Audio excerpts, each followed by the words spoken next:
gets Kitsune Rush first, tends to lead. But when you get picked off the high ground from what? The charge gets the hook kill onto Jam. Advantage and another hook for Esdeath in the bank. Hog into the corner, 2 people going down, 3 from the Death Blossom of Jim, and now Shock Timeless looking to go. That's right, but Tara, oh, never mind. Shut down, right. Caster cursed it right there. AJMR decides to step up to the plate to go. Death Blossom alive. Oh, Essel manages to stay alive and gets deleted. Oh my goodness, Saber absolutely snapped them out of existence and pressuring them in the back. But there's, wow, okay. That was filthy. Pressuring out the other supports. That was beautiful coming through from Tara. That is a huge Tara surge. Oh, I was like Mary's. Sojourner is almost a requirement. Another double pulse. Overclock, it just forces everybody out of line sight. Yeah, really nice shot. Nice. There. Look at us. Oh, that'll be the blade that comes out by HT, but Mary drops early here for Ultra Artemis, but that's going to be Death Blossom there from so and AJR with a pick there on the Aspen as well, they get the Reaper. Bastion does enough damage, but also Barcode from behind. Get some kills out of this, they do. This is exactly what they needed, and that is it for them. There's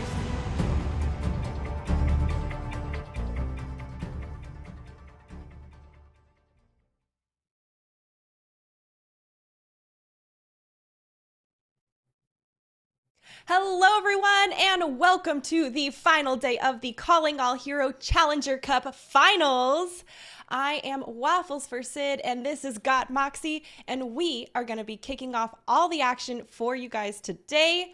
Moxie, how are you doing going into our last day? And honestly, I mean, looking at our upcoming match, it's going to be quite a good one. Oh yeah, looking at this upcoming match, I'm feeling pretty excited, Sid, because the matches I got to see yesterday weren't that close. I think the match that we're starting off with today is potentially going to go the distance, because it is going to be Altiora Artemis up first, going head-to-head with Dart Monkeys, the winner of Qualifier 2 versus the winner of Qualifier 1. Oh, and what a matchup to already have opening up the day, right? Qualifier 1 versus Qualifier 2. Okay, you know, who's really reigning supreme after all the time that they've had to reform and, you know, get a little more Overwatch 2 time under their belts. Afterwards, we're actually going to see Shock Timeless go up against Altiora Polaris. And Moxie, those are the runner-ups for Qualifier 1 and Qualifier 2. So some really interesting matches opening up the gates. And I'm curious to see which one of these teams is really going to shine and try and put themselves forward and, you know, set themselves apart. Yeah, as someone who got to cast Shock Timeless yesterday, I have to say I'm very much looking forward to seeing this team have another performance. Definitely going to be keeping my eye on Azerite. That Sojourn is absolutely insane. But this first matchup has the makings of something special, because a lot of these teams, especially the teams that have been sort of picked up by Overwatch League labels, have pushed themselves towards that Winston composition. Altiora Artemis have shown a couple different faces when it comes to that tank role. We've actually seen Orisa come out from this team on places like Lijiang Control Center, and I think that's actually going to have a very interesting impact on that rock, paper, scissors tank matchup.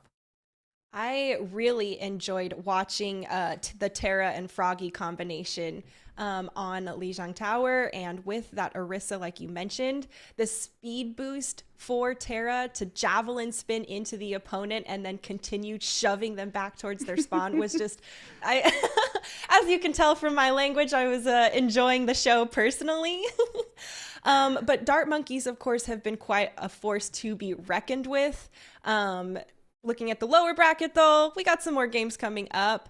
We'll have to see, you know, who actually is going to drop down to face off against the winner of our round 3. We'll see Shock Timeless go up against Polaris, and well, whoever is the victor will get a chance to fight it out once more, and hopefully we'll see who ends up in the grand finals for that $10,000 prize.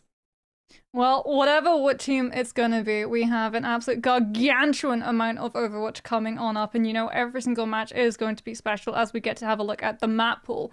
I believe today the first map up for Control is always going to be Nepal, and this is an interesting one because you and I were talking before the broadcast about the fear of seeing places like Busan, Ilias, Lijiang Tower, and what that lends the Lucio into. If we see Sanctum pop up on Nepal, you know Froggies is going to have an absolute field day. Watch your step. Watch your step. Everybody with the Lucio meta going on, you need to watch your step on those drop-offs because it has been a heyday for them. And with the Kiriko healing ability to just auto-track on like that, it's really given them even more support to, you know, get aggressive. And, well, we've seen how many kills some of these Lucios are getting, including members from Altiora.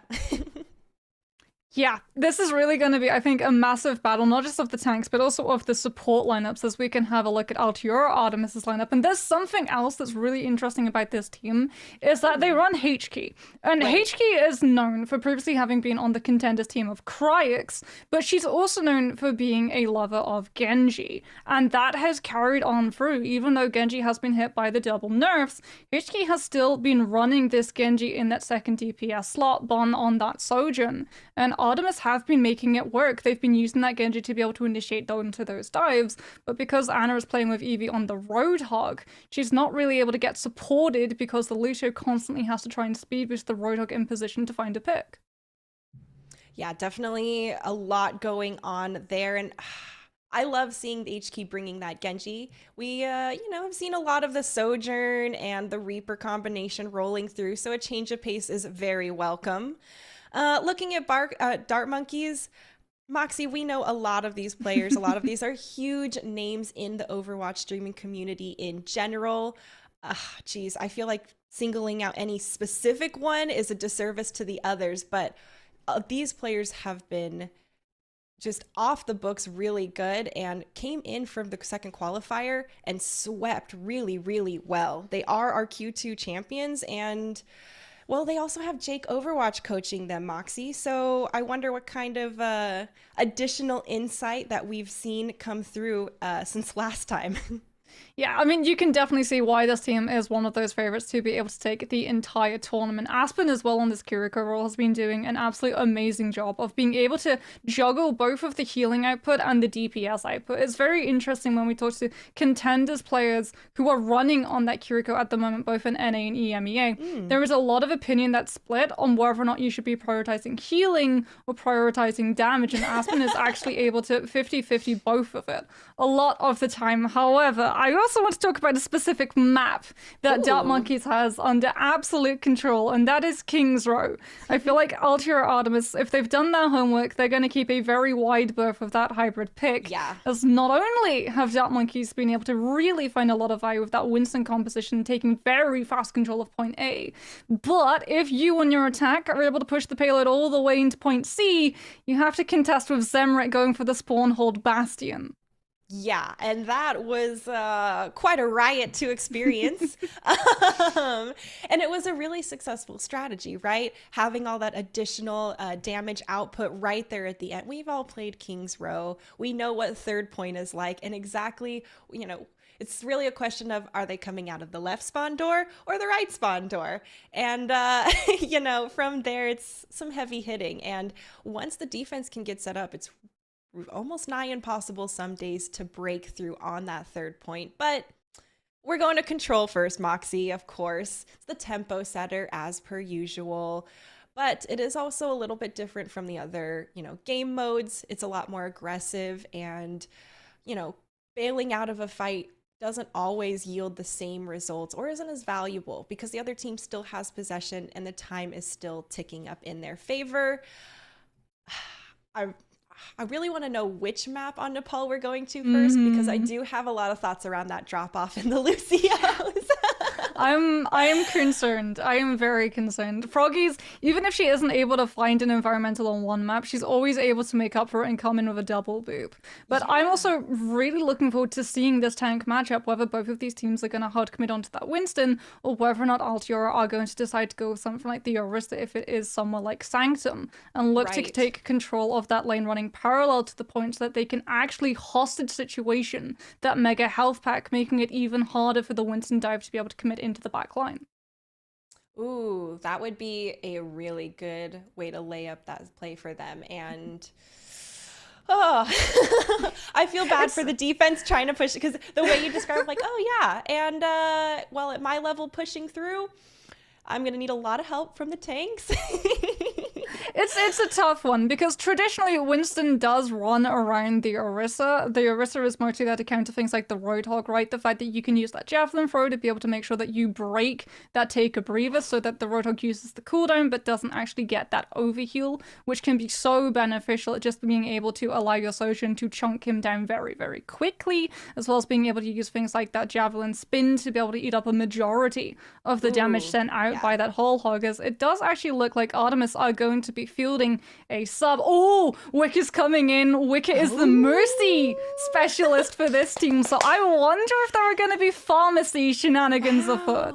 So I wonder if Dart Monkeys is ready for this last minute changeup that we're all seeing here in the roster as well. Like you just mentioned, Wicca's the Mercy specialist. So are we ready? Are we here for a curveball, Moxie?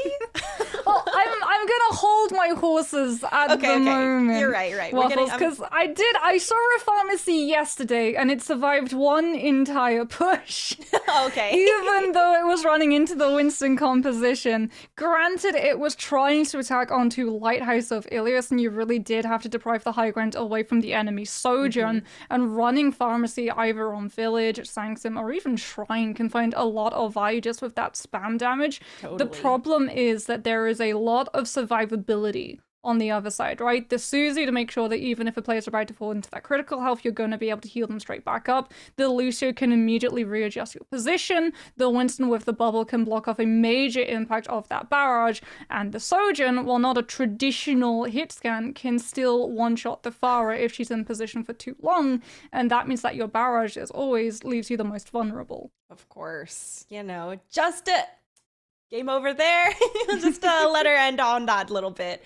But of course, these Sojourns we've been seeing Sojourn since Overwatch 2 came out. She's been so critical and so strong, especially in these higher tier levels of play where they actually hit the railgun shots versus, maybe just firing wildly into the air like myself. But having the Pharah and Sojourn trying to combat that, it's going to be really tough because of how powerful Sojourn is, like you mentioned. And it's going to be a lot of pressure on Wicca in that pocket as a Mercy to make sure that they're staying out of sight lines as best as she can. And saying that, going up against a team like Dart Monkeys, where they have someone like Barcode playing on the hit scan, Moxie, it just feels like a really tough ask, right? Like, hey, go and defend against this really big, scary monster. Sure. Yeah, we've seen it too. When we last actually saw Dart Monkeys all the way back in Qualifier 2, they ran afoul of a pharmacy on Ilias well, and they did struggle against it, and then we immediately saw the swap where they just had enough and they went, no, okay, you know what, we're going to bring out the cast. Barcode went on to exactly that, the traditional hit scan, and that pharmacy evaporated within 30 seconds of the lock-in. I mean, she was one of the original cast specialists that just crushed it. And it shows she's been consistent the whole time. And well, I don't actually think we're gonna see this team comp yet, Moxie. They're just teasing us so far. It's a little bit of a tease. If Wicca does want to go out on that Mercy, you can also use the Mercy to damage boost up the Sojourn. I know a lot of ranked players are going to be noticing a lot of Mercies moving up the ranks very, very quickly because they've been able to duo up with Sojourns and amplify the already enormous damage that a Sojourn can push out. However, Wicca already has a very adept Kiriko as well, and it looks like both of these teams aren't going to be opting out of that meta. It is going to be the Winston mirror matchup. Yeah, pretty standard, right? None of those Widowmaker Junkrat teases we saw earlier. Some skirmish here early on at the point. No one's gone down yet, but Suzus have been forced out. So now death is on the table, and, well, they're looking to deal the damage. Actually, I like how he's... Wow, that was a great jump, and as a result, so many people were displaced. There's a couple of exchanges back and forth, though, Moxie, and, well, no one's taken the point yet. Our monkeys are trying to keep pushing on forward, but Altiora has some of this ground. This Reaper is continuing to poke through, but Moxie, it is a tough fight so far. Well, Dart Monkeys were actually posturing up, just making sure they didn't allow Artemis that full capture until Moving Fish, who unfortunately had gone down earlier, is able to come back in, and now with that Winston back, the bubble is going to be there to block fun, and Dart Monkeys can actually try and contest. Oh, and Moving Fish is the first to go down again, actually, as a result. Pretty tough there for Dart Monkeys, but they still have the point, so not a huge deal yet. They're trying to stall it out as long as they can as Altiora continues to put the pressure on. A nice boop out, and, well, it's still going to be more kills there in the feed for Altiora. The good news is, however, they actually forced Altiora into using that rush to make sure that the stall didn't see Dart Monkeys push above 30% of this control, and it is actually going to see that stall reaching 30% of that point control for Dart Monkeys to be able to pick up, and they can come into this being able to match the very same ultimates that Altiora have in their pocket. The problem is that they are now going to have to be peeking into a defending Sojourn with that overclock, and it's a lot harder to make sure that you survive once the ult initiates than it is for a Sojourn already set up. A lot of pressure there, and, well, we'll have to see exactly how it unfolds. Sound Barrier is going to be the first thing cast, and the Death Blossom from Zermit is actually taking down Bun instead. Dart Monkeys are trying to continue turning the tide of the fight, but HK decides it's time to clean it up. Pops their own Death Blossom, takes down a nice hat trick of 3. Another one to clean it up, and once again, Altiora is going to hold this defense after a horde of ultimates. Yeah, HK presses her Q key and immediately is able to clean up those members of Dart Monkeys. It was a really good initiation too, coming up from Dart Monkeys. They popped that primal to make sure that Bun cannot actually counter overclock against Barcode, disrupting the entire cohesion of Artemis's group, and it is only down to the Death Blossom that they're able to hold on. However, it does mean that both of them are going to be deprived of a lot of ultimates in this next fight. Bun taking that back position, now going to use an overclock since they're harder to get to. Yeah, and some nice shots coming through here. It's going to be Eevee going down first, and more pressure here from Dart Monkeys. There's a good staggered use of their ultimates to keep applying pressure at a steady rate onto Altiora, and, well, they've steadily taken the point back. Well, Artemis, because they lose that fight, now have the option of being able to bait out this rush coming through from Dart Monkeys, disengage, and then return with a rush of their own, knowing that Dart Monkeys are not going to be able to have an ultimate. No Primal Rage, no Death Blossom, no Overclock to prevent them from actually finding use. Nasty disruptor shot there too. Kind of forces a little bit of a detour for Altiora. Eevee's the first person to go down in this fight, but there's been an exchange. That disruptor shot's nasty. It's hard to push through the middle, and there's so much damage being output up the center column, Moxie. Altiora can't even approach the point. That's the problem. Artemis are the ones that actually drop that rush first, and then Aspen can just drop a rush to be able to counter it. Barcode, with a far better positioning for Bon, is able to take full advantage and Ever goes down before she can even drop a bubble to be able to save her team, and we're heading into final fight territory. HK has a Death Blossom, but that's all Artemis have to work with, and Barcode is doing a very good job of splitting this team just with the front of the overclock alone. Overtime bar here triggered, and there's still a couple more people trying to stay on this point here from Altiora. There's a lot of damage coming through from Dart Monkeys. The pressure too much here. The focus fire is there, and it looks like Dart Monkeys are going to go ahead, take this first round here of Nepal. Little bit of a sound barrier for the stats from SK at the end. Yeah, you can see as well the adjustment coming through from Dart Monkeys. Like, they struggle when they're trying to actually gain control of that point, just as we see Altiora struggle. The Winston really does find themselves in the most vulnerable position when, without that control of the point, they have to initiate and instigate a dive fully into the other team, because that is when the Sojourn is going to be having built up that railgun charge in the poke fight and looking to burst you down as fast as possible. That's why we saw when Artemis or Monkeys had to actually contest the point anew, both Ever and Moving Fish went down so quickly. Every time too. It was a pretty regular occurring pattern, and like you said, it's tough for those Winstons to push into the fights, especially after people like Bun and Barcode are already set up on the Sojourn side. They have been very lethal, and well, so far, there's the drop-off ledge, and health pack control is going to be going to Dart Monkeys as a result.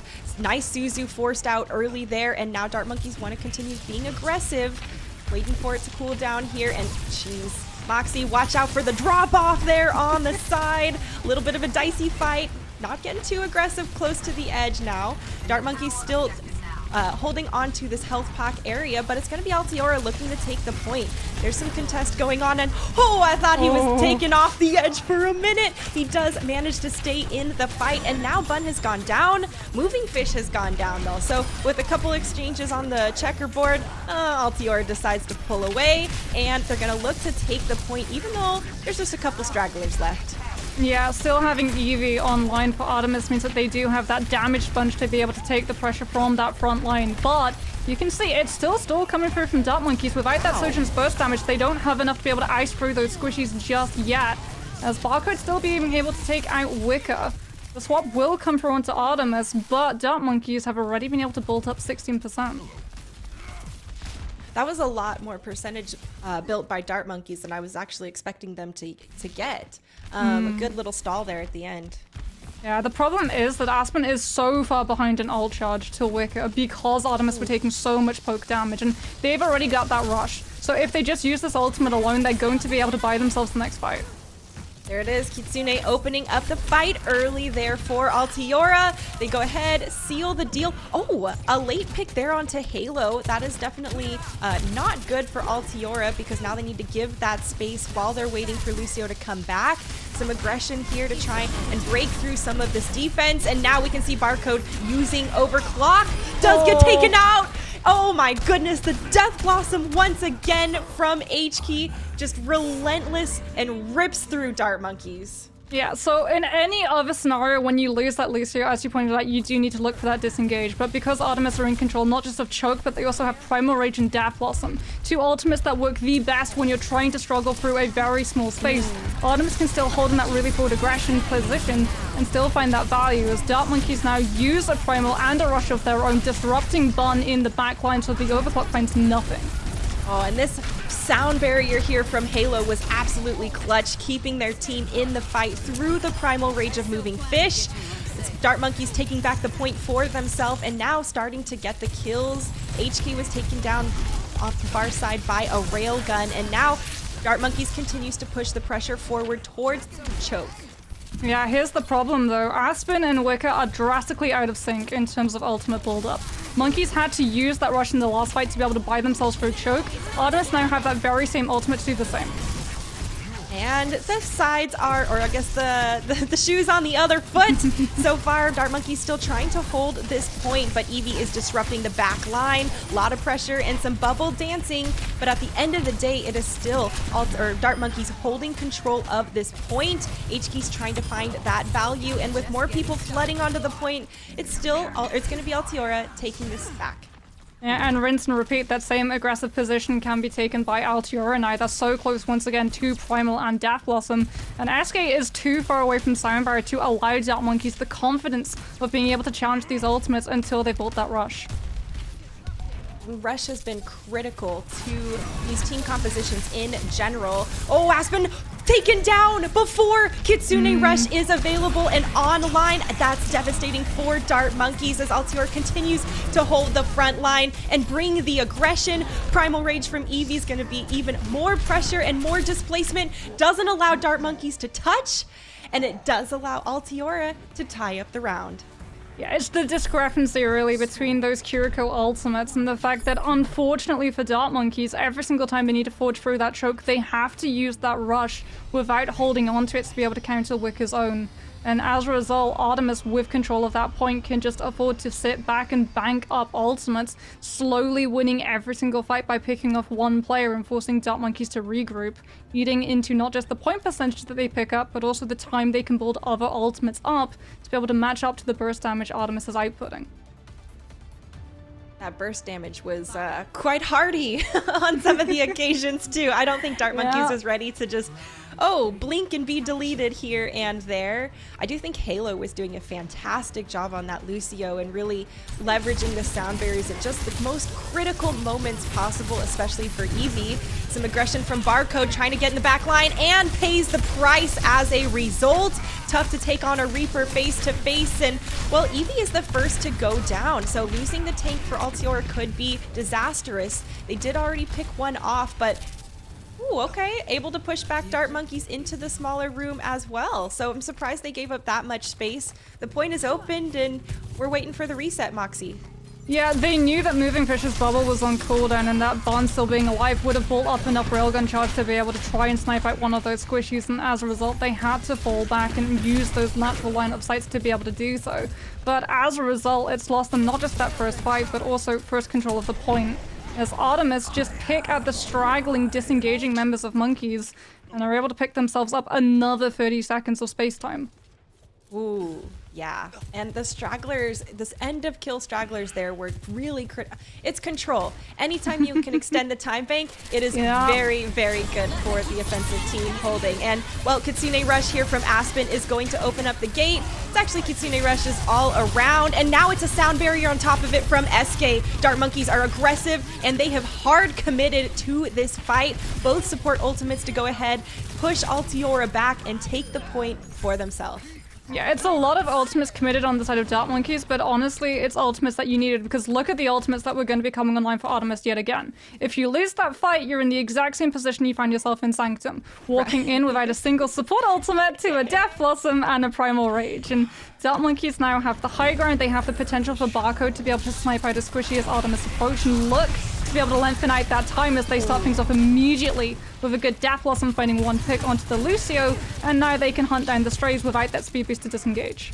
Well, and once you get an early pick like that, and now you're stray hunting, it's more time on the clock, which is exactly what Dart Monkeys needs. They were behind earlier in possession, and now they're about to tie it up and exceed what Altiora has in their own possession.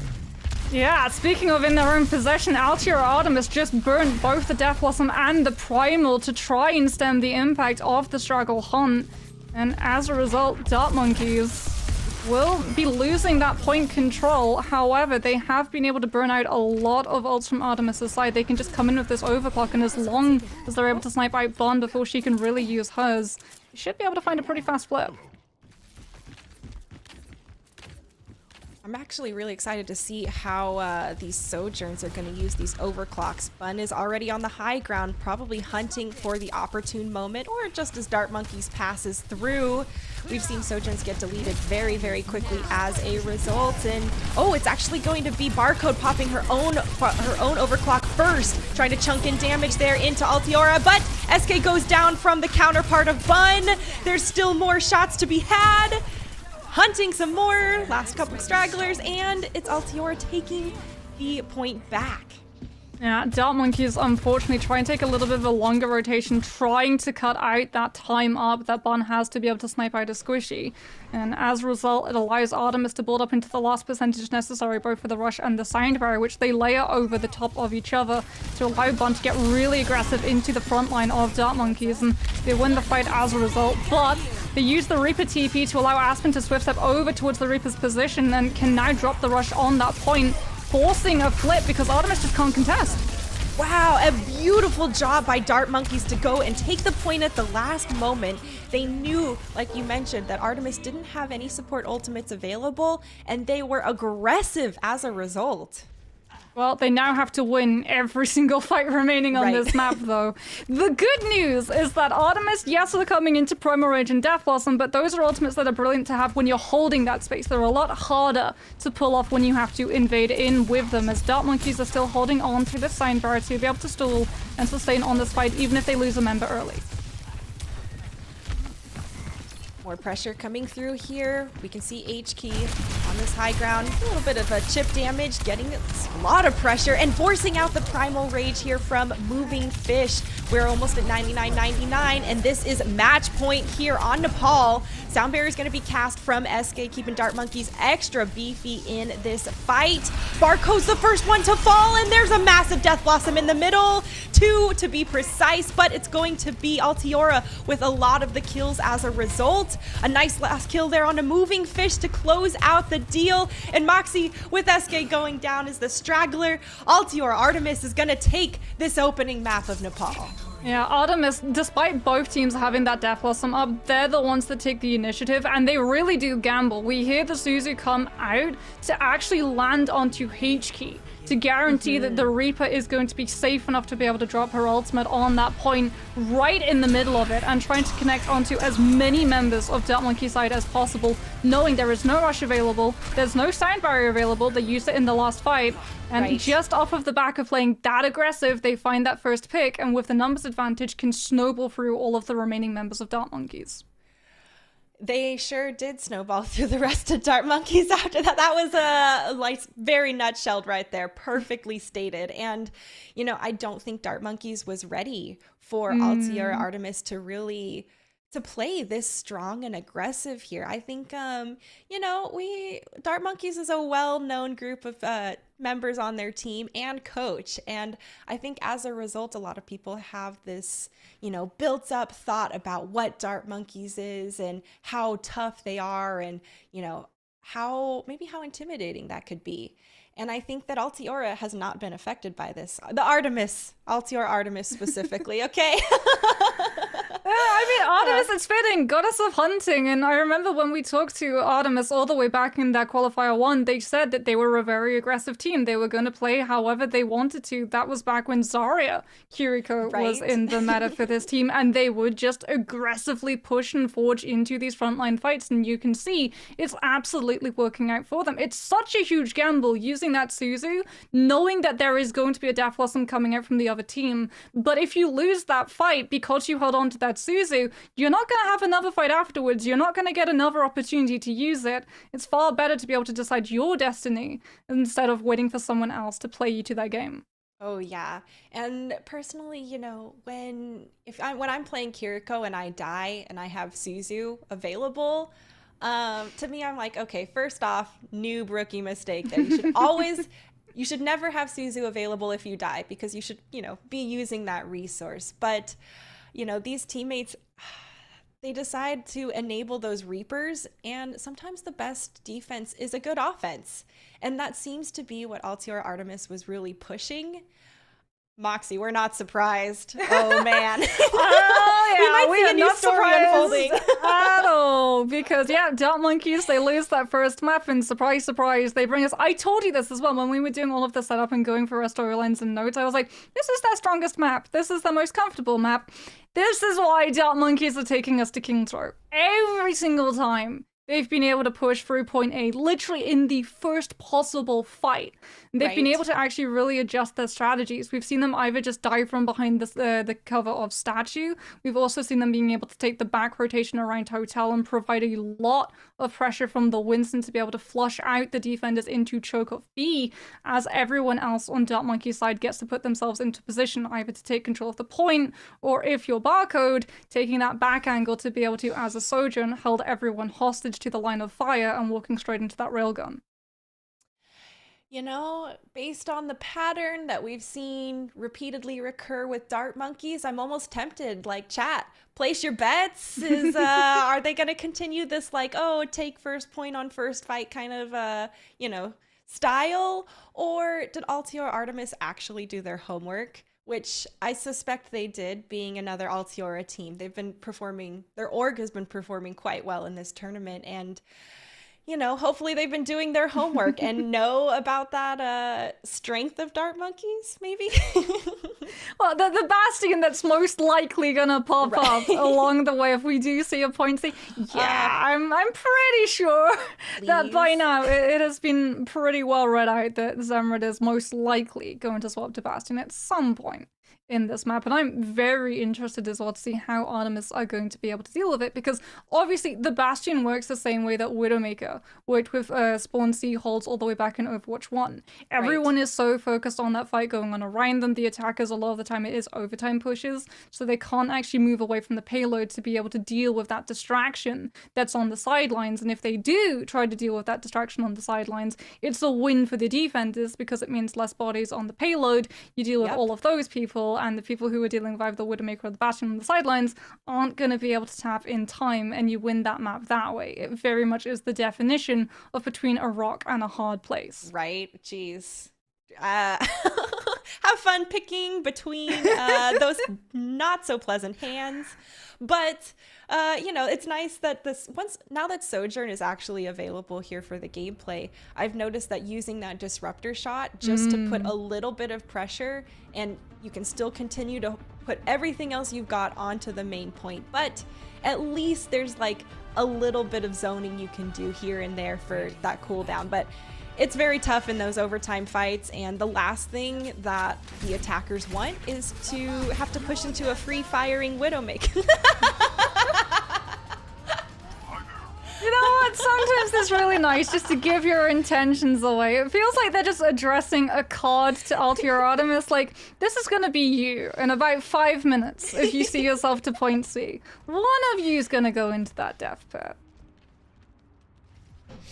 Oh, I wasn't ready. We just got on a, you know, cha-la-la, talking about my point, and I love the ride, SK. Thank you.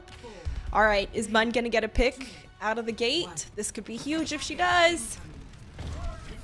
More specifically, are they actually going to run this? Oh, I've seen this before. Nah, damn. I was really hoping, we saw it yesterday, a Reinhardt comp was used to try and actually kite a team into the crosses of a Widow set up on that spawn perch, but not to be today. Yeah, you know, we're just hanging out in our more traditional meta comps that we've seen, like we saw last round too. Statue play here coming through as just some poke damage, and we can see both Lucios actually doing a great job at trying to continue to displace and push back the opponents and those Winstons in particular. Suzu has been forced out there, so now Dart Monkeys are still trying to continue to hold this point. Aspen's gone down in the back line. Altior can continue being aggressive as a result. One less support, and a big support at that, considering the fact how much healing Kiriko brings to the table. Did Altior just cap this on their first push, like Dart Monkeys usually does? So Dart Monkeys are going to potentially get a chance to recontest if they want to. But because of how fast it was, you can see that they are just going to prioritize going for that chokehold as we enter into B. This is where we see the payload slow down for the most amount of time on this particular aspect of King's Row. I love the fact they've already taken this point, and you know, pushing through this choke, like you said, definitely could be really tough.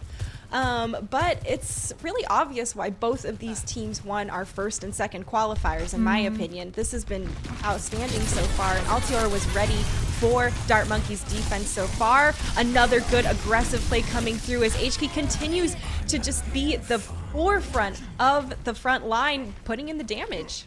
Yeah, this is a domino effect actually of that last fight where Aspen went down way earlier than the rest of the members of Dart Monkeys. As a result, Wicker again outpaces in Kitsune Rush Charge, and even though Dart Monkeys forgo the contest of A to be able to hold on to choke, they don't have a rush to counter Wickers. And as a result, when Artemis dropped theirs to break through choke, Dart Monkeys try and disengage and it's not clean, they get cut out. Oh, and look at how much space they've been able to push the cart. What a sneaky Death Blossom! That was deja vu once again. Death Blossom with a Suzu to make sure you can get a lot of damage. Yeah. Nice job coming through from Altiora, but Dart Monkeys are not going down very easily. There's still some pressure coming through. At the end of the day, Artemis has the numbers, but I think Dart Monkeys will be able to... I don't know if they're going to recontest. It's pretty far. So they could get one member to try and tap, and you can actually see Barco just firing a couple of warning shots around. They know Aspen does have that rush. The problem is Altior are holding on to two ultimates that can immediately counter it. Both the overclock and the primal can be used to push Dart Monkeys off of their own ult, but here comes the recontest. They want that chokehold. They want that opportunity to snipe out a member of Artemis as they set up for the next fight to burn time off the clock that they need back given how fast point A and the majority of B has already fallen. Ooh, Lorda, do they need to burn time off? Yeah, that was a really nice play. And when Barcode just opens up the gate with a big old pick onto the support, we saw it happen on the flip side in favor of Artemis, and this time it was in favor of Dart Monkeys. Now we see the engages coming through, and Eevee does have the Primal Rage online, so when she wants to get aggressive and continue to do so, we will see it coming, and she'll be able to. Overclock's going to be triggered there. Barcode trying to put people in their grave before the fight can break out, but the distraction coming through from Eevee was enough for Bun to go ahead and pick Barcode while she was distracted. There's still more displacement coming through as Eevee continues to run rampant here on the point. The Suzu trying to save the last couple members of Dart Monkeys, but it's gonna be too much. Bun popped Overclock just for good measure, and now the second checkpoint has been capped, and there's almost 350 on the clock. So many Winstons in this tournament have done such an amazing job of just getting into the face of Primal Rage. Oh no! Bun's able to snipe out Aspen with that railgun ult fire, and again, Dart Monkeys are going to have to not just allow the pillar to continue to move, but also allow Artemis to remain on this high ground so that they can't even really use things like the Primal to oust them, because then they don't have a single ultimate to be able to stall through this fight. Oh man, and that would be, I mean, not having a single ultimate to stall is a recipe for disaster. Moving Fish goes ahead and uses their ultimate and has to back out very quickly as a result. Now there's more damage coming through and just a little bit of displacement, but it is a lot to handle, and you can see the pause that has to be taken to recalibrate and, well, heal up a bit from all of the incoming damage. Bun has warmed up Moxie. She is absolutely on fire! That's another shot coming through with 3 quick picks in succession. Yep. This is a snowball here ready for Altiora. Deja Vu, Suzu Death Blossom. Let's go. And here it is. Moving Fish has to go on to that Doomfist Barcode onto the Bastion, but they're not able to get out the spawn in time, Waffles. They're not able to actually contest, and it's going to be Artemis storming King's Row with an absolute stonking 2 minutes and 47 seconds left on the clock. Jeez. And I have to say, Bun was doing an amazing job on the Sojourn. Eevee was buying so much space and really getting into the face of Barcode. But we have to shout out H-Key. Every single time Aspen walked out of spawn, whenever we saw Moving Fish try and push onto the backline as that Winston and disrupt Bun so that Barcode would have just a little bit of respite, that deprived that Kiriko of the Winston bubble, and H-Key took full advantage, and either Bun or H-Key would be on top of Aspen, making sure that she was sent back to spawn immediately. In point C, I think she survives all of 30 seconds. Aspen, I don't know if she was playing Overwatch. I think she got stuck playing Temple Run that last game as a result. Because Bun and That's HQ a callback. were ruthless, dude. Oh, that's the game I haven't thought about since I was in high school. Jeez. I feel old. I know, me too, dude. Was it Temple Run 1 though, or was it Temple Run 2? I mean, I was a Temple Run 1 gal, but I like Temple Run 1, but the Temple Run 2 music slapped. That's true. I can easily yield that one. Well, Dart Monkeys, if they want to be able to balance out that time bank, they have to take point A immediately. Jeez. Well, that's been a specialty of theirs in the past. Looks like that may not unfold. Bun is once again on fire, has opened up the kill feed with the kill onto their counterpart of Barcode, and Dart Monkeys has to regroup. Yeah, really nice positioning coming out from Artemis at the moment, just playing around that statue, but also being able to take 2 split angles around it. The tank and frontline on one angle, Bun on and off, trying to snipe out anyone on Monkeys who looks to set Barcode up into position as Eevee falls low, jumps up into the air to be able to get healed right back and get straight into the fight. It's the, Artemis show here at this moment on the defense, because with the early picks coming through from the Sojourn and, well, another straggler kill there onto Barcode from H-Key, Altiora's having a heyday here, and they're burning off a lot of time. Yeah, this is why Dark Monkeys wanted to defend on King's Row, because you get that opportunity to be able to pick up just one kill and immediately collapse onto the stragglers as they try and escape choke and get back to that spawn point. And if you've already burnt that Lucio speed boost, it's almost impossible. There's a Halo just playing around the statue looking for a knock of one of Dark Monkeys into the front line as they dive in aggressively. Foxes are gonna dash across the screen on both sides, and well, it's the sound barrier from SK that's gonna keep Dart Monkeys moving forward and reinforce. Wicca goes down as a result, and now Dart Monkeys gets aggressive. They have the player advantage, and oh, a very low bun is taken down, juggled mid-air, and as a result, and well, it's gonna be Dart Monkeys taking this point, like I mentioned, but not nearly as fast as their counterparts had earlier.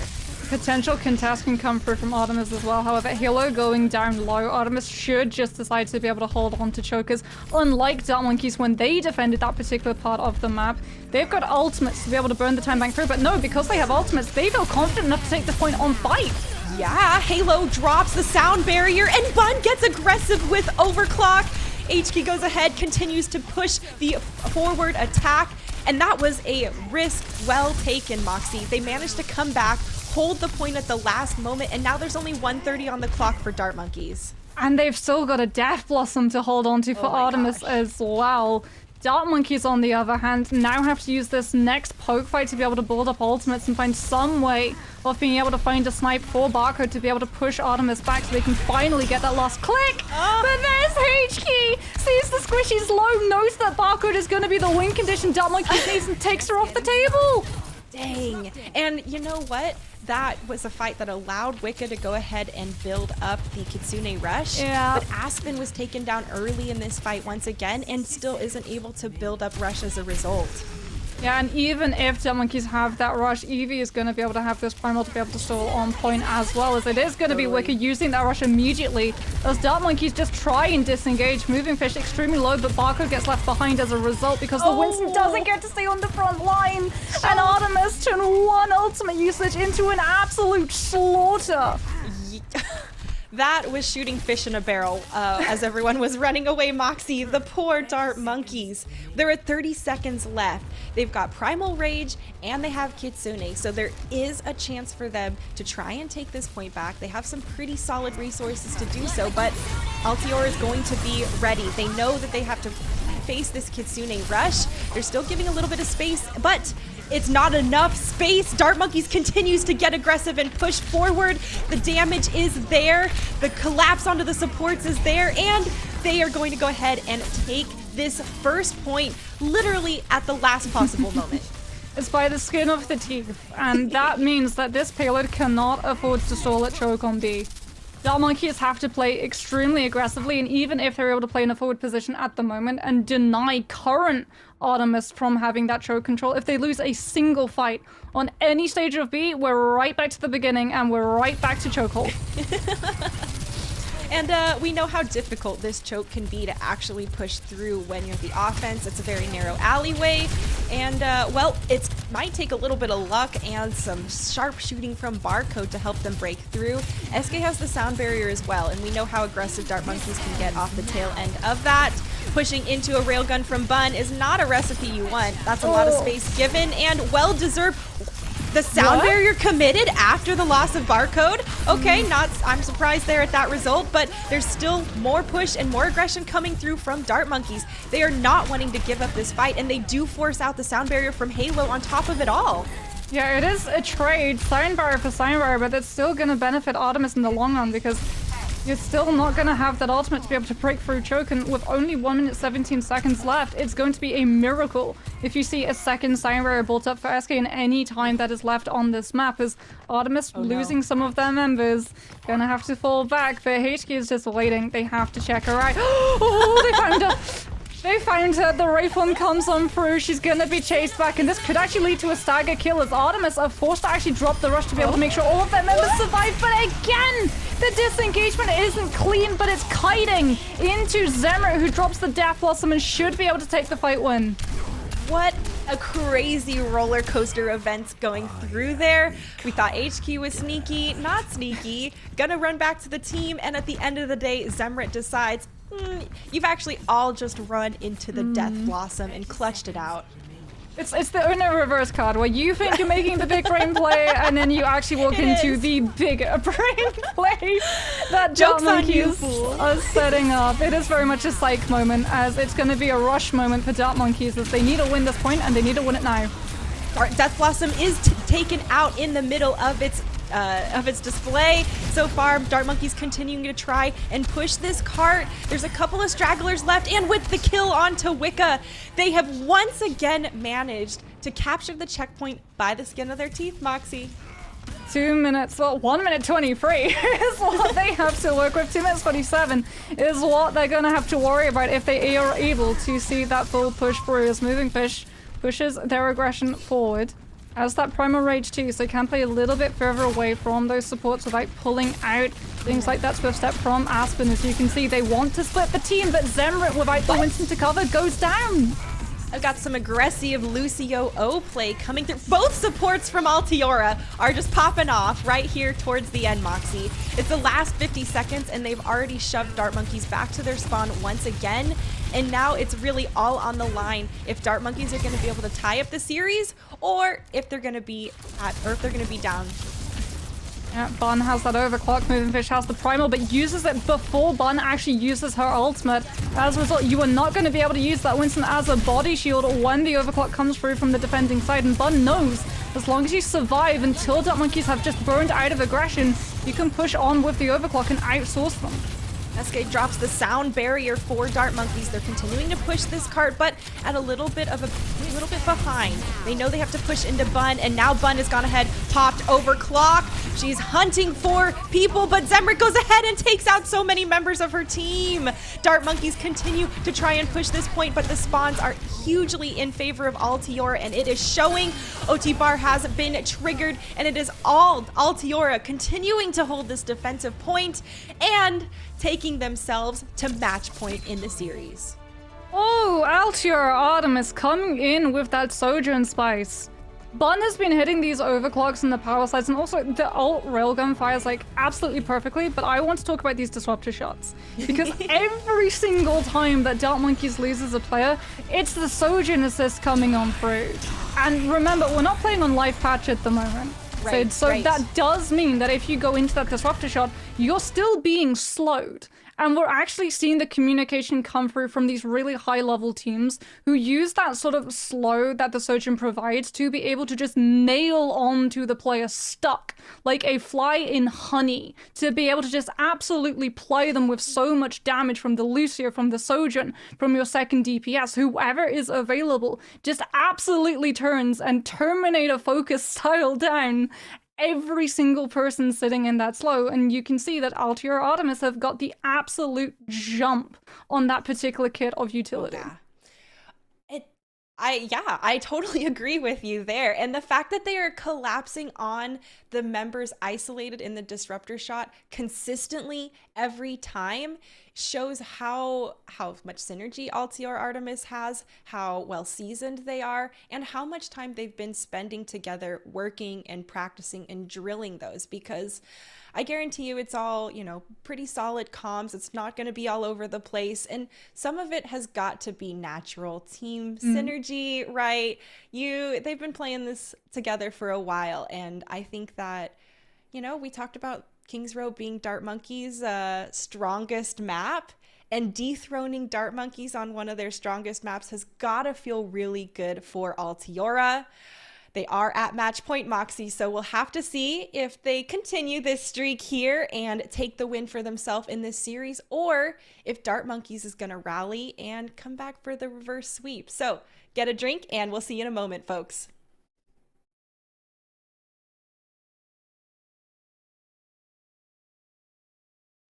Flex support for Altiora Artemis. I really like Cat, and my favorite hero is Ana. Basically how the team was formed, Bun and HK wanted to make a team for Calling All Heroes, and they just got all the best players they could find. Our team goal, really just to win. Like, we all have the passion to win. Hi, I'm Autumn Lee. My pronouns are she, her. I play main support for Altiora Artemis. I lane Lucio last out of all the main supports, and I have a frog tattoo. For me personally, transitioning helped me a lot to just be more comfortable as a player and as a person, being in my own body and in my own mind and not having to worry about other people because I'm who I want to be, helped me play better as a player, be more confident. I felt like I had less weight on my shoulders. Our team's drive was the main reason that we won the first qualifier, but I also think that throughout the day we really warmed ourselves up.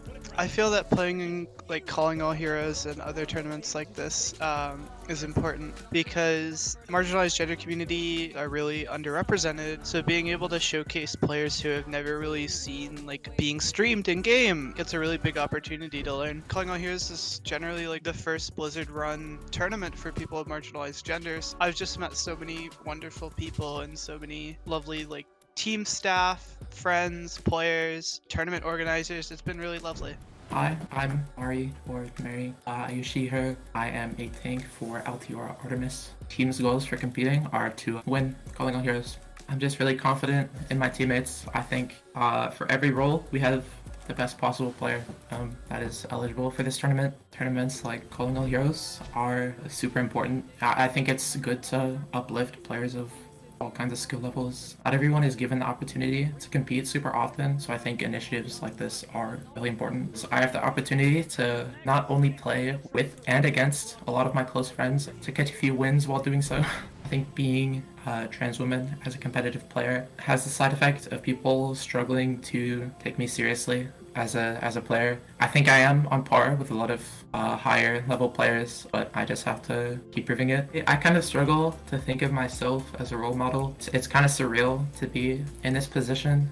Definitely not perfect, and I still have a long way to go as a player. I have definitely been harassed a few times because of my voice by talking in voice chat. It doesn't feel good. At the same time, like, I try not to let it get to me because I know I'm a good player. I would like to tell other players that belong to a marginalized gender identity that it's important to put time into scrimming, putting time into VOD reviewing yourself. And I think the most important thing is that people will harass you. You basically just have to push through it and just keep playing the game.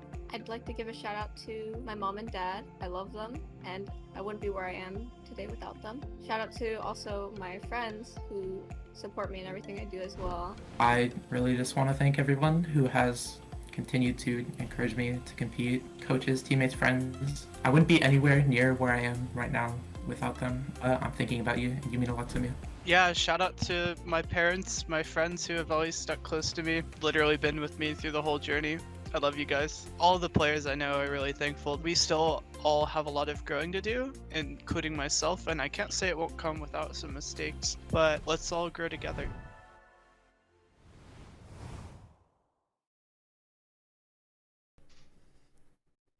Hello, gamers. Welcome back to the Calling All Heroes Challenger Cup Finals. We are in the midst of our first matchup of Altior Artemis up against Dart Monkeys. And Moxie, it's match point for Altior Artemis currently. Yeah, I have to say, I'm really surprised. Like, on paper, these teams, it really felt like it would be a 5-mapper series, right? Both of them #1 in their qualifiers. Altior Artemis qualifier 1, and then we had Dart Monkeys coming through and absolutely dominating in qualifier 2. But since the meta has changed, and it does feel like when it comes to this monkey mirror, it is Altior Artemis who are just a little bit better schooled at being able to pull off all of the synergies that this composition really requires. It's not like the Roadhog insta-pick comp, where you have a Lucio and a Roadhog and you speed boost forward and you find that first pick, and you're like, okay, well, we've got 30 seconds chalked off the clock and now we set up to do it all over again. No, that Winston comp, it takes a lot of work to be able to pull off that cleanly consistently.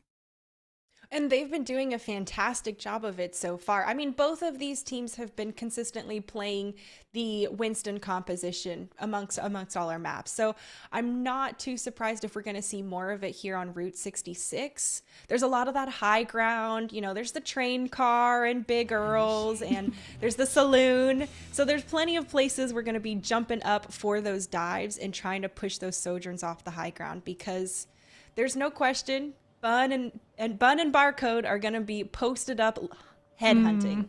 Yeah, I mean, you can run the Roadhog. Here it is, where we can see the Roadhog, especially on defense, have a lot of value just because of those early just pockets of high grounds where you have a chance of snipe hooking out a squishy and then being on your merry way. But it's also very interesting that Dark Monkeys decide to purposefully exclude Circuit on map where we tend to see things like the Sigma, the Sojourn, and the Widowmaker, as well as that BAPS Zen contest come through in terms of composition, instead deciding to go with Route 66, which, as we can see right now, just has that traditional Winston mirror matchup.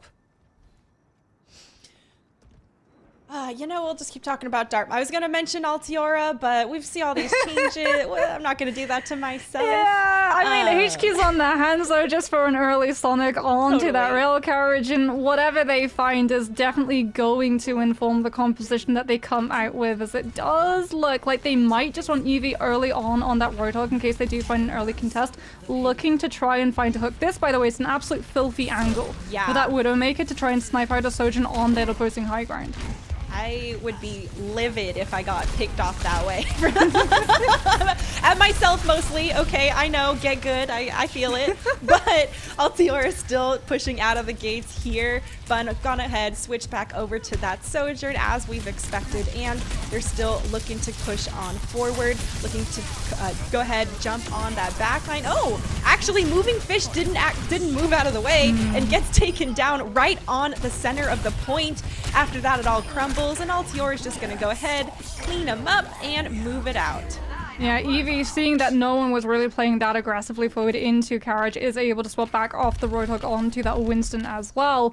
And now Artemis not only can take control of the payload, but they can also take control of the high ground, making it even harder for Dark Monkeys to be able to intrude into this next fight. Barcode is going to be taking a lot of poke damage. Disruptor Shot coming through to split the team and force Aspen into using that Swift Step early on as well. That Kiriko is going to be very vulnerable until that cooldown returns. Oh, and Moving Fish does get taken down at the end of the day. There was so much damage being outputted from Altiora at Moving Fish in particular.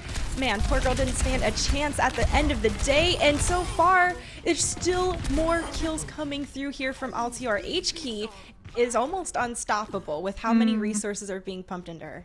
I mean, look at the difference in ult charge right now, because HK is running that Reaper, and the Reaper over that Tracer is designed to just burst through that Winston's health. And Artemis are doing something which is actually really mean. They're holding Aspen's positioning hostage by going after Moving Fish. And in fact, they're holding all of Monkey's hostage in tunnel right now, dropping that Death Blossom, and again, splitting the team. They have to use the Sign Barrier to guarantee that Moving Fish actually survives to tap onto card. Oh man, and that is tough for Moving Fish as they are doing everything they can to try and hold the point. It hasn't been captured yet. This is so critical here for the defense to try and hold.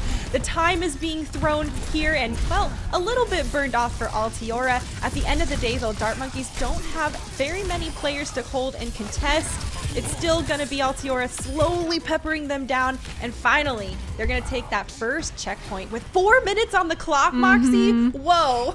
Yeah, and there's still stragglers going down. Aspen gets picked by the Disruptor Shot. SK not going to be able to ferry that Kiriko back in time, and as a result, Artemis get the better positioning. They can now sit themselves up on that high ground and poke into Dark Monkeys as they move out from that tunnel into an attacking position to be able to challenge payload position. And look, they've had to wrap around. Sides have basically swapped. Yeah, a very, very long rotation taken by Dart Monkeys to try and, circumvent Altiora a bit. But unfortunately, as you can see in the kill feed, it's going to be Altiora just moving on forward with the cart. Same destination, just an ever so slight deviation to the journey coming out from Dark Monkeys. It does mean that the rush has been burnt from Artemis' side. Wicker is not going to be able to use that one, but again, Artemis have control of that high ground, and again, they can just poke and pressure Dark Monkeys, forcing out that jump very early on, as well as the bubble, and Barcode gets left behind and picked again because of a Disruptor Shot. Man, I got a lot of sympathy here coming through for Barcode and Aspen. Both of them have been routinely picked first, and, well, a lot of times Bun is the person picking Aspen. Poor girl. She has got her number and was completely relentless. Aspen has been getting picked regularly, and we saw that with how far behind she has fallen in some of her Kitsunes as a result, and that is huge props to Altiora and no skin off Aspen, because she is a fantastic Kiriko. You can see as well that they know how good Aspen is, and they are doing everything in their power to circumvent any impact that Aspen has. There's the rush coming on through, and disengagement comes out from Artemis. Primal Rage invested as well, but it does mean that without that bubble, you could lose one of your members, and Barcode is able to find the snipe. However, Eevee immediately turns back around and catches onto Moving Fish. That's a lot of pressure, just reverse flipped there back onto Barcode. She was pretty much free firing, and I love the small take a breath. We're tracking for the railgun, and boom, gets the kill there at the end. There's still so much more pressure coming through from Altiora when they went ahead and flipped it back, and now they've committed Sound Barrier on top of it.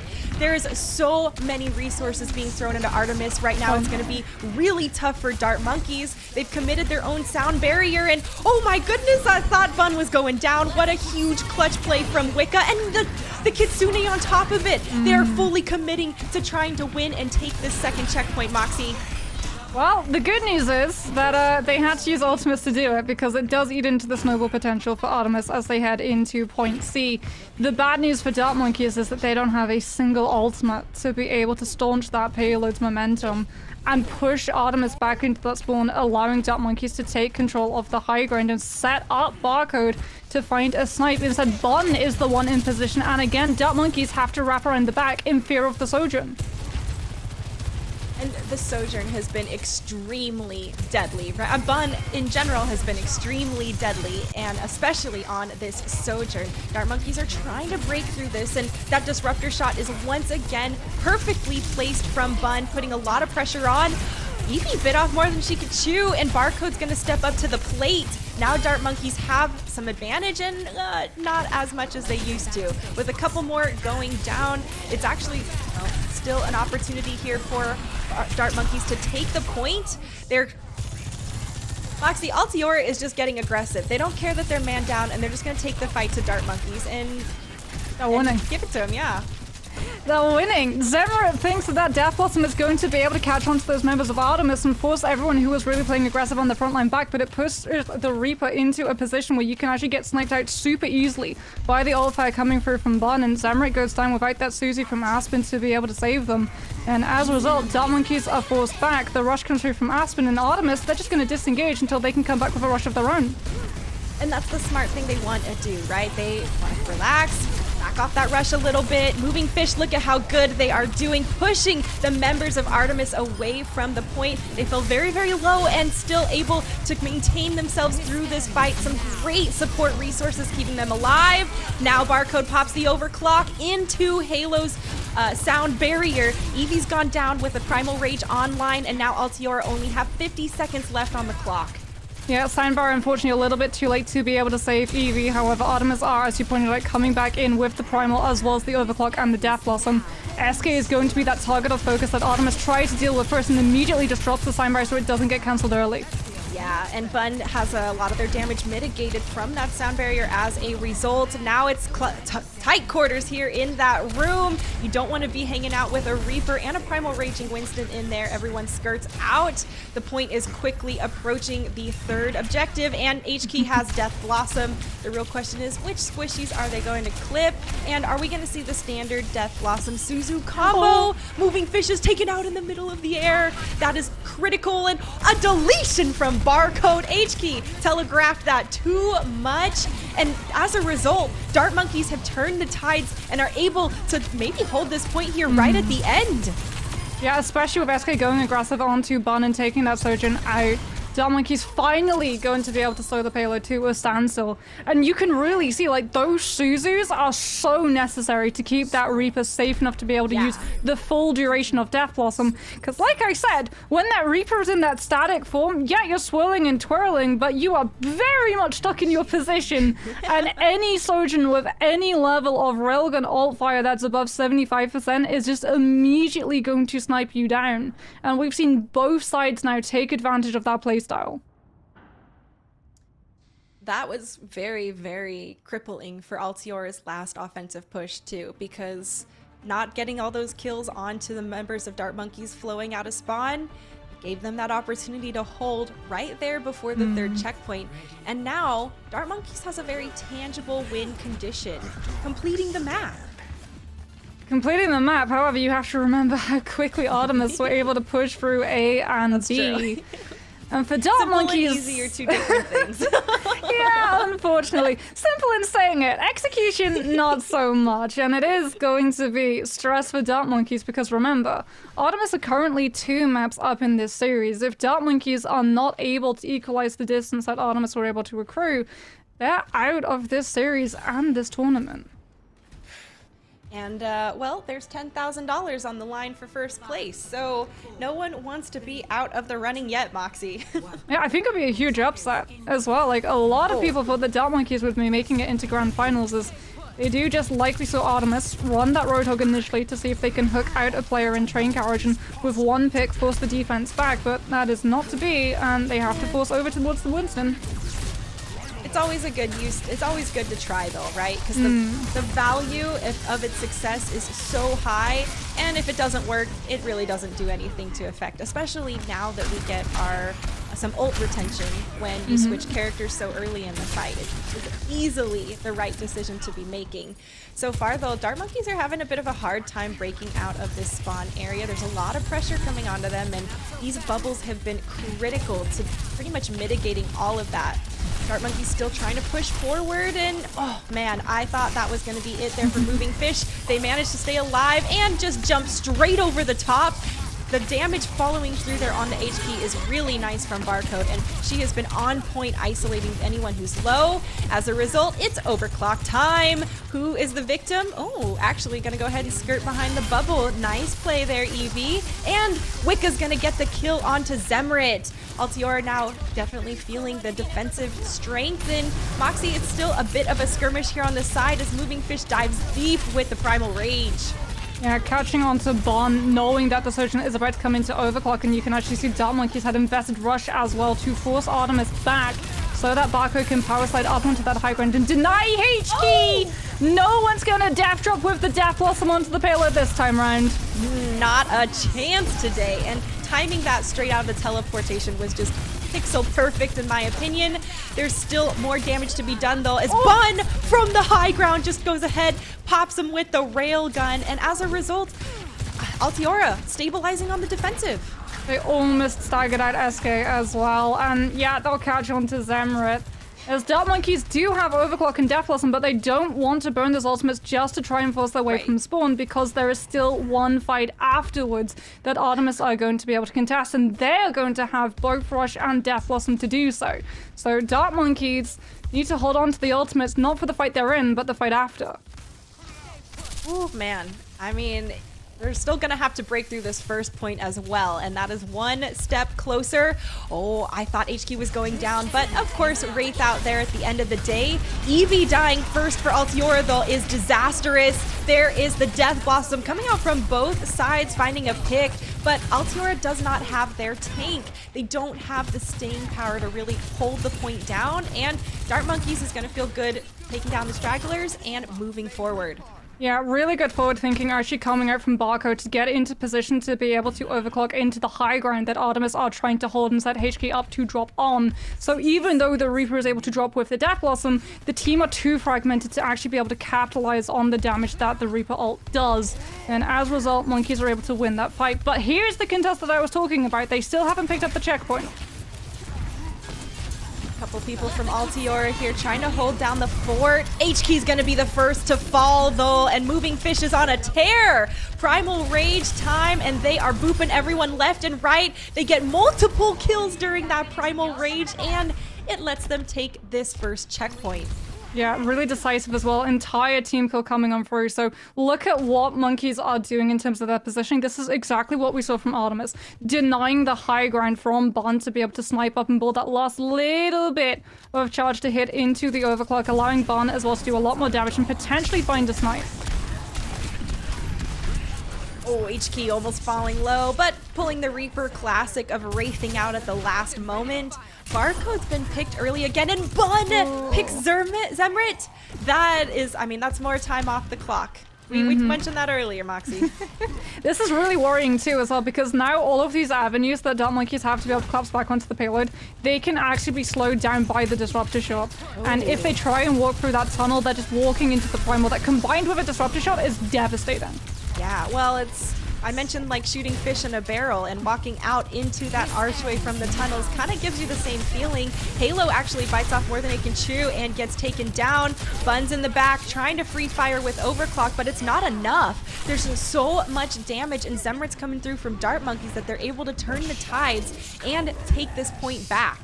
Yeah, good sound barrier actually to allow everyone to sustain through that overclock. Moving Fish uses the bubble as well to guarantee that SK is not going to be sniped out by Bun in that overclock form before it's able to connect with the ground.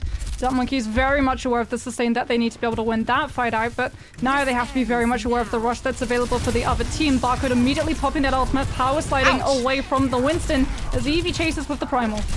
Man, he jumped straight into that railgun shot, and it doesn't matter because as much work as Barcode was trying to get done, look at H-Key there in the kill feed. That says it all with the Death Blossom once again, Moxie.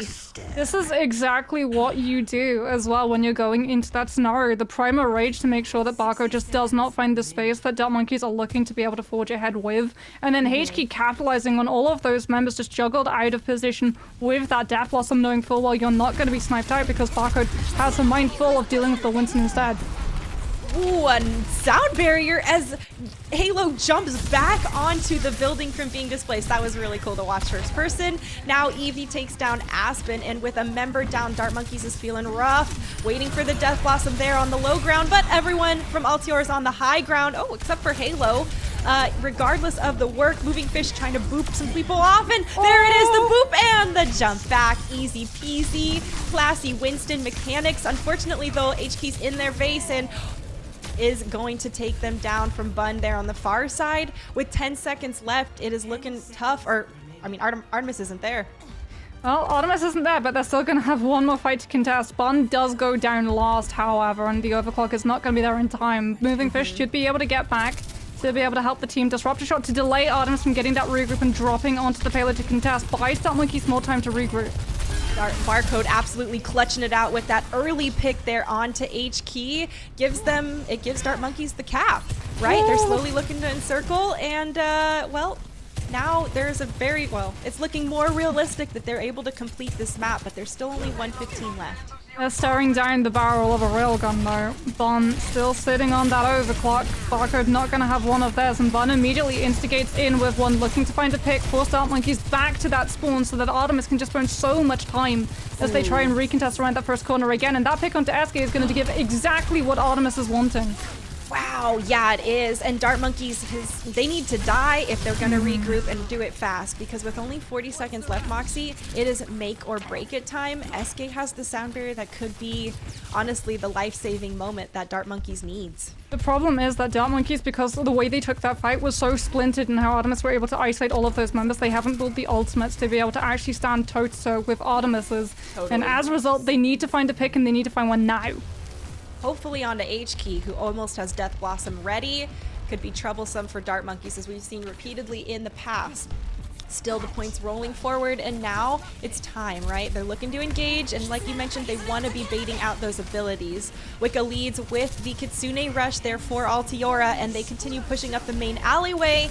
SK counters with their own sound barrier, and now it's time for Barcode to make some hero plays with Overclock. It's make or break it time because Altiora is at match point. Dart Monkeys wants to push this card, and the Death Blossom coming through there doesn't find anything from H-Key. It does distract Dart Monkeys enough for the rest of Altiora to continue throwing the damage into the back of Dart Monkeys. Azuzu there to try and keep themselves in this fight a little bit longer, but Moving Fish goes down at the end of the day. It's a straggler here.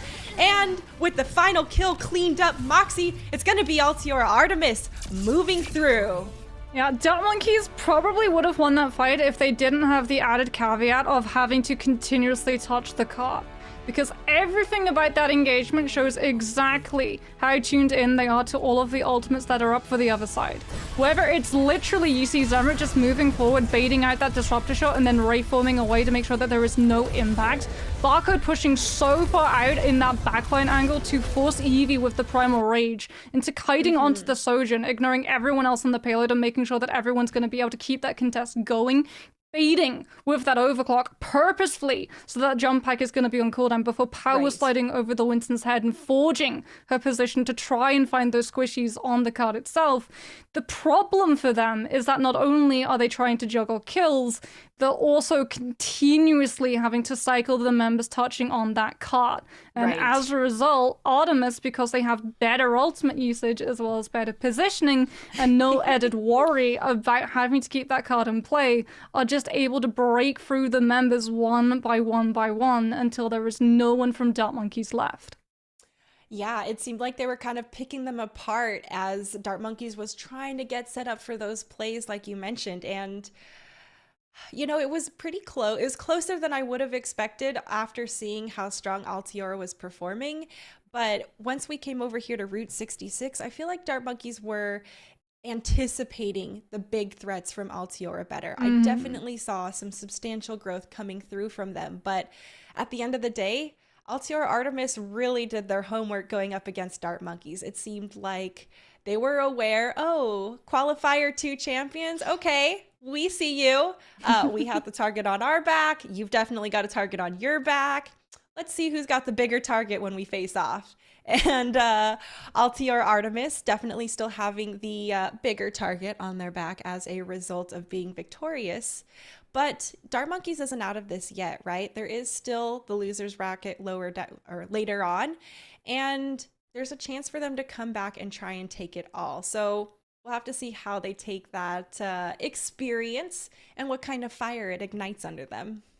Yeah, I mean, you could see as well that Dart Monkeys, like you said, they had adapted to what they were expecting, especially coming out from Bond. Like, they knew, okay, Disruptor Shot is going to come through and try and split us away from that Winston. We now have to try and bait it with that Reaper. But that then depletes resources to dealing with the other Winston. And we saw that. Yeah, Evie has a pretty terrifying Winston.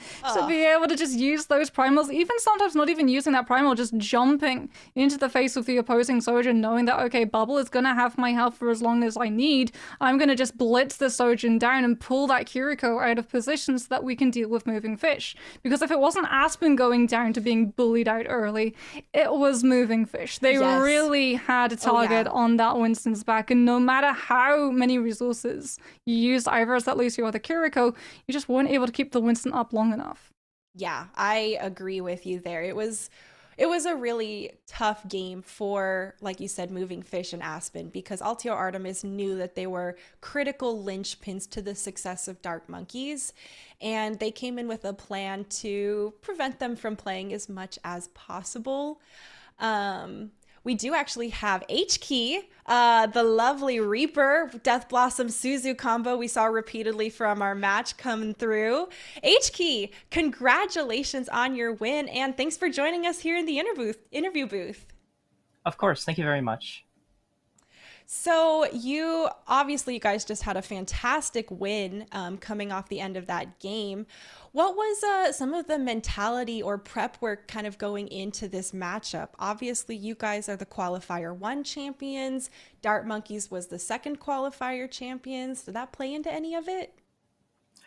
No, not really. Mainly, we just knew that they played Monkey Comp, and most teams play Monkey Comp, so we didn't really treat them any different from any other team. We've scrimmed teams in many ranges. We just know how to play against Monkey Comp in general, so that's just our basic game plan going into it.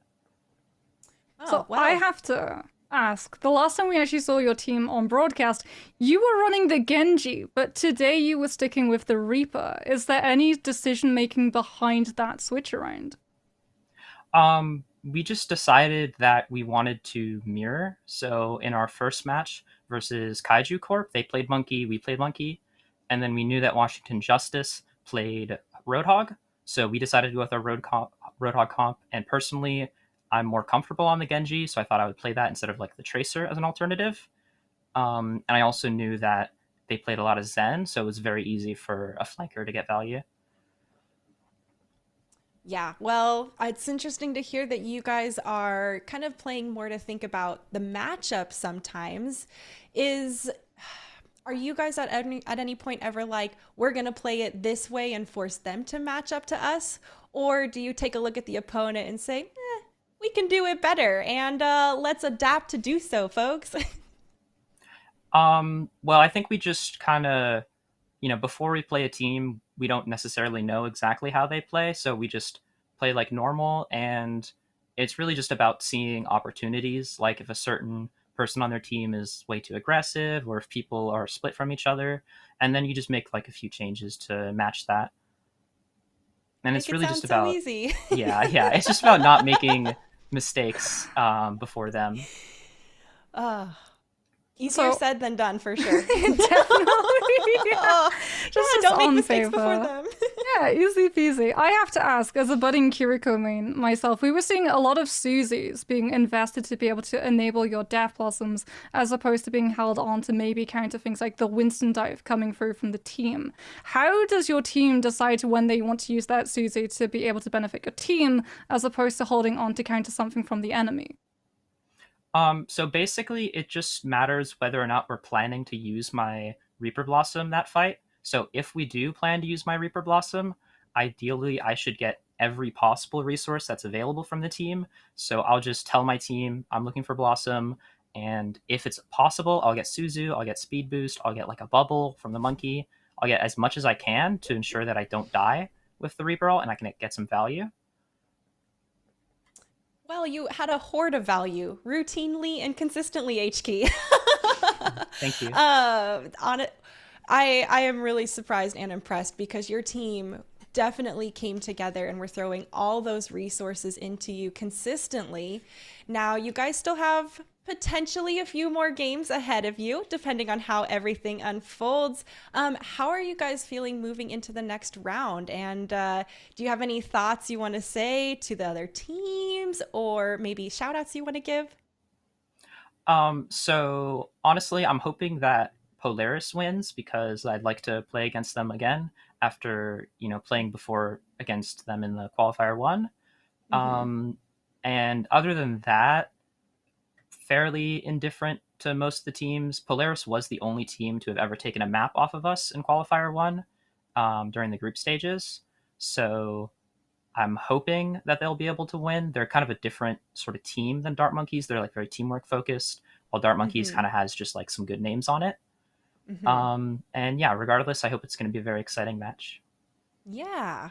Well, best of luck to you, HK, and honestly, really nice job during your game today. It was very apparent that you and all of Artemis were pretty much in that flow state, and I look forward to seeing you rip through more people with your Death Blossoms later on. Thank you. All right, folks, that's, just our first matchup of the day. Moxie, we got one more headed up through in the chamber, and then a couple more down the road as well.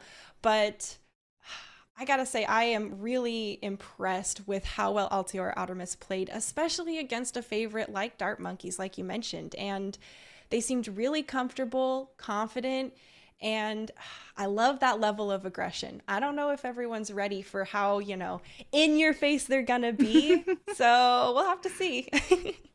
I mean, you can see as well, like, the synergy that's coming through from this team is something that Calling All Heroes is allowing to build up.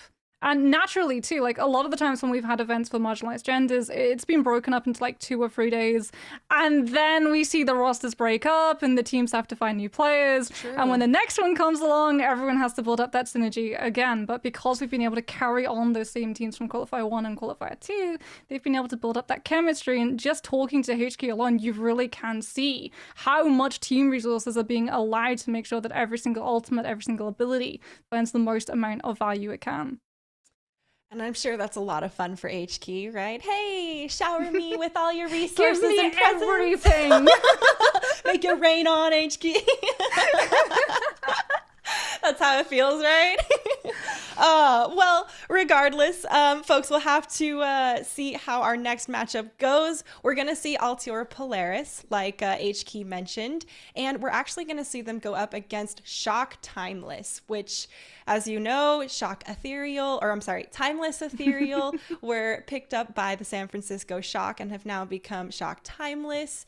And it's our lower round 3 bracket. So it's all on the line here. If they're out for this time, it's out for the rest of the tournament. And, well, Redemption Arc will unfold as we'll have to see who wins that side, folks. We'll take you to a break.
Hey everyone, and welcome back to the Calling All Heroes Challenger Cup Finals.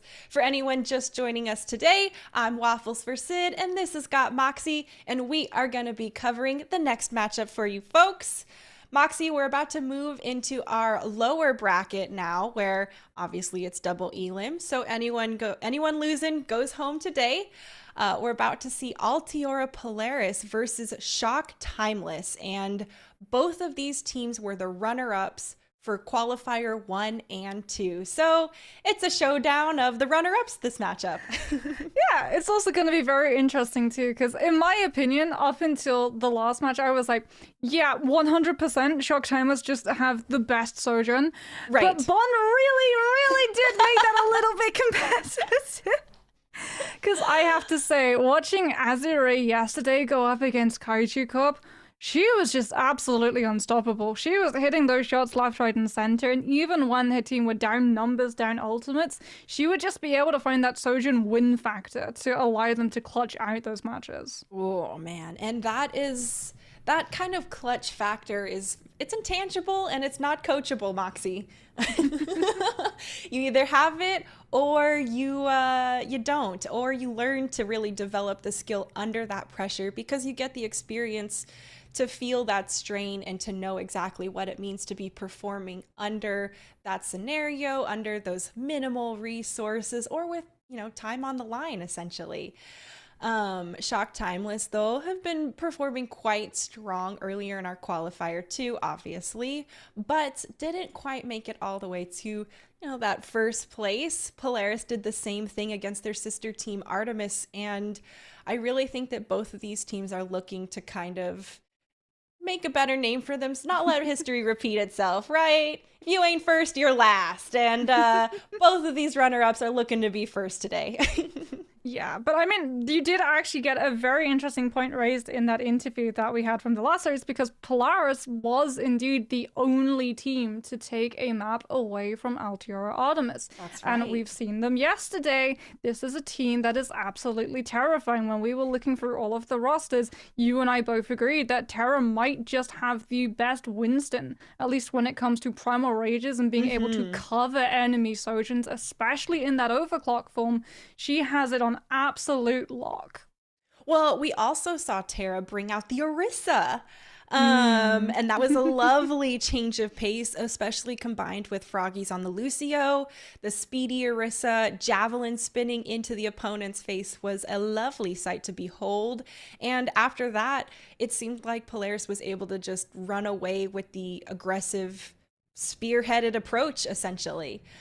So I don't know if Shock Timeless will be ready, although Polaris has been really performing well. Yeah, Shock Timeless, however, are really no slouches. When it, like I said, when it comes to Sojourns that you have to be scared of, Azure is definitely up there. Yeah. If there is one Sojourn who had maximum rail ult charge in this tournament that I did not want to corner check, it's this girl. She is absolutely on fire. Yeah. And she's having really good matches. And Santana too, actually, yes, she has been playing a lot of Winston, but we have actually seen her swap over to the Roadhog to counter from time to time. So Shock Timeless both having the resources, that being signed to a label like San Francisco Shock. You can really see, like, allowing this team to come into their own, building off of all of those resources, and also the synergy that this team had moving away from that qualifier 2, where they were just really in tune with each other, has only flourished over time. Yeah, I definitely agree with you there. And actually last weekend, they had quite a tough matchup against Washington Justice Red, going all 5 maps. So I'm curious to see how much they've really gotten to learn and take away from that, because last weekend everyone stepped up, and this weekend it's time to show what you've learned from it. Yeah, well, I mean, speaking of really hard maps against Washington Justice Red, Altiora Polaris' last matchup was actually against that very team, and they were able to win after a 5-map series. Ooh. So both of these teams have been in the exact same position. The difference is that the results were reversed. Polaris were able to come out on top. Shock Timeless find themselves in the lower bracket. Oh man, no one wants deja vu when you're in the lower bracket, but they're gonna have to really bring their A game. And with the drop off here viable, we've talked about this. The Lucios are dangerous, and you gotta watch your step. Yeah, I want GPS and froggies for the entirety of this map.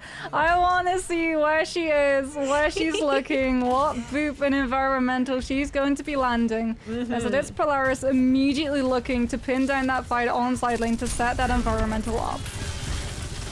There it is, a lot of hanging out by the edge. Definitely want to avoid the disruptor shot and look to aggress afterwards. Still more poke coming through. As you can see, Altiora slowly working their way towards Shock Timeless's back corner there. A little bit of pressure and a nice Suzu to bail out Terra just as she was falling a little bit low. Now we can see more push. And was that... Oh, I think Jim was booped off the edge and managed to teleport up in the nick of time. Very stressful coming through. And Moxie, no one's capped the point yet. No one has capped the point because if they try, anyone from Shock Timeless is immediately going to be walking into Saber. Beautiful positioning coming through from Polaris to be able to push into that front line, but also apply so much pressure on this off angle that they can't contest the point. And now that Saber is pretty much set up on this far side, it's going to be really tough for Shock Timeless to also push into that.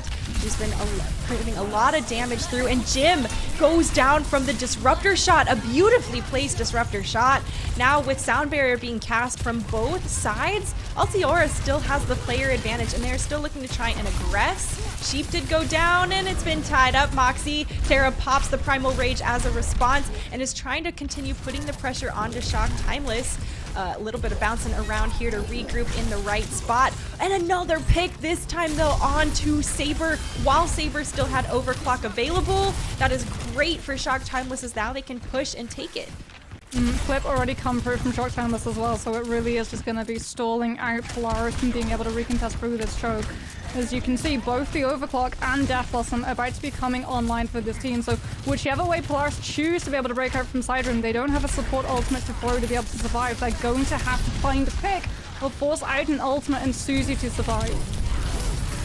Oh, Jim is the first to go down. Saber goes ahead, pops that overclock, and is so deadly. Now it's combined with the Death Blossom, and with 2 DPS ultimates committed, Polaris is able to go ahead and take this point back for themselves. Yeah, Polaris deciding to really just take the initiative out of Shock's hands. They've got 2 ultimates. They decide to just throw in both to be able to break through that choke. And Shock Timeless find themselves without any time to be able to respond. They go down extremely quickly, but hold on to their own ultimate. So they do have the cards in this next fight. As Terra goes extremely low, trying to force onto Azure and deny that off angle for the overclock. And as a result, with the Winston and the bubble removed, Azure gets the shooting gallery. Moxie, you said it at the beginning, right? Azure, one of the best sojourns, maybe some of the best accuracy with the overclock. Yes, I point you to Exhibit A. I mean, the headshot onto Terra before the bubble can even fall into place. Mid-jump, coming out to chunk Terra down so low so quickly. Like, it really is just a skill shot coming through from Azure as we see that rush pushing into those members of Polaris stuck inside that side room, forcing them out of the rush and into the Death Blossom. Oh man, yeah. And whenever I see this Kitsune rush with a Death Blossom, I'm like, oh cool. It's a Death Alley rolling through the members of Polaris. They did, they still have a couple of support ultimates for the next time they opt to push. But Moxie, now that Shock has 75%, it's going to be tough, and we're approaching last fight. Polaris are holding on to both support ultimates, but Santana is about to hit that primal. Just about 5 seconds of cleave is going to be able to pull that ultimate up, and then you just bounce all of the members of Polaris off the rush and into the environmental below. Oh, and a good attempt there on the boop, and, well, there's the sound barrier coming through from Jam. Timeless is still trying to push on forward, and oh, a nice sound barrier also coming through from Froggies to continue beefing Altiora here in this fight. Terra almost fell down, but does manage to stay alive here at the nick of time. Saber goes down with overclock online. The point is flipped back over to Altiora, but at the end of the day, Shock Timeless are still taking down members of Polaris. They're trying to stall this out, and a little late pick there onto Sheep. Yeah, Jim is able to find their counterpart. Sheep has been removed. The Death Blossom not going to be there, but Froggies is able to find the boop onto Jim. And as a result, Polaris will hold strong. We are heading into final fight territory, but now it's in favor of Polaris as they're holding on to those two ultimates. Shock Timers have a little bit of time to go into the poke phase and build up ultimates of their own, but if they lose a member and have to wait for the 30-second reset time, it's curtains. The bubble was clutch. It was a great attempt there from Santana to try and mitigate any of that Death Blossom, but it was just, it's tough when you're already cornered there trying to push through the choke. Saber goes ahead, uses Overclock, deletes Santana from having a chance to stall, and now it's all about handling the trickling going on from the members of Timeless. We see Kiriko trying to do a little bit of wall jump tech there. Azure comes out big with a huge hat trick. 4 people killed. Oh my gosh, absolutely just clutched it out. Killed all 5 members of Altiora to come back, win the fight for their team. You know, it's that sometimes I just get to sit back in my seat and have that smug little smile because Azure just dropped a 5-piece. And there's Exhibit B to your statement earlier. Just gonna have a TED talk, you know, a PowerPoint presentation behind me every single time we go to break. Just be like, this is slide A on where Azure is absolutely terrifying. And here's the even worse thing for Polaris. That overclock that Azure picks up is burning through all of the members sitting inside Dax's Kitsune Rush. They can't even move off the point either to contest the Sojin because then they allow the flip and Shock Thomas walks away with the map. Azure definitely has that clutch factor if I after seeing that display of 5k. Is what's going on? Okay. Yeah, I think we're gonna have a little bit of a pause, as it does seem like one of the members of Polaris is maybe having a little bit of a disconnect, and we might have to see the map reloaded. But you know what? That just means Moxie's TED Talk continues. Let's make it rain over there on Azure now. Oh my goodness, she's just such a stellar Sojin. Like her position that comes on through the reading as well, knowing that that Kitsune Rush is gonna be up, and that because of that position, because of the time that is available for both of those teams, that rush is going to be invested trying to go into the point but also onto the side lane that immediately leads onto it, and so she's just able to position herself just a little bit out of reach to really force those players to come towards her, and if she finds herself being pressured, she can immediately power slide back towards to grab that mega health pack and then return to the high ground, knowing whoever's chaser is going to have to give up because they have to return to that contest going through on point, allowing the Sojin to live and cycle back on through with that railgun. Well, and we saw that happen a bit on our last series as well. And, you know, the name of the game is to take the point or push the payload, whatever it may be. And when you have to divert resources to that versus, you know, just getting kills, it can put a lot, it can be the make or break it moment. And the fact that you mentioned Polaris had to be on the point, that means they can't take the time to look at Azure. And if you don't take the time to look at Azure, you're gonna be playing Temple Run again.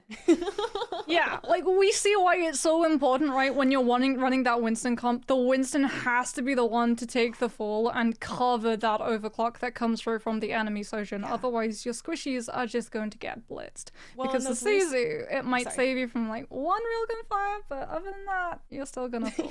You got a lot more time than just one, than just that part.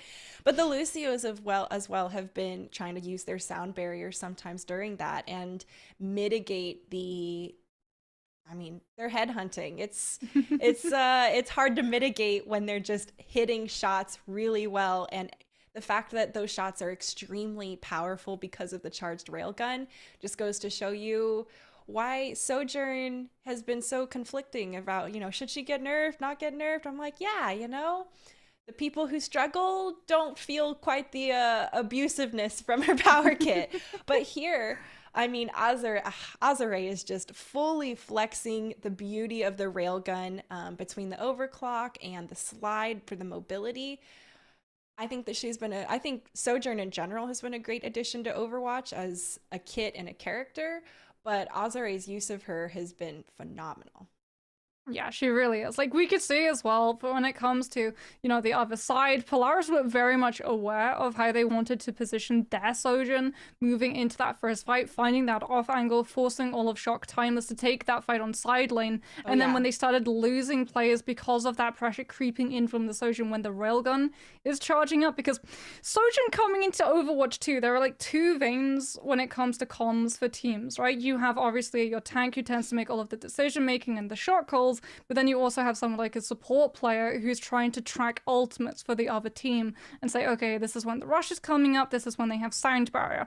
Sojin being in the mix brings in a third bit of utility that you have to keep a track of, and that is the railgun charge. Because unlike things like the ultimate, when you die to it, you see that percentage of charge, you're like, okay, they're probably gonna have this in the next fight. With that railgun, you have to be able to track it and call out when it's not gonna be up, or the other option is you find out it's fully charged by losing one of your teammates a little bit too early at the start of the fight. Oh yes, it's online, and I know because it's when that's like when I'm like Roadhog no hook, because I just got hooked. Yep. I feel it for you there.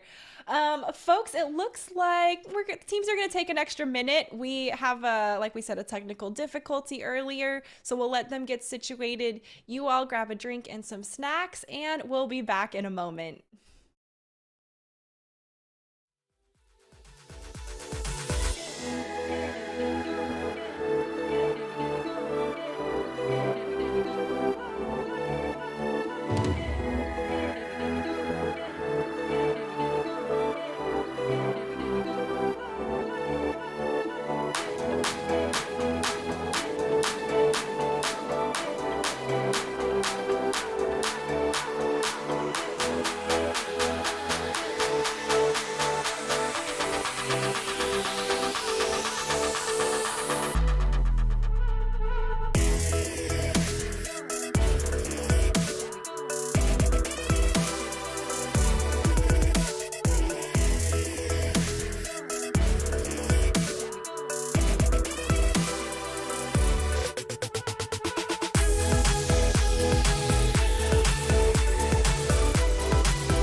Hey everyone, welcome back from our quick technical break.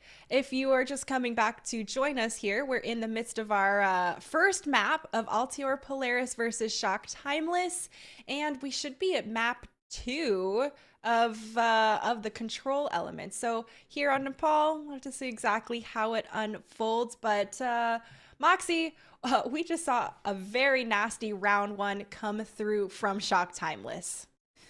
Yeah, I mean, we were even talking about this still through the break, just gushing about Azure. Like, both of us were like, how do you hit that shot so cleanly onto a Winston mid-jump in the head? Because here's the thing, like, Winston is a really good counter to Sojourn, because you're able to jump, you're able to force that power slide out, then your rest of the team can try and capitalize. Either the Lucio chases her down, or the enemy Sojourn is able to capitalize on the fact that you know her position, you're going to be able to snipe her out. That bubble makes it a lot safer as well for you to be able to aggressively face peek in.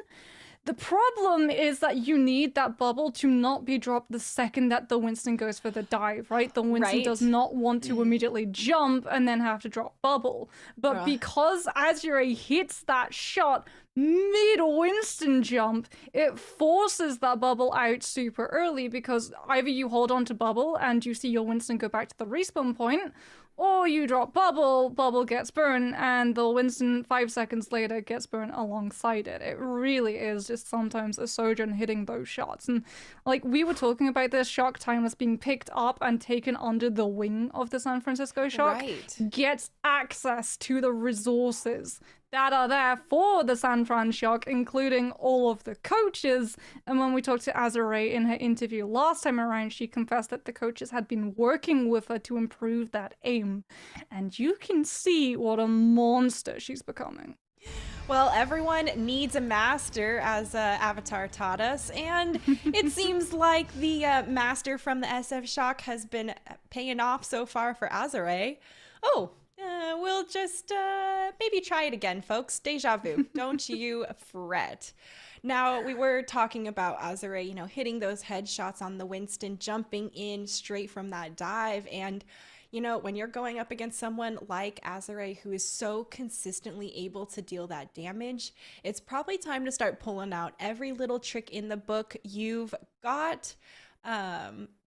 You know, there's some small tech you can do with, you know, spinning around, trying to divert your actual hitbox to prevent some of the initial headshots coming through. And I don't have the skills for that. That's a whole different caliber of that's a whole different caliber. But with the way Azure is playing, that's definitely, you need to start pulling out all the stops to minimize the impact that she's bringing on this Sojourn, because I mean, we saw the perfect 5K come through from her. That's that says it all. I mean, speaking of like using all of that tech to obscure things like your hitbox, my favorite is the Widowmaker, like the 1v1. Whenever you go into a headshot only lobby, Widowmakers just like look down when the grapple comes through to try and use the ponytail to obscure getting dunked in the cranium. But a little bit harder for the Winston to obscure their hitboxes. It is pretty beefy, and no surprises. Azure finds a snipe and opens up the lobby to find a second! Oh my gosh. Moxie, it's with the way Azure is playing, I feel like the rest of Shock Timeless has almost got it easy trying to make space and get to the point. Yeah, Azure now is going to be even harder for Polaris to be able to push into, right? Because that is the Sojourn set up in the high ground, who already has an angle to be able to snipe you out and also drop the disruptor shot to make it even harder for you to try and face check into. And as a result, Polaris are foregoing trying to control that high ground. They're just going straight to point. Okay, yeah, engage and force them to be on the point. Well, maybe not the best plan of attack, but at least it was a new attempt. And, well, although Shock Timeless still have the point in their possession, Altiora gonna have another chance to regroup.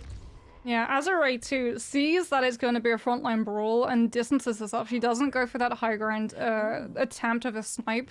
When Polaris come through, she just plays at the back of that point, and everyone from Polaris is so set trying to just ice the backline and those supports that she's able to just freely push on through. And now Polaris stuck in that choke, have to commit so much. The Ray form already going to be used, and Azure gets aggressive and pushes forward. Oh man, pushing through this choke with Azure on the Sojourn into a disruptor shot is really nasty business. Both DPS though. going down early in this fight from Shock Timeless. I'm surprised that they bit off that much more than they can chew, and now Altiora go ahead, take the point for themselves for the first time. It felt like Azure was pushing up for an overclock to come on through, right? You want to hit that first kill and then immediately move forward with the overclock to catch out the strays of Polaris as they try and disengage, but that first kill doesn't come through. Froggies is actually able to take advantage of the Sojon's over-aggression, and as a result, Polaris, without that burst damage to try and force them away from that choke, they're able to live through, as now we see Shock Timeless being stunted by the chokehold that Polaris now have advantage of. Well, and the Kitsune Rush there was used by Dax, but that was the only ultimate used. So Shock Timeless are happy that it's spent, but they still have to push into Saber with Overclock. Yeah, and Aramori does have a rush of her own, but there is that Overclock coming on through, and immediately Shock Timeless, even though the rush is there, just have to move faster. Yeah, it's not as much as they were hoping for. A lot of damage from Santana is trying to be put onto Saber, but can't quite find the kill. Jim has a nasty Death Blossom come through, and eventually Shock Timeless wipe out the members of Polaris, and they take this point back. Jam's going to be holding on to the sound barrier for sustain as well, coming out from Shock Timeless, but Polaris going to be holding on to a sound barrier and Death Blossom of their own. The problem for this team, it hasn't been using ultimates to win these fights, it's been getting out of these chokes without losing a member too early. And that, once again, is going to be an issue, as you can see, just immediately TPing, taking onto that point as fast as possible to avoid that potential snipe. Point starting to be flipped towards Polaris, and it is actually capped for Altior Polaris. The sound barrier, the speed boost, and the Death Blossom. That's the combo, and it's going to send Shock back. Well, we heard it from the interviews. Every single time a Death Blossom is available, the Reaper gets everything, the kitchen sink and the sound barrier included. And yeah, I'm very surprised Shock Timeless actually walked away from that point long enough for the flip to come through, because then if they want to contest it, they're walking back into the Death Blossom, something Polaris immediately takes advantage of. Both bubbles used up and a Suzu forced out early from Dax. Damage is too much, and Jim is uncontested here in this corner, just pretty much free firing into Polaris, trying to approach. Now they've lost the point, and with 85%, it is last fight territory. Dax is going to have that Kitsune Rush. Polaris members extremely close to ultimates of their own to be able to set up through that one to buy themselves time to contest on this point itself, as they really are just going to have to push immediately onto point, denying that high ground control, and just Terra being the one to take all of the hits does mean no tank, no primal. Disruptor shot to make sure it's only Terra, but that means that Polaris don't get to touch. And as a result, we don't see overtime, we don't see a contest, and we see Shock Timeless walk away with the first map. The real question, oh, it's sheep? Really? Okay. I'm happily wrong. Denied. This was a good one, though. This was a very good one. And I think the big difference maker as well is that those kills come in so quickly, as opposed to Azure, where it's like, yeah, she does walk away with the 5 kills, but they're a little bit splintered apart. So play of the game is like, okay, well, maybe you got 2 in 20 seconds, but you didn't pick up the full 5K. It was a more split up, just like, no, but very nice job nonetheless, also from Sheep, because that Death Blossom was very critical. And I mean, you saw the synergy of Polaris ready to full commit for that attack. And, you know, at the end of the day, it didn't quite work out. Shock Timeless had some massive star power roll through from Azure to just kind of prevent Altiora from having a great first step every time they wanted to engage. It felt like every time it was like, oh, a little misstep, or like maybe a little ankle roll, or maybe you stepped with your off foot instead of your strong foot. I don't know. Either way, they were off balance the whole time. Yeah, that's always the danger with control maps. Like, it's a little bit less so in this meta if you're not running that mirror matchup, because the fact that we have that 30% retained ultimate charge does mean that sometimes if you want to play tank matchups with counters and you lose the first fight, you can actually swap onto something that counters what your opponent is running, retain the ultimate charge, and then win that fight immediately because you're just running something which steamrolls over what you're now running into. However, when you're running the mirror matchup, that first fight is everything, especially when when it comes to choke control. And both Sojourn players, both Saber and Azure, were doing everything in their power when the point was under their team's lock to be able to hold on to that high ground and snipe out anyone coming through from that choke, forcing those Lucios to use the speed amp very early, the Winston bubble to be burnt out very early as well, and buying as much time percentage as possible. And since Shock were the ones to pick up the point first, the time percentage is able to build up a little bit better. Yeah, well, those disruptor shots too were, I mean, critical, and also forcing out like Wraith early and Suzu early because they were all cornered and pinned and there's only one exit. So, you know, not the funnest of time when you're on the receiving end, but a really nice, you know, synergy and team play coming through from Shock Timeless. As you saw, Polaris is going to take us over to Paraiso, and well, we'll have to see who opted to, or what, if Shock opted to defend or attack first. Yeah, Paraiso is a really weird one because, like, you can run that Winston mirror, but you can also run a couple of other compositions that find a lot of value, right? Attacking, if you want to play that Roadhog composition with the Lucio, you can take that side alley to be able to pop up behind the point and maybe snipe out one of those squishies with Hook. We've seen teams break out that Pharmacy to be able to break through point E extremely quickly, as well to be able to deal either with a Sojourn who's set up all the way on that back high ground, sitting above point, or just pump out so much pressure that the defense can't take advantage of that first corner.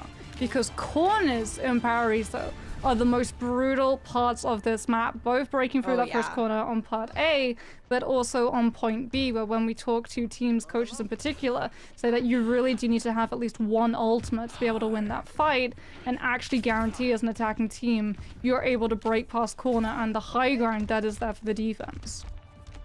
That high ground can be, I mean, we know the high ground pushing into Circuit Royale, and this high ground can be equally as difficult once the defense is set up. Okay, nothing, no big deal. I mean, not too crazy, but always worth a try as per usual.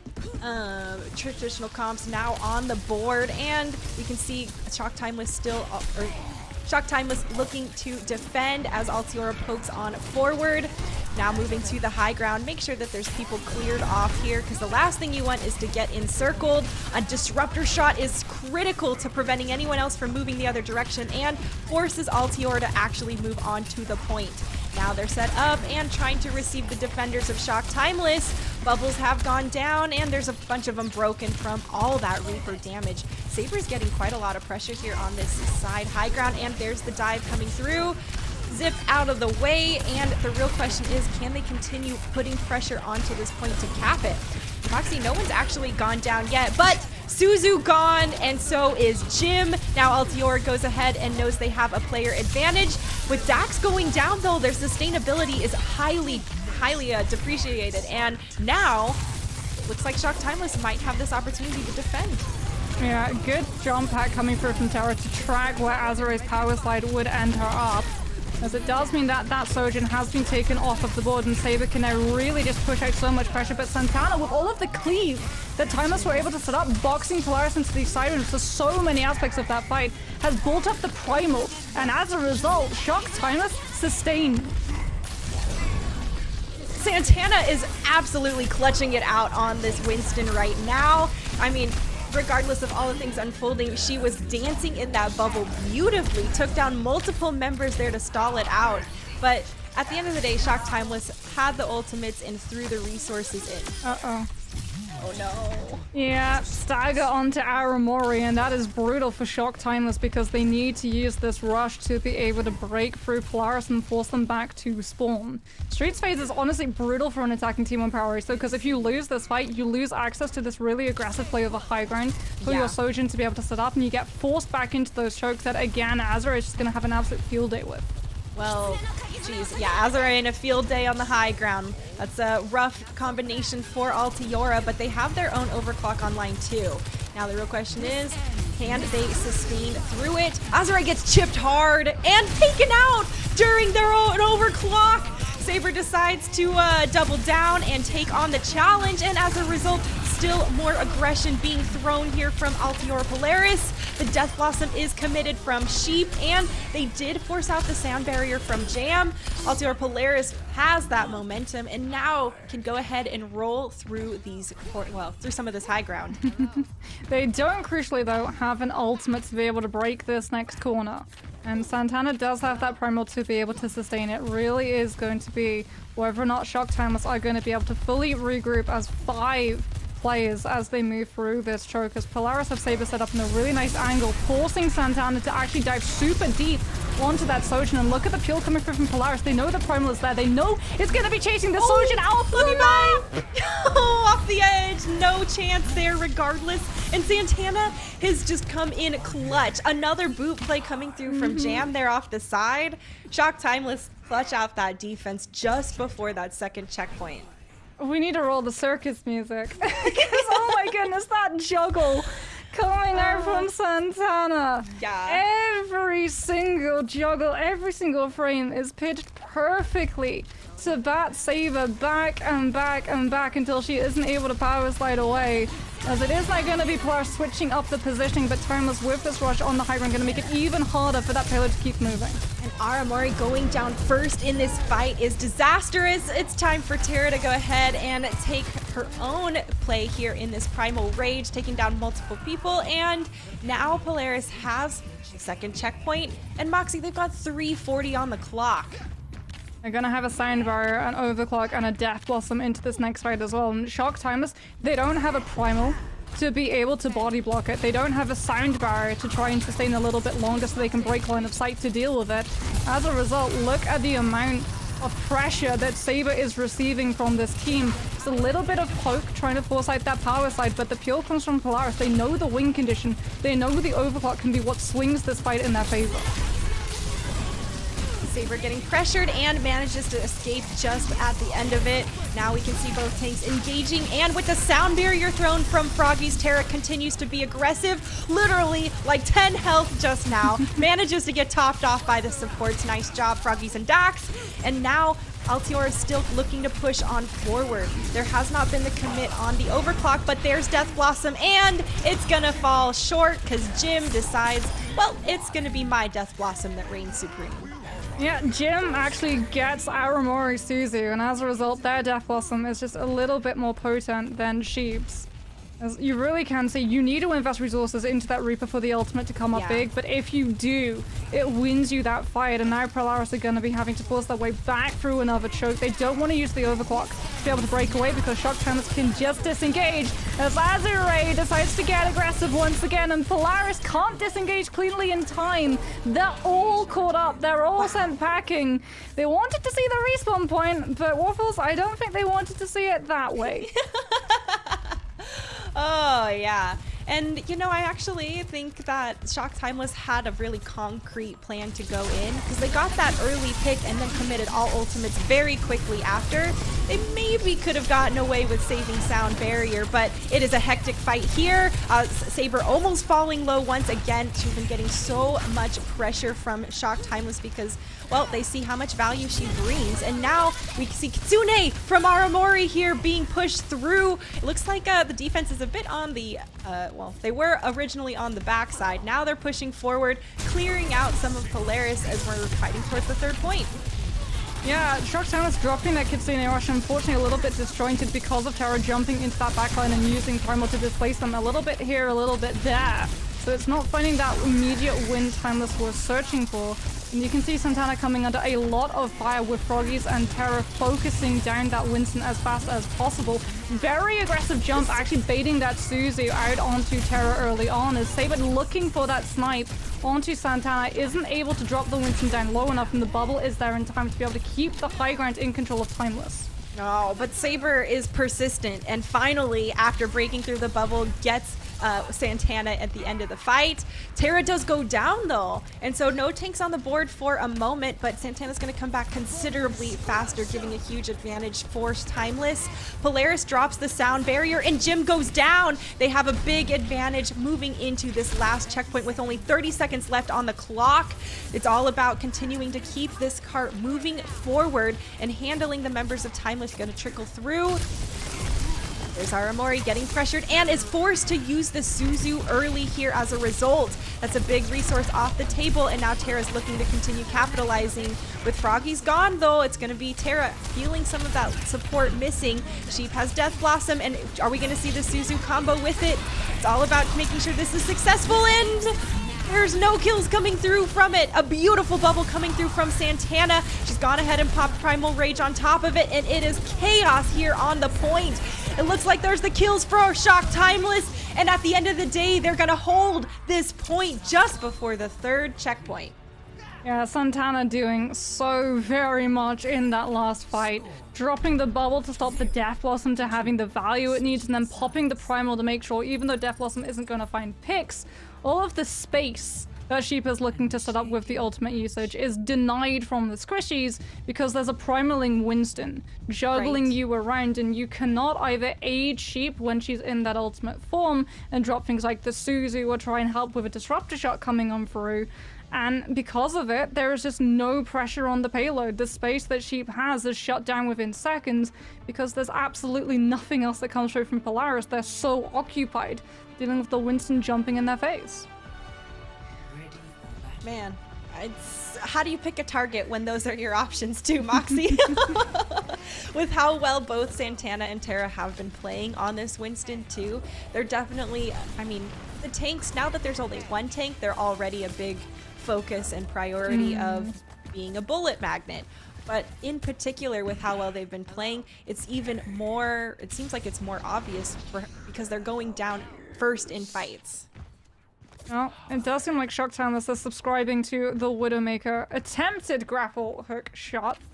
We saw Polaris try to do this. Interesting enough, they didn't actually burn all of the time that we used to see a lot of teams do, where you have 2 Widowmakers, so you actually don't have to worry about that grapple cooldown, and you can have 2 attempts of pressuring it out. It's a little bit more predictable, though, now that it's been in the game a little bit longer. As Azrael on that Tracer is going to swap to the Widowmaker, and there it is. The double dunk! Almost found value! Polaris aggressively face checks and could have been punished for the hubris, but the shot whiffs!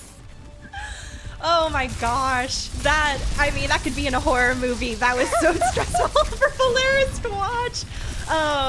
Shock Timeless, though, doesn't pan out. Now they're pushing forward in the more traditional route that we see here.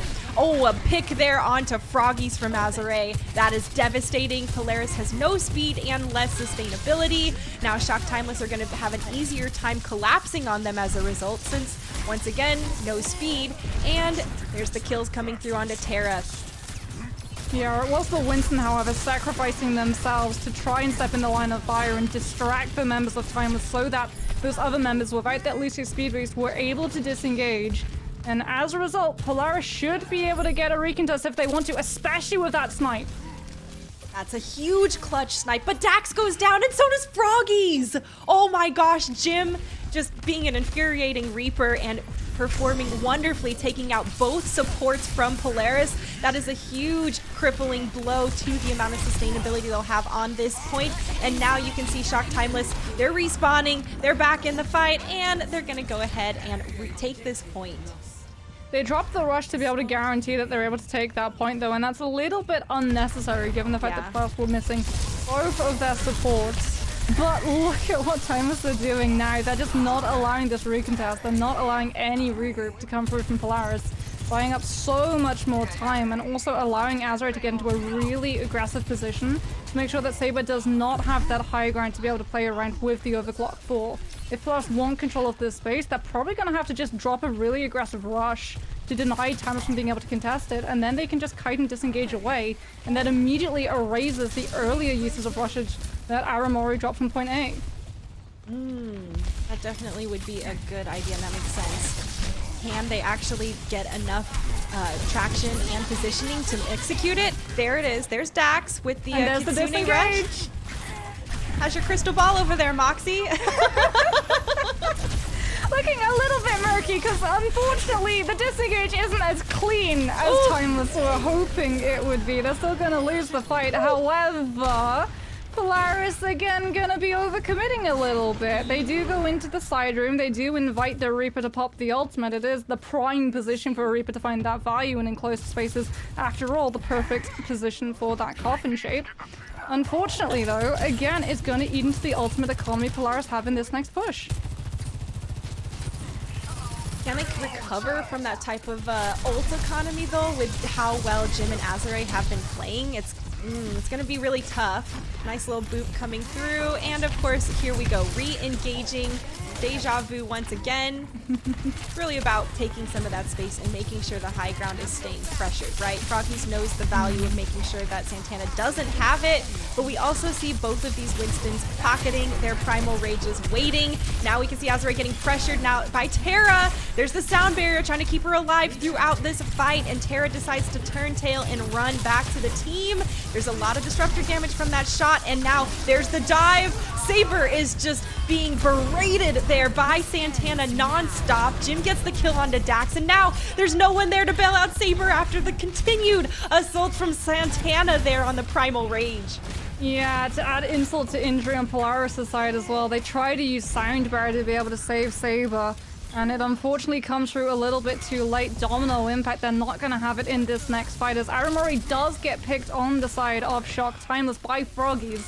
That aggressive Lucio play really coming in clutch, as they are going to be pushed all the way back towards the beginning choke. As Polaris, without that Kiriko, have been able to see themselves once again take up residence on the high ground. Still no ultimate for them to be able to go toe-to-toe, so they need to delay this next fight, otherwise Aramori is coming in with a rush, and Dax can't counter it. Ooh, yeah, and we have seen exactly how well Shock can capitalize on this rush. Oh, but it's too slow! Saber already went ahead and took out Jim early in the fight. Now, Shock Timeless need to leverage this rush if they want to go ahead and look to take the second checkpoint. There's some good pressure coming through. Santana is relentlessly attacking Saber left and right. They do go down at the end of the day, but the poor Saber, she is just having to run constantly from Santana. Well, Saber did her job, however. She was able to make sure that the pressure from that Sojin sitting all the way at the back end of that rush didn't allow Timeless to be able to play on the front of it. And some really good heals from Dax as well force Santana into diving in extremely deep enough that she is able to punish and drive the Winston away from the backline and immediately back to spawn. As 1 minute and 9 seconds left on the clock, Shock Timeless without a single ultimate to play around with. Have to be careful that they don't walk into a small room with a Death Blossom up again! No! Oh, small room and a Death Blossom. Suzu can't save you long enough through all the damage. Bummer coming through there as Altior Polaris just shredded them through that. Wow. Yeah, you can see Sheep is just counting down the percentage until that Death Blossom ticks on up, hoping that Timeless aren't going to push into her. As Timeless were hoping to cleave, they were hoping to actually build up a primal rage to be able to push through, and unfortunately, that's their undoing. Their hesitance costs them. Well, and now they're pushing through. This is the same pathing they took last time, so it's going to be, you know, not as difficult because their Death Blossom isn't online. But with Primal Rage available here, Santana looks like they're going to go ahead, continue pushing in the back, displacing members of Polaris while Azure tries to put pressure from the back line. The damage is there, and Jim has ultimate. There it is. Death Blossom isn't going to save Sheep from the sound barrier, but Froggies is still alive in this fight with Terra. There is the sound barrier, this time from Jam, and Shock Timeless are going to feel beefed up moving into this second checkpoint. They're trying to cap it here. If they don't cap it here, it's over. And just before the checkpoint, they managed to touch it once again. Polaris is not going to make this easy, and they were forcing out all the resources they can from Shock Timeless in this fight. Santana had to flip over to Doomfist just to get back fast enough to hold and help contest, and a couple more picks to close it out. Give them the checkpoint at the last moment.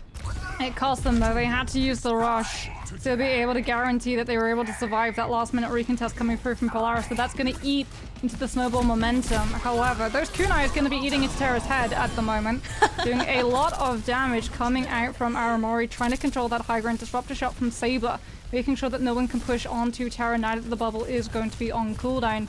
As whichever side loses a player first is going to be sent packing, and Froggies goes down. Really good pressure coming out from Terra to make sure that Shock aren't able to translate that into multiple kills without the Lucio speed boost to help Polaris disengage.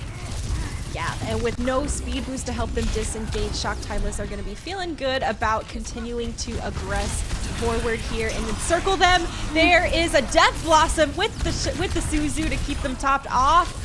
Does manage to get 1 kill, but it is still all over the place on this 3rd point, Moxie. Right now we can see, oh, a great last little chip onto Santana's foot with Polaris stabilizing.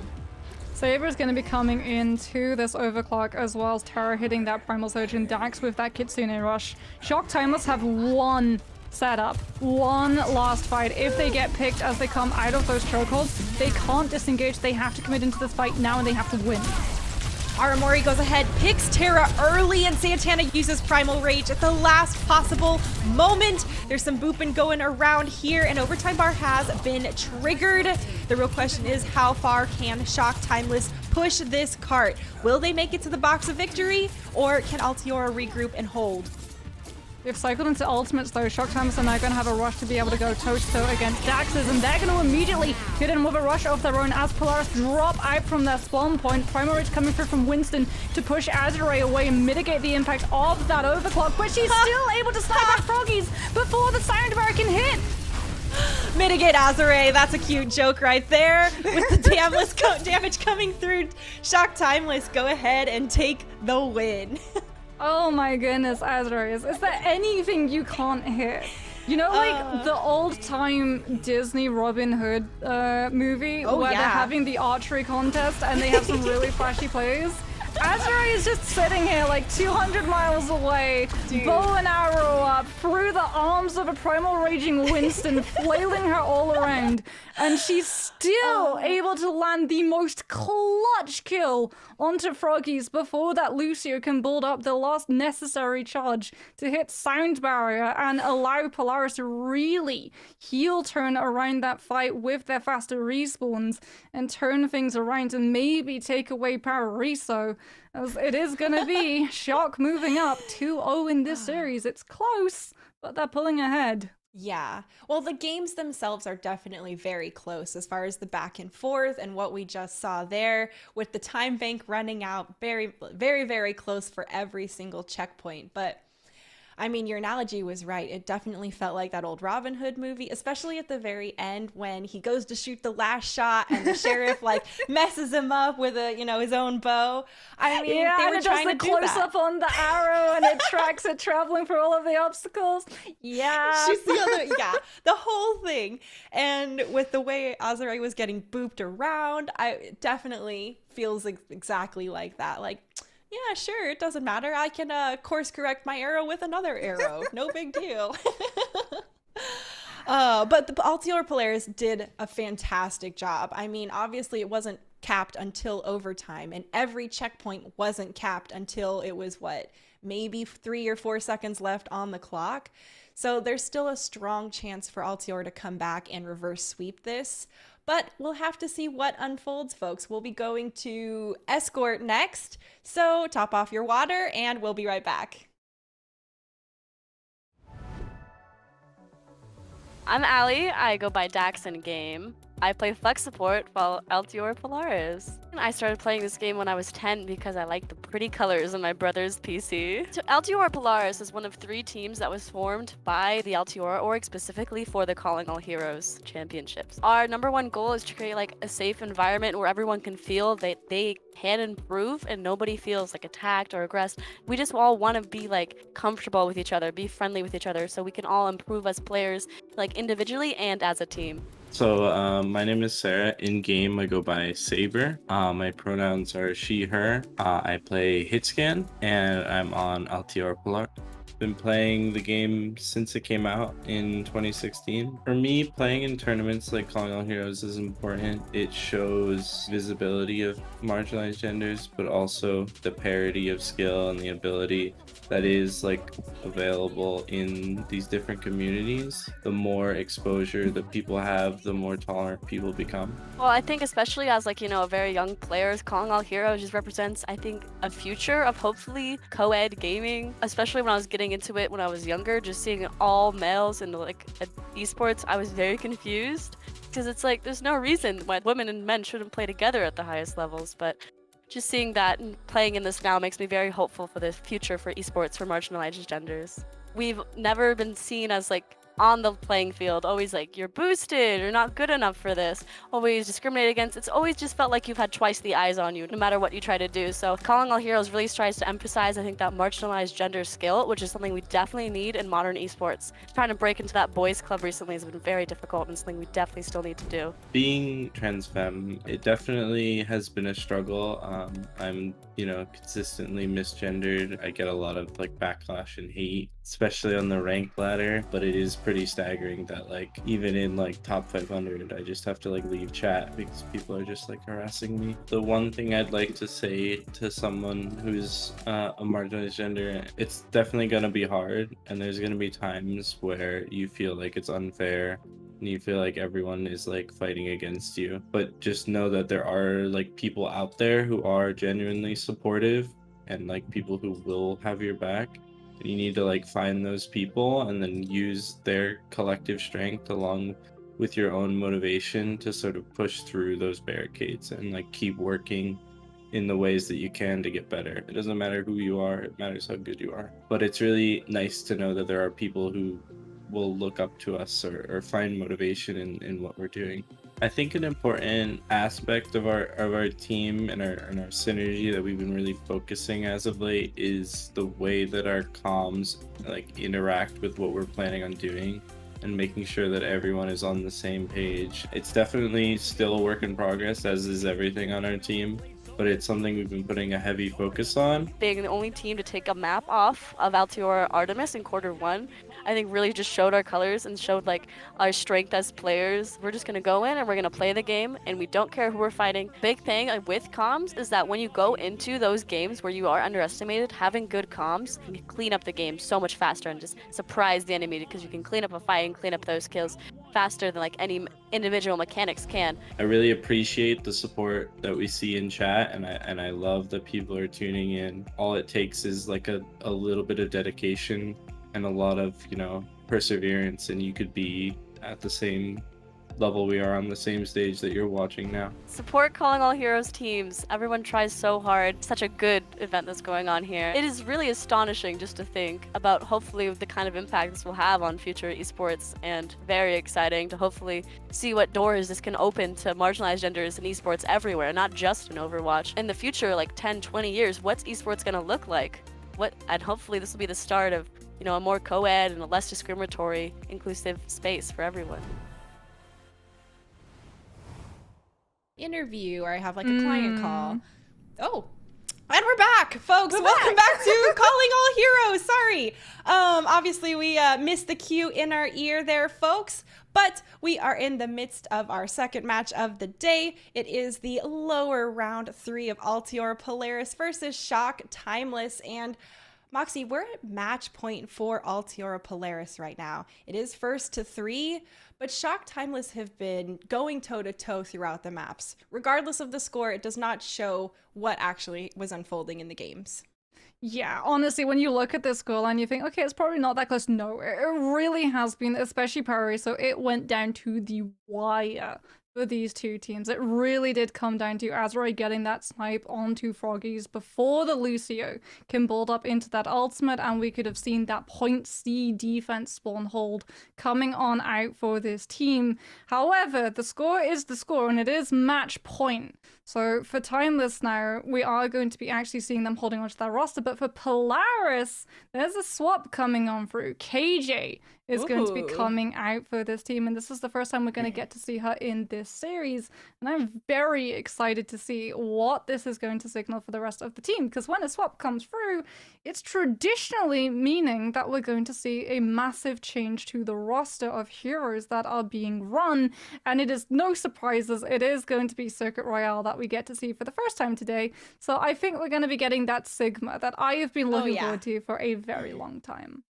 Well, and Circuit Royale it's a different type of map altogether, in the sense that Sigma is kind of normal or routine or traditional on this map, regardless of the meta composition in play.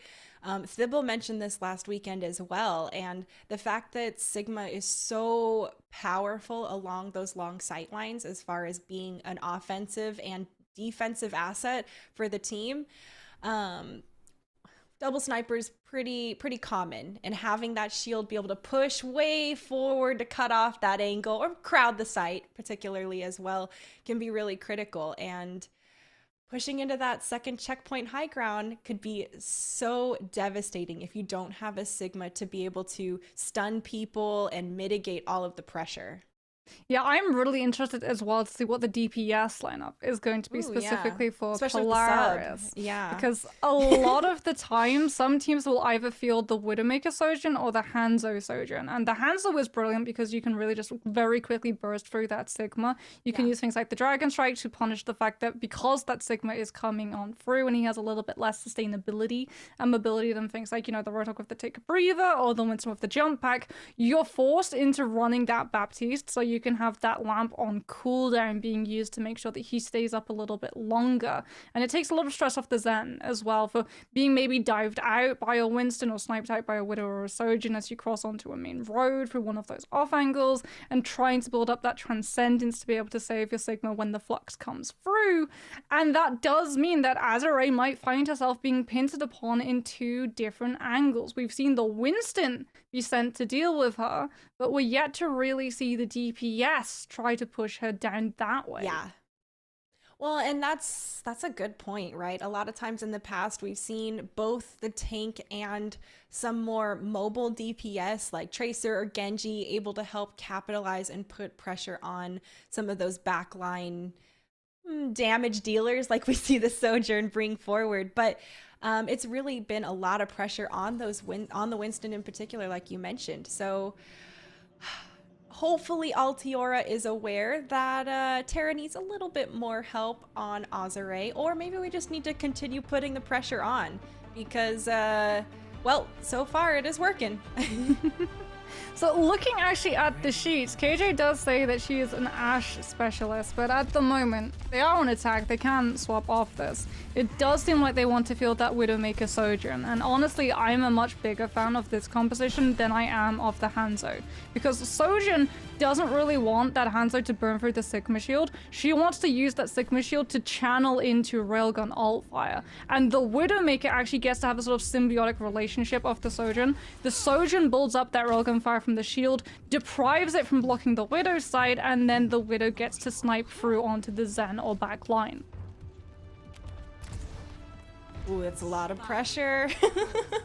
It's gonna be the early spawn hold, and I mean, it's Circuit Royale. This is the bread and butter of the defense at the beginning of this map. That's true. And there's a lot of time that can be burnt off the clock, especially just trying to break out of this. Sometimes people have to switch over to Pharah just to actually get through the doors.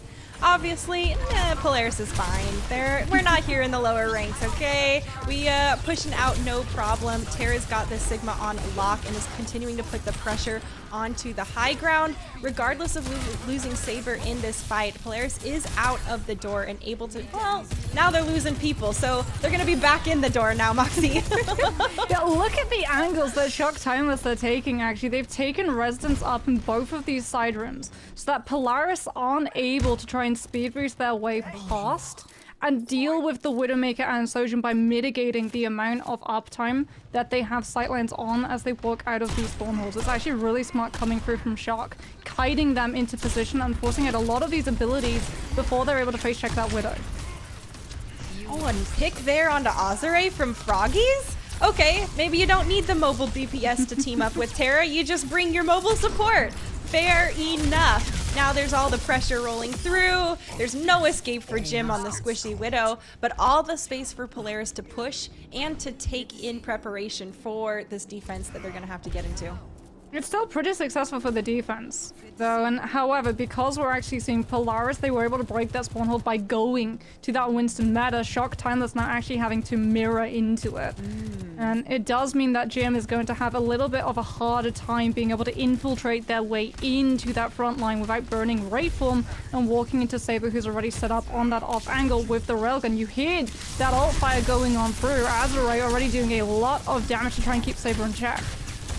Ooh, and both of these Sojourns need to be kept in check. They have been very, very lethal. Pressure's too much for Jam, and that was a beautiful collapse from Altior Polaris in general. Terra is leading the charge constantly, and the backup seems to be there. It seems like they've maybe started to adapt, and Terra has backup all the time, actually. Yeah, Jim goes down staggered as well. Santana now throwing themselves into that fight, just being a little bit of a target so that Polaris aren't able to catch on to more of those squishies and stagger out this defense even longer, allowing that payload to pick up even more distance for absolutely squat. As Saber is holding, Disruptor Shot going to be used to make sure that Santana, having used that jump pack, is not able to push aggressively onto that Sojourn. All the while, the Overclock is waiting in the wings for things like the Sound Barrier to be burnt out early. Oh, Terra gets a nice kill with the juggle onto Azure. That's a really good kill. That's a really good displacement coming through. And now pushing into Kitsune Rush. Oh, is disastrous for a slow-moving Reaper. That is not looking good as Santana now is able to capitalize on all of this space. Jim gets taken down mid-Death Blossom as well. Deja vu for both sides and exchanges all around. Polaris, they'll still have the numbers and they're looking to go ahead and push. Not into Azure's overclock though. Everyone's gonna bail out of that. Want to make sure you're trying to survive.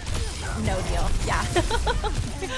This is actually a really smart decision coming through from Shock, because if they win that fight, they force Polaris to have to climb back up into that high ground and risk getting sniped out yet again. Unfortunately, however, Polaris still have a couple of members alive. They will still lose the fight, however. And now Saber might actually get sniped and staggered out early. Power slid right into the plant pot, but Froggies is able to turn around and make sure that the Sojourn has aid. And Shock Timeless, not wanting to lose members to that Sojourn, not knowing what the railgun fire is at, have to pull away and allow the space. It's going to be Sound Barrier from Shock and Kitsune here from Polaris trying to engage in this fight. Shock have been pushed back closer towards the second checkpoint as Polaris continue to be aggressive. There's the Sound Barrier allowing them to continue to be aggressive once again. Saber holding up to her name, getting 2 nice kills to close out the fight. And that's going to really enable Polaris to continue moving this point forward. Yeah, the fact that Polaris were actually able to continue that pressure so that Shock Timeless, despite winning the fight previously, aren't able to use the high ground and snipe and slow Polaris' push into that next fight down really goes such a long way, as they're in position to be able to use that rush and instantly brute force into Timeless, forcing them back and allowing Saber to set up and absolutely rip through. Oh, no. As Terra sets up with the Primal and absolutely rips through Azure. There it is, a little bit of a delay. Unfortunately, Sojourn bodies have a little bit of travel time to hit the ground. Right. It's juggling, all right? There's some hang time going on. It's the rule of gravity, you know? Right? And it takes a little bit of time for the physics to come on through. Right. And it's game physics, so we don't even have to function within the normal laws. Santana has to bail out a bit from that damage, but she does have Primal Rage online once again. Aramori's down early in this fight. That's devastating. It does force Santana to have to use Primal Rage regardless of what the plan was. That's a not fun time for Saber, because once again Santana's hunting her non-stop on this Winston. Jim does go down in the mix of it all, but Altior Polaris really happy here, holding this corner, looking to try and get some picks. That's a good Death Blossom! Oh! That's 2 coming in there from KJ at the end of the match. Oh, Moxie. Oh, look at the assists too. Speed Boost and Suzu combined to allow KJ to move forward and absolutely rip in with the Death Blossom. Jim is going to have one of their own. Polaris drop in a rush. Azure immediately moving to mitigate its impact with the overclock. Once again, we saw it on map 1. We see it again as Dax is forced to just climb the walls and wait for Swiftstep to be back on time to be able to allow themselves to manage to escape Shock Timeless's clutches.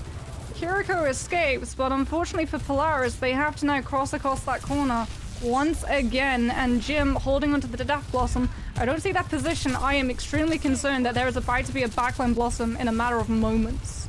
Oh gosh, a backline Blossom. That sounds rough. Jim actually takes down KJ early in this fight. That's tough for Polaris, and actually I think they want to just go ahead, get some regrouping here as a result. Yeah, Jim's still holding on to that Death Blossom, but now Aramori is going to be able to have that rush online to even better aid it. Terra's coming in with that Primal. Froggy does have the Sound Barrier, tries to move away to take high ground as well as get a little bit of intel on where Jim is playing as the rush comes on through. Polaris do have time to be able to disengage the Sound Barrier to make sure that they're going to be able to survive the dive that comes through from Timeless, using that rush to the full effect to rip through the Primal Raging Winston as fast as possible. But it doesn't find the kills it was looking for, as now Jam using that Sound Barrier allows his team to turn around and push Polaris even further away. That was in the nick of time as well to defend this. Polaris want to take this last point, and there's a couple of exchanges. The Death Blossom does take down Terra at the end of the day. There's only 20 seconds left on the clock, and Polaris needs to hustle if they're even going to touch. Well, they've got an overclock. They've got a Kitsune Rush, but as you said, they don't really have the best positioning. It looks like it's going to be up to Dax, who is on that high ground, but gets spotted out by Jam and actually pushed further away. Terra should be able to launch herself onto that payload in time to be able to contest, but Santana with that Primal Rage is going to be the one problem Polaris has to worry about. Kitsune Rush thrown, and Dax is trying to help enable their team to take this cart all the way towards the end. A pick onto Azure is a good start for Polaris. The clutch factor from Shock Timeless out of the game, and now more kills coming through. Jim goes down. KJ drops a Death Blossom right on the point, and that's going to be so discouraging for Shock Timeless. In overtime, Polaris is going to take it to that third checkpoint. Yeah, Polaris very much understanding that they have enough time and mobility on those heroes with their abilities to throw themselves onto that cart, and as long as they preserve those ultimate charges, they will be able to power through the defensive mechanisms set in place by Shock Timeless. And honestly, even though it does take them until overtime to be able to achieve that full push, it's still very much something that you are going to be very happy with, given how hard it can be to break past any part of Circuit Royale's defense. Oh man, yeah, and with how well, I mean, both of these teams have been playing really well, but that clutch factor from Azure is just mind-blowing. I mean, there's a reason that Polaris is targeting her first regularly, and she's going down early in the kill feed this fight. They've wised up, that's what I'm looking for, and Smarted up, maybe. Right? I'm so smart, SMRT. Altiora they're gonna have that normal Sigma play that we're more used to seeing, and Saber's gonna be on that Widowmaker, so who's headhunting now? This is actually something that we were talking about before the broadcast, whether or not that Sigma is actually that good against the Winston comp. And yeah, the result is it is. Accretion can connect onto the Winston mid-jump. You can use that shift to eat a lot of the healing that goes towards the Winston's ways. Using the Sigma shield as well to be able to block Sound Barrier line of sight onto that tank can be absolutely brutal in denying a resource for the Winston to be able to stand up. And that shield is going to make it even harder for Jim to be able to find an angle, as there's Santana immediately sent back to spawn. And the late arrival of Jim on the Widow. I say late because Jim didn't open off with, you know, a fancy, flashy pop shot, grapple shot out of the gate.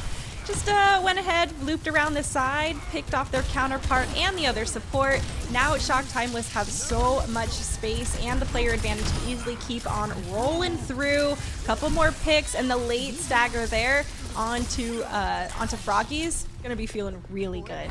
Yeah, Dax as well face peeks Jim, trying to use the Zen orbs to keep the Widowmaker in check.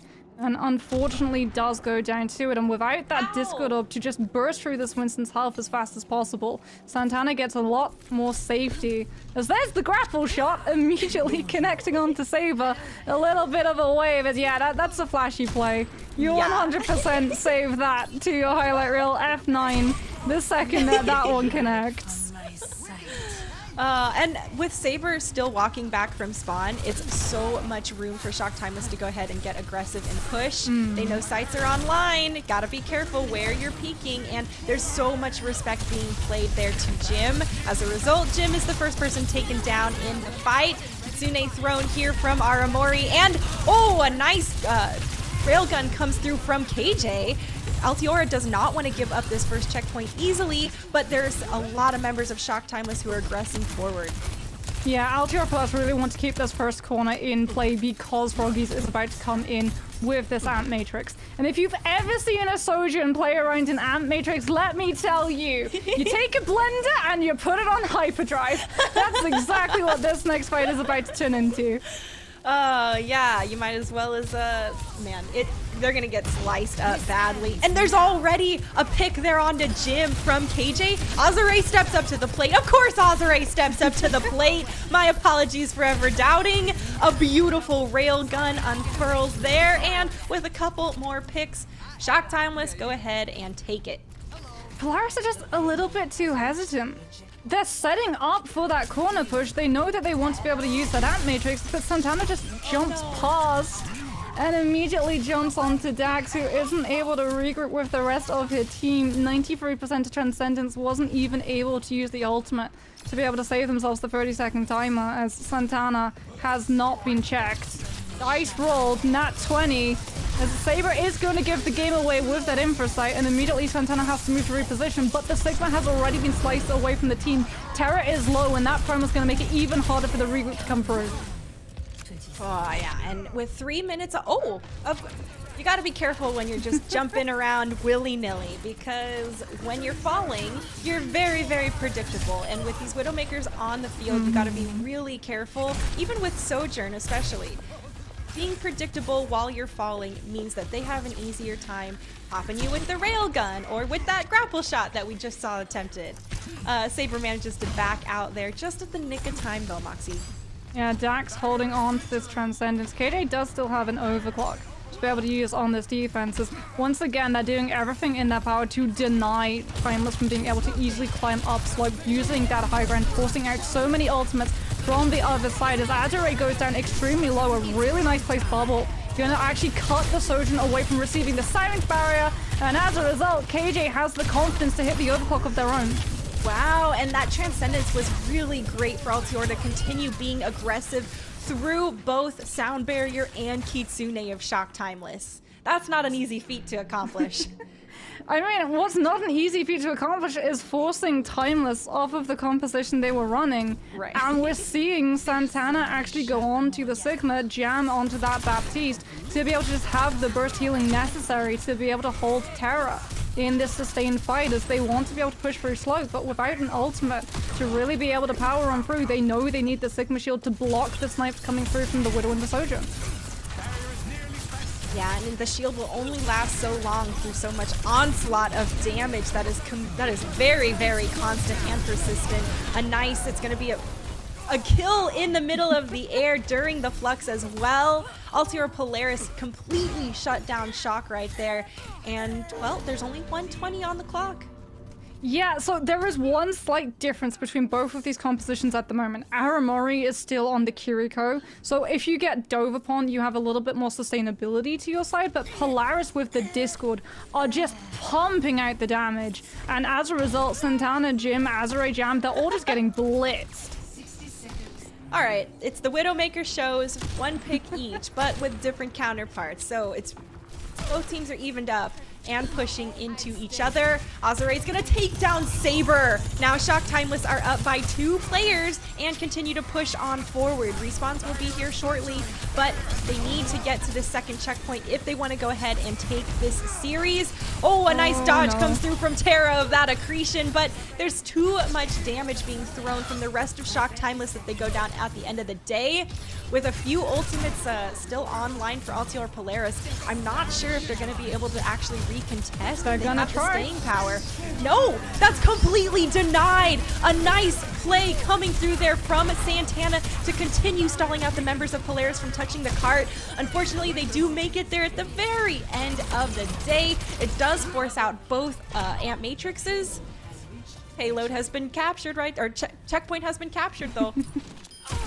It's really unfortunate that Terra actually tries to sidestep the accretion from Santana and moves further away from the rest of the team, so isn't able to regroup around the corner of Choke and wait for Polaris to be ready to use the Ant Matrix and all pile onto the payload before it hits, and instead has to come back on the Doomfist to be able to make a dent in that fight. Now swaps back on to that Sigma, but not having that shield just allowed Jim and Azure to get so much damage done in the frontline cleave. As Polaris now will have control of the high ground, only a minute left on the clock, but they are down so many ultimates. KJ has to come in absolutely clutch with this overclock to immediately snuff Shock out so that they can buy time, but Dax again around the corner pushes too aggressively and gets the head taken off. Oh man, with how Azure and Jim are playing, I'm surprised that Dax went for that challenge. We see a little bit of Widowmaker duel here, but we are nearing the end of the time bank. Sights are now online, so this is not fun for Polaris pushing out. So many resources have to be forced just to make it out of spawn safely. Aramori gets a pick onto Terra, and now it's all Shock Timeless trying to close out this fight. There's an MO on the point itself, but Altior Polaris cannot even make it there to contest.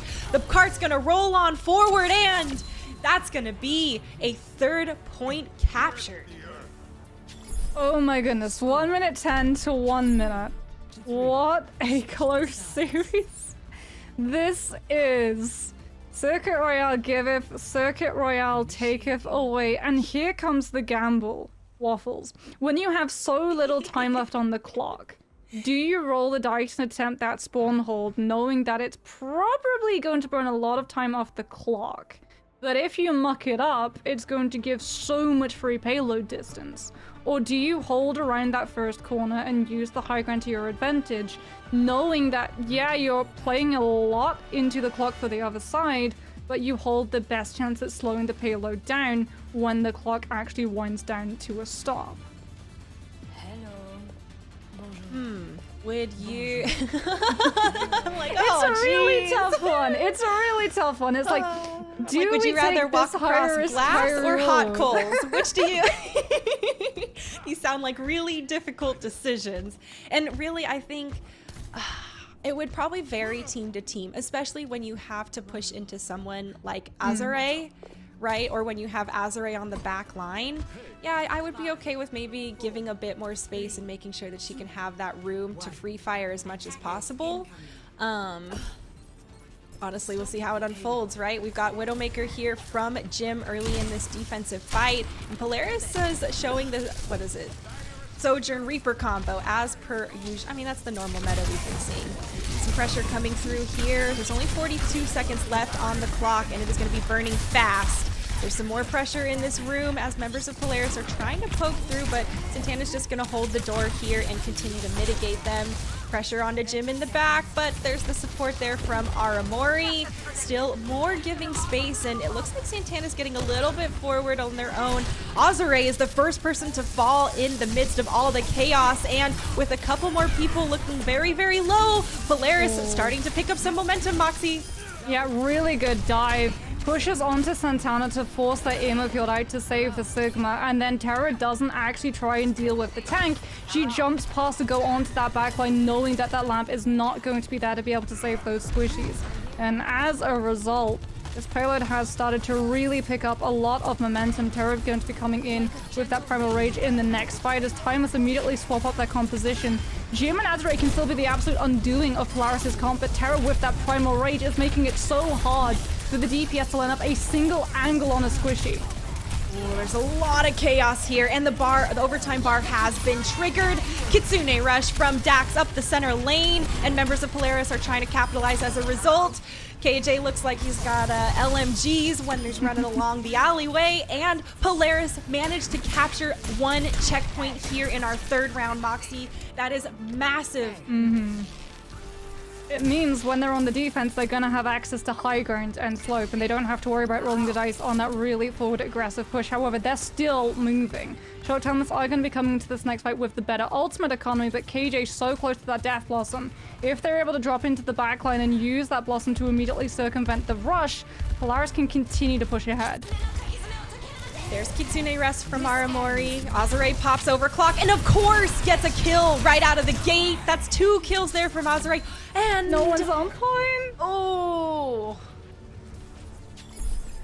That is the gamble that you make when you use the Death Blossom to push aggressively onto the backside of that rush. You sacrifice the Reaper's presence on the payload. Right. And Azure, with the kills that she's able to pick up on those players contesting that space, with the amount of time that overtime has been in play, it's a millisecond. Right. That Polaris can afford to step off that payload before throwing another player on to keep that timer burning, and as a result, they are going to see the payload stopped. The win condition, the condition not just to carry on in this series, but to carry on in this tournament, is now set in stone. They have to be able to hold Shock Timeless from being able to equalize the distance, but honestly, with the time bank that they had, that is the best possible shot that they've now given themselves to do just that. I agree with you there. And the time bank is only a 10-second difference between the both of them, which really goes to show you like how close these guys have been playing throughout this entire series. Every single time it's been at the end of the time bank, getting the checkpoint capped, going for the win. And now we see the other option for defense that you mentioned, Moxie. Each to their own. Now we're here to drop very close onto the heart of Timeless, straight into the spawn door, as we see. Terra not wanting to let anyone out as a result, and there needs to be a huge amount of bombardment from the back line of Saber there on top of it all. Still, no one from Shock Time was able to quite jump out of the spawn yet. Santana's on the point trying to keep pressure on, and now you can see it's getting a little bit jumbled here. It's going to be all over the place as more members of Polaris get aggressive to just commit to holding this front line and burning the time.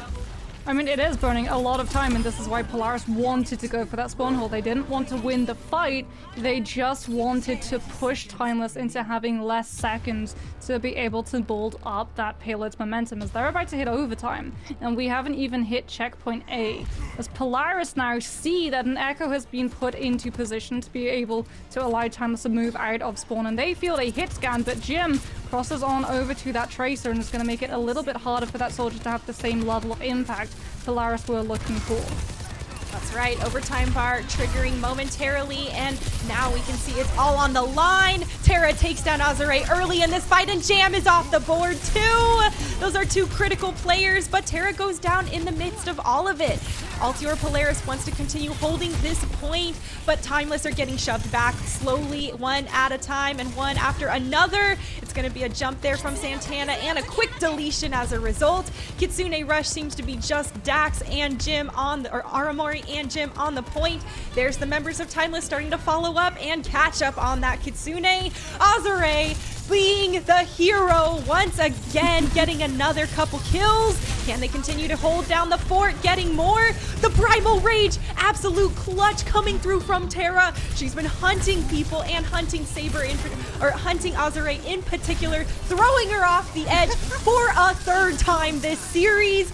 Absolutely incredible as a more defensive clutch coming through from Polaris, coming through for the win. That spawn hold is so clutch for this team. There's a reason that we don't see Timeless go for it. They don't know how far that payload is going to push, and with that little time bank, you do not want to see yourself losing so much distance, right? By thinking, okay, we're going to go for the spawn hold, we're going to burn a lot of time with that clock, because if you lose immediately, that walk from your respawn is a lot further than it is for the attackers, right? You lose one person on that spawn hold, and it is donezo. But Polaris, because they're able to push all the way past checkpoint A, they know they can sacrifice themselves, they can sacrifice their health bars that walk back, because they're going to have at least one, if not two fights if the spawn hold doesn't pay off. And even if it doesn't, you burn a good 30 seconds off, you force Shock onto pushing onto different heroes, which means they're going to be swapping off of things like onto that Echo and then onto the Tracer, which eats into their ultimate bars. So at the end of the day, in terms of ultimate economy and time bank in distance, you're coming up ahead, and it pays off massively for this team. They survive in the series, and we could potentially see the reverse sweep. I know. Oh, Polaris heating up a bit here. And, you know, we talked about how close these teams have been throughout the entire series and how Polaris has been adapting to what Shock Timeless are bringing to the table. And now we see the tangible proof of all that coming to fruition, right? They've taken this first map here or this third map here for themselves, potentially starting their, journey for the reverse sweep in this series against Shock Timeless. But Shock Timeless have been very consistent. There's a reason they're already up 2-1 for now. And I think that they are starting to understand how much pressure is getting put onto Azure. Yeah, that Sojin is really target number one for every single member of Plus. And you can see why, right? At one point, well, okay, yeah, sure, they're probably gonna lose. They're gonna have to step off that payload. The ultimates are all available for the other team. And then Azure just comes in and says, do you know what? I've got an overclock. I'm just gonna snipe out another member and another member and another member. And it takes a primal rage to bat her right back off the map to make sure that she's not gonna be able to clutch it out. The last time I was casting with Fibble, I mentioned about the Sojin that we have in NA contenders called Tree, and yeah, Azure is 100% a tree in the making. Her roots are absolutely terrifying, and like we said, she's been getting all of these resources, she's been getting coaches from the San Francisco Shark. You can see that it's really paying off in terms of her ability to hit those shots, and moving forward, I cannot wait to see what she grows into. Yeah, I agree with you there.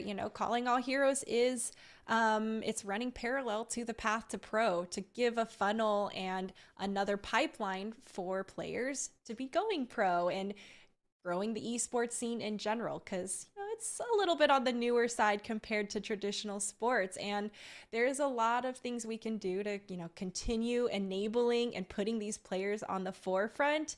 And Calling All Heroes has had a huge amount of eyes on all of these players and teams, scouting, watching all these, look at some of these highlight reel type of plays we've been watching unfold throughout the whole tournament. And, well, we're going to New Queen Street next. So it's the push map. It's our first time going to push today. So we'll have to see how it goes out. But Timeless went ahead, of course, and picked this map. So... I'm not surprised with how well Azure plays on the Sojourn. There's tons of nooks on the high ground. There's a lot of alleyways to go to different high grounds. Azure is about to have a heyday. Azure is about to have a heyday, especially in that first fight. That first fight where everyone is vying over initial control, a lot of the time we actually see teams just ignore the objective entirely, as you do in Overwatch. Right. Kills are more important than the objective, everyone says, or at least they do in my lobbies. Me too. That everyone sort of ignores that robot to posture up around the statue, because that is the position that the Sojourn wants to take. So many times when we've looked at the Sojourn's positioning before these fights properly start up, they're looking to take that off angle, they're looking to take an angle where they're going to receive the least amount of resistance, but also be able to apply the most amount of pressure. And for Sojourn players, that's exactly where we're looking at right ahead. Prime position, podium of power for the Sojourn is the area we're about to just veer into. There we go. And if I love it when the observers line up perfectly with a point. It's brilliant. Yeah, you can also see, this is the beautiful shot where you can see the conflicting crosswinds of the map here between the snow and the flags. Definitely can't stop looking at it once I saw it. And well, now you've said it to me, I'm never gonna be able to. You're welcome. Looks like, our more traditional meta comps for push. I'm not surprised to see them bringing this out. It's been working, and they have been very closely matched, across all of these maps. Yeah, the Reaper is really necessary as well to just push onto that Winston. And both Saber and Azure need that Reaper to be able to deal with the pressure the Winston's side putting us. Look at Terra's position, already in position to be able to take out Azure before she can use that high ground for the Sojourn. But there's the knock! Chan fans a boop onto Sheep! And it gets knocked back as a result! Moxie, it's the drop! It's the drop! And with that, it's Terra just literally dropping it, stomping on people. You saw those boops and the shenanigans on the side. And folks, you always gotta watch your step at the drop-off. So you call it the drop-off. I like to call it the Wile E. Coyote, because you can just see the sort of cartoonish wave and that puff of smoke beneath their feet as their legs windmill, and then they immediately plummet. The sign that says, oops. Bye-bye! Oh, a couple more picks rolling through. Polaris starting to find some momentum here. Looks like Terra continuing to hold the front line, allowing for these late stagger kills. And I love how well Polaris is hunting down the members of Timeless. They weren't doing it quite as well in our first couple of maps, but last map and this one, it's looking more cleaned up. Yeah, you can see there is a game of action, there is a hit list of players and a prioritization of those specific players. Just look at the disruptor shot placement, just to be that, to make sure that Azure is not able to snipe out members of Polaris as they cross out against that corner into high ground. But Santana finds Terra, and as a result, Shock get to go aggressive. Saber trying to level the playing field with the overclock damage, unfortunately uses the ult to find absolutely no value. And Shock Timeless are going to be able to have snowball potential in this next fight. Yeah, that was a really nice, well, the early pick onto Terra is what set the tempo and really enabled Shock Timeless to run away with that fight. Terra just bit off a little more than she could chew, and that chip damage coming at the end was too much. They do have Kitsune Rush online here from Dax, and there it is, engaged early in the fight. It's all about continuing to follow up, and well, now Jim has no Wraith form, hunted down as a result since you're vulnerable, and now we can see Polaris starting to try and pull ahead in the momentum. It's tough now with Jam going ahead and popping the sound barrier. Santana's taken down Saber once again, but Terra's trying to hunt for Azure. Not able to quite find her there at the end of the day, and Dax goes ahead and helps with a lending hand. Still, Altior Polaris trying to continue taking this point, and a commitment of the Death Blossom. All right. Oh, no. 2 from Jim. How did they not take Jim down when they had 4 people? Yeah, and the bubble gets used, and Jim is just able to step right in the middle of it and use the Death Blossom. Shock Timeless off of a clutch play, a little wave coming through from Jim, as it is just going to be off that Reaper ultimate that Timeless are able to claw back their way into the fight. Okay, I wasn't ready for Jim to survive and then pull that beautiful, beautiful play out of his pocket. Azure opens up, kill onto Saber with Overclock online. It's going to be death for probably Altior Polaris in general. Actually, they decide to just skirt back and avoid it. So I respect that. I feel it. Azure has been very, very lethal on this Sojourn, and now we can see Polaris re-engaging. They pop their sound barrier, and they're trying to continue pushing Shock Timeless off, but now they're pushing into Aramorti's Kitsune Rush. Pushing on top of that, Shock Timeless continue to move forward. They've almost overtaken the advantage, and they're trying just to get to that spawn checkpoint. Polaris push them off at the last moment and retain a bit of their lead. Disengaged rush for disengaged rush, however, Altior Polaris with that Lucio speed boost are still able to catch onto Azure, and as a result, they should be able to take this fight. Santana still holding onto the prime if they really want to use it to be able to stall the Saber Bulls into that overclock. Takes a little bit of pressure from the low ground coming out from Aramori as the primal catches onto Dax, and as a result, Polaris are forced to give up a little bit more distance. Yes, they've got control of the robot at the moment, but Terra has to use the Primal Rage just to push Aramori into Saber so that the ult fire from the railgun can finally take down the enemy Kiriko. Wow. I mean, these Winstons here have been really critical to the gameplay and helping set up the other members of the team for their own shots. Terra's gone down for Polaris, and now there is no tank and no front line. There's no tanks on the board anymore at all. Saber goes ahead, uses her covert clock. Can she find the kills? That tree's a little tricky, getting in the way, and a Death Blossom on the point takes down Froggies. There's another counter, and Sheep is going to go down afterwards. There's still a couple members of Polaris trying to stall this out a little bit longer. They do manage to get that pick onto Jim, learning their lesson a bit from last time, making sure he gets put down.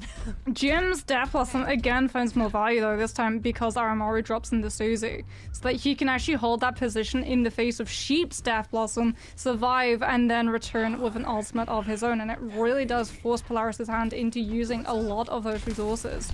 As they do have Sound Barrier, the only ultimate currently online at the moment, but they can't use it to really engage since Azure and Aramori are about to come into ultimates of their own. They need to hold on to it, but no! Now they use the Sound Barrier, now they need to win the fight immediately, otherwise Timeless can just disengage, wait for the over armor to be off, and then come back with the overclock. Oh no, and that's starting to happen right here. Overclock, there it is, and on top of Aramori's Kitsune Rush, Azure just has a heyday and makes it look easy. Yeah, that's the real problem when you use that sound barrier so aggressively, right? You need to immediately find a pick, and Timeless, because they're so mobile in this composition, because they're so sustainable as well. The Reaper can reform, the Sojin can power slide, Kiriko can Suzu and teleport, Lucio obviously has the speed boost and Winston the bubble, survives the entire burst of it as Saber is going to make sure Jim doesn't survive that ult fire coming on through, power slides right into the middle of Timeless and sends them packing. That was a nice little swift step there from Aramori. She does go down at the end of the day, but it's always fun to see that quick dodge out of the, it's like straight out of an anime, or she flash steps just in the nick of time to avoid the damage.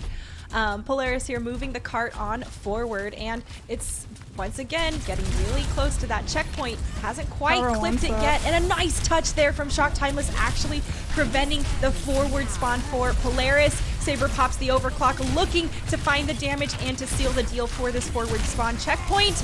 There's a nice kill there onto Jam as Terra gets aggressive. No Lucio available to help Shock Timeless speed or heal up.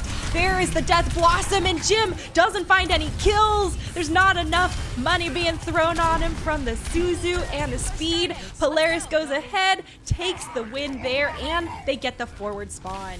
Santana almost steals that fight away for Timeless. Terra actually used that Primal Rage to try and push onto the front line of Timeless. And Santana steals past with a Primal Rage of her own to be able to tap onto that bot and create enough confusion that the rest of the team can slip past Terra and keep that bot in contest. However, the Death Blossom doesn't find the value that it's looking for. A Sheep Knight comes in with a Death Blossom of their own into that Winston bubble to allow themselves to push further forward into Timeless' side. But the rush turns on the Reaper, and as a result, Polaris lose control of the fight. Oh man, they've lost control of the fight, but they do still have the advantage, Moxie. With 150 on the clock left, Polaris still has a very realistic opportunity to come back and try and reverse sweep the series. I don't count Timeless out though. Azure has an overclock. Right. I've seen Azure's overclocks. I am terrified that this overclock is gonna just annihilate Polaris' team. As so are Polaris. They're feeding both support ultimates into dealing with Azure right now. Yeah, that is definitely the respect due to Azure on the overclock in particular. Both support ultimates, like you said, fed into that fight, and some cleanup. A great late kill coming through onto Jim is actually opening the door even farther for Altior Polaris to continue gaining an advantage in this map. Primal Rage again gonna be up for Terra, meaning that she can again take that really forward aggressive position. Bubble gonna be dropped. If she's contested, she can immediately use the ultimate to be able to regain that health bar as she holds onto that high ground, making sure that Santana is not able to use the Primal Rage. Really good Primal Rage to catch Jam in between that disruptor shot and actually juggle them right up against the wall, guaranteeing the kill on the Lucio and forcing Timeless away. Man, Terra has been on point with those juggles as well, continuing to put the pressure onto the members of Timeless. Usually it's Azure, but this time it was Jim, and that was nasty. Saber goes ahead, pops the overclock in the background as well. Now it's headhunting time, and you've got to be wary of the damage. Bubble's been ripped through, and now Polaris are continuing to try and move on forward. There's the dive there coming through from Terra, and the disruptor shot to continue following up. It takes down Jam. There's too much damage, and a nice Kitsune comes through. The Death Blossom doesn't quite find all the damage it's looking for, but it looks like Shock Timeless are finding the momentum they're looking for. There's a couple of picks in their favor. Can they continue holding and pushing this in overtime? It's overtime. They have one ultimate to work with, and it's an overclock. It all comes down to this. Sheep cannot use this Death Blossom until Azure has ulted, otherwise you are just going to get sniped down. Polaris have to play this perfectly. They have one fight, maybe two. They're going to wrap around the back and drop from the high ground, trying to surprise Timeless with that position.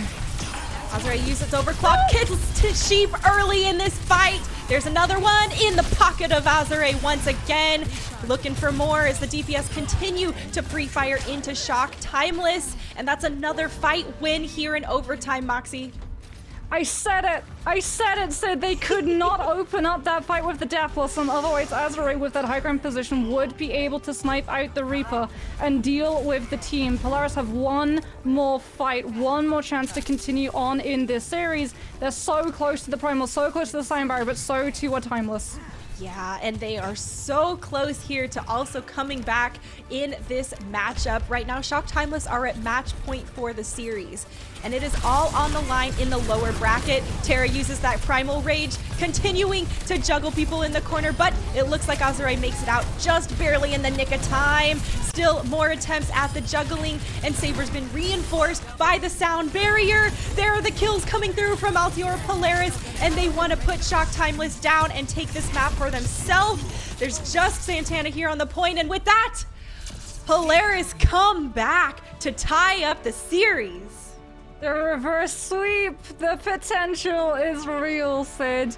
Oh my goodness. The start of that fight, I was so scared. The primal goes on through. Terra is able to get into that backline and just keep Azure out of the way so that Froggies can deal with Jam.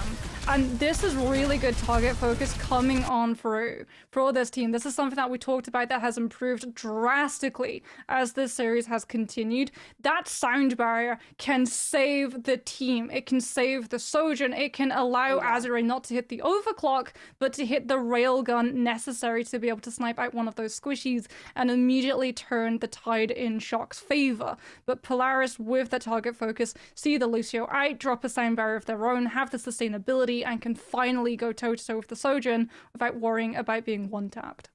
Yeah, and I mean, it really shows how much more success they were having with that on this map as well. It seemed like last round they were starting to find their rhythm and how they kind of want to be going into combating Shock Timeless, and this time it felt like every time Shock Timeless needed to step up to the plate, it was always really falling on Azure or Santana's shoulders to use the ultimate or be that clutch factor versus really kind of giving them a silver platter just to capitalize in general. They're constantly pushing them and forcing them into those pressured situations. And, well, Altior Polaris might just be on their way to a reverse sweep as a result, Moxie. We're going to take it to a quick break, folks. So don't go anywhere, and we'll be back for our last match here to see who's going to stay in the Calling All Heroes tournament and who will go home for now.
Hey gamers, and welcome back to our Calling All Heroes Challenger Cup Finals.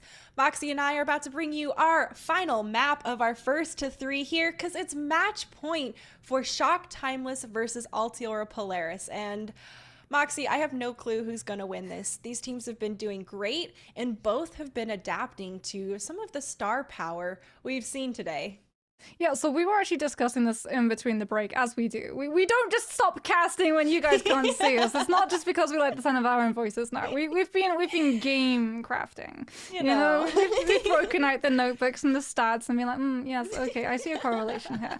And one thing that we both noticed was that because Azure and Santana are getting a lot of focus fire on their sides, Jim on this Reaper is slipping through the cracks. We've seen their Death Blossoms find a lot of value. Yes, because they're good ultimates, but also because a lot of the time it feels like the response is a little bit disjointed, at least at the beginning when that Reaper's position is noticed. And heading over to somewhere like Lijiang Tower, I am very concerned that if they're not able to keep that Reaper's position under wraps, control of those points, especially on the flank angles, and taking high ground control and things like control center, with surprise Death Blossoms dropping from above, is going to be a little bit of a problem that Polaris are going to find themselves dealing with. Definitely. And, you know, this is a tough map for Polaris going in, right? They lost the initial control round, okay? So it's kind of been established. Maybe this isn't their strongest here at the moment. Shock Timeless were a little more at home. But it's been very obvious from the, maybe reverse sweep we're about to see that Polaris has been adapting. And I think coming back to control map is really going to show how adaptable and how much they truly have kind of taken a number out of Shock Timeless's book and figured out what they want to do and how they want to bring the value and damage, because letting Jim fall through the cracks a bit, yeah, okay, not great, but the pressure that's been put on to Azure and Santana has been extremely successful. So there's definitely a bit of a, like juggling plates act going on of like, how much do we want to put pressure or not? And, I think the double support ultimate to respect the overclock, especially when your team is kind of just, out there caught with their pants down a bit, stuck in like the middle of nowhere. I need shields. Actually, I just need my support ults. Thank you. But with Lijiang Tower, there are some more opportunities for cover to be used. So maybe you don't need to layer and stack so many support ultimates. But we've also seen the teams use them to get aggressive into each other's faces. So those are two different styles of, how do we want to use them, right? Are they more bailout or are they more instigation? And with how Azure is playing, they've been more bailout. But I think for control, we could maybe see a change of pace. It was starting to happen more on New Queen Street as well. I think, however, as you said, this is going to honestly be a very good tester to see how far Polaris have come from that first map to being able to adapt into the playstyle and also just the powerhouse that Azure has been on this Sojourn. Because when they lost control of that point, they lost control of that point for a very massive amount of time and percentage as a result. Because chokeholds. That is a really good point about that as I feel bad for it doesn't really get better for this team is the problem, right? Because if you lose control of this point for any specific amount of time, Azure gets to play that back angle, and a lot of the time, especially on places like Lijiang Gardens, when we see that Sojourn playing from the back angle of Bridge, the Winston has to dive in super deep to be able to commit into creating space that is safe enough for the rest of the team to not have to worry about being sniped out as they cross that ground. And oh no, I spoke it into existence. Gardens is the first sub-map that we're visiting. All right, place your bets. How many boops will we see this map? That is true. Froggies can absolutely punish if Shock want to play that super aggressive playstyle of using Bridge and trying to put Polaris into a hostage situation where you sacrifice percentage because you don't want to face check Azure set up on that Sojourn. when we've seen a lot of these Lucios ready to receive and boot back the Winstons who are jumping. And I mean, welcome to Overwatch 1, right? Lucios booping back the Winstons diving them? Jeez, what do you know? Well, I mean, welcome to Overwatch 2, where there is very little crowd control to keep those very same Lucios in check. There it is, both teams immediately jumping over bridge and immediately fighting over that space. No one quite close enough yet to be in the danger zone for booping, but it is a slugfest here right around the directory. So far, a lot of damage being pushed forward, and, well, no one. Sheep goes down first. That is a very, very nice advantage for Shock Timeless. Not nearly as much damage available for Polaris, and, well, Terra's gone down too. Now they don't have a tank online to actually hold the space and keep the point in their own control. Shock Timeless gonna take the point first. This is what I was worried about, right? This is going to be the true mark, but there it is! Oh! Tallywan on the board. Froggies finds the boop onto Jam, and immediately Polaris get aggressive. There is no disengagement tool for Timeless. They're just going to have to stall on point. Yeah, there's no reason to be disengaging yet if you are Timeless. You want to burn out as much as you can on that point, gain as much possession as you can. Azure managed to get a good pick, and this map in particular of Lijiang Tower hosts itself to the longest amount of stalling possible. It is a very, very short jump. A lot of movement abilities can make the gap or make it straight into the window. And the trickle game here is very apparent, Moxie. Yeah, I mean, they even invested that rush. And the trickle is still going. Santana jumps through the window, has the Primal Rage, pops it, and what should have been a 20% stall has doubled to over 40. This is fantastic for Shock Timeless. This is exactly what they want to do. They want to keep running up the clock for themselves in favor. They want to keep forcing Altior to use their ultimates. They've already forced out Primal Rage, and there's finally the clear. 54% later. What a stall. 54%, a Primal Rage, and a rush from Polaris invested to wrestle control of that point away from Shock Timeless. As now they're going to take that little bit of a longer rotation, make sure that they don't push through bridge. Winston Bubble going to be dropped as a Death Blossom comes on through early on from Sheep. Soundbarrier from Foggies to allow themselves to try and survive through it, but Jam still finds the kill. Woo! And there are more kills to follow suit from Shock Timeless. They were ready for the Death Blossom from Sheep. The Suzu was perfectly timed from Aramori, and as a result, Shock Timeless have the sound barrier to follow up and continue being aggressive afterwards. And here's the stall that they can go for again. Here's the aggressive position that we were expecting Timeless to be able to take. Jim in place to use that Death Blossom! Catches onto the members. This is what we were talking about. Again, the Reaper's position falls through the cracks. Polaris so occupied trying to think, where's Azure, where's Santana, that the Reaper gets an absolute free lunch ticket for the ult to snap through every single member of Polaris. Yes, you've got to be careful of Jim, and those Death Blossoms seem to be coming out of nowhere to Altior Polaris.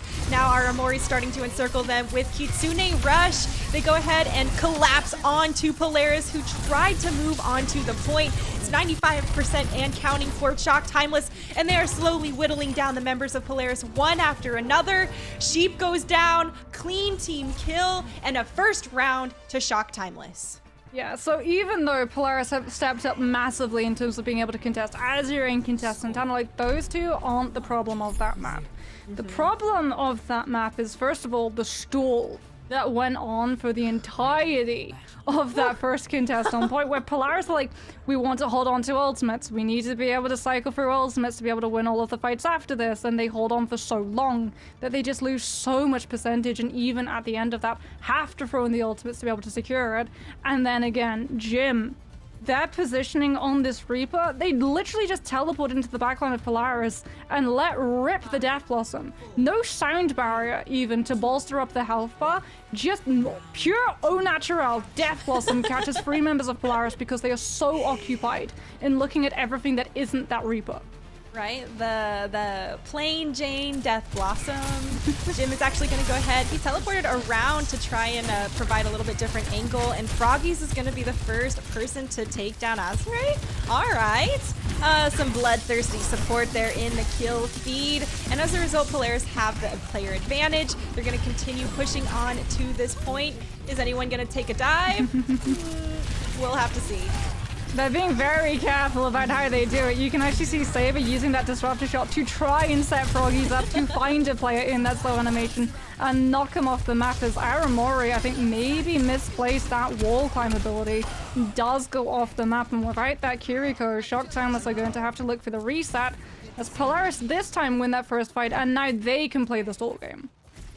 Yeah, you know, sometimes that wall climb doesn't quite engage like you are wanting or expecting. I mean, sometimes it climbs initially and then it falls off, and because there's a cooldown on it, you can't use it to scurry back up. You're like, oh, and I'm dead already. No, early in this climb. Terra, though, taking down Jim early in this fight as well. Saber gets a nice kill there onto Santana. And it seems like Polaris are starting to be really comfortable, and this map in particular is treating them a lot better. The positioning from them is really good as well. Saber's playing so far back that Shock Timeless are really going to have to dive in deep to be able to collapse onto that Sojourn. And all the while, Dax is playing right next to her, making sure the dive does come through. The Susan, when the rush is going to be there. There's the rush, and Timeless forced away, not going to be able to bail out in time. Santana goes down. This is a beautiful, full court fresh, constant aggression coming through from Altior Polaris. There's a little sneaky Aramori on the point, but Altiora has been constantly pressuring Shock Timeless. Now they have to pressure into Aramori's Kitsune Rush here. That's going to be a short-lived Death Blossom with only one dive out, and it's going to be more pressure here onto the back line. Poor Dax getting constantly bombarded there, and now the damage from Shock Timeless has rolled through. They're looking to take this point for themselves for the first time this round.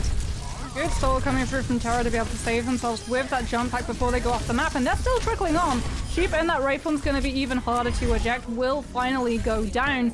However, it's bought Polaris 99%. They need one fight win. So for Shock Timeless, they're going to have to be so restrained about how they use their ults. They can't just throw them all into this next fight. Right. They're going to have to cycle through. And for Polaris, they can be patient. They can wait, they can bank up 5, and then they can come and steamroll over. Pretty much. You can be a little reckless when you're at 99%, and these Shock Timeless here only have 20 so far. It's going to move fast, though, if you're not paying attention, and Jim going down early with a sound barrier from Froggies, keeping Terra easily in that front line fight to continue bombarding the members of Shock Timeless. That is a beautiful setup of a play and giving Polaris the opportunity here to retake this point. Aramori goes down. More people continue to try and flood onto this point, but Altior Polaris doesn't care. They're going to handle the aggression. The 2K Death Blossom from Jim? Is that going to clutch it out enough? Ooh, not quite. Overtime bar has been triggered, and it's dicey on the side.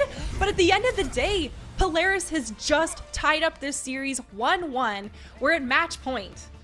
We're going the entire distance. We're going to control center, and we can see, right, when they're in control of that point, when they're in control of that choke, positioning perfect, ultimate usage perfect, target focus perfect. Where it falls apart for Polaris, where they struggle the most, is breaking their way out of chokes when they lose that first fight.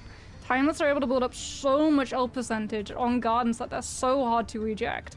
For Polaris, it really does come down to this first initial fight, so they can have control of choke and play the clock and the positioning game the way they did in Night Market, as opposed to it being played against them the way it turned out in Garden. Yes, indeed. Well, Garden is, I would argue, the most notorious map for that type of stalling. But here it's going to be some really close quarters, and it's all on the line. This is loser's bracket here, round 3, and whoever wins this gets to continue playing in Calling All Heroes for that $10,000 prize. Suzu has been forced out early from Aramori. Now we see more pressure trying to be put down. Azure on this wide side takes down Sheep with a quick railgun deletion. And now Shock Timeless have the advantage, and they're going to look to take this point, Moxie. Disruptor shot comes through from Saber, trying to make sure that one kill doesn't spiral into a couple more afterwards, as Polaris have been able to disengage.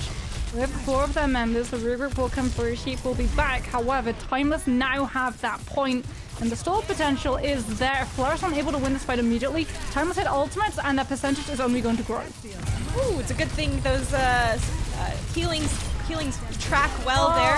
Azure, 2 exchanges. Both Sojourns taking down a couple of people. Froggy's off the table though is really difficult for Polaris. That's no sustainability, no speed for them to try and circumvent all of this aggression coming through from Shock Timeless. Azure finally taken down at the end of the day, but there is still a chaotic fight here on the point. Polaris starts to get the numbers advantage, and with Terra back in the fight, Moxie, they're looking to retake. Yeah, but or again, to take for the first time.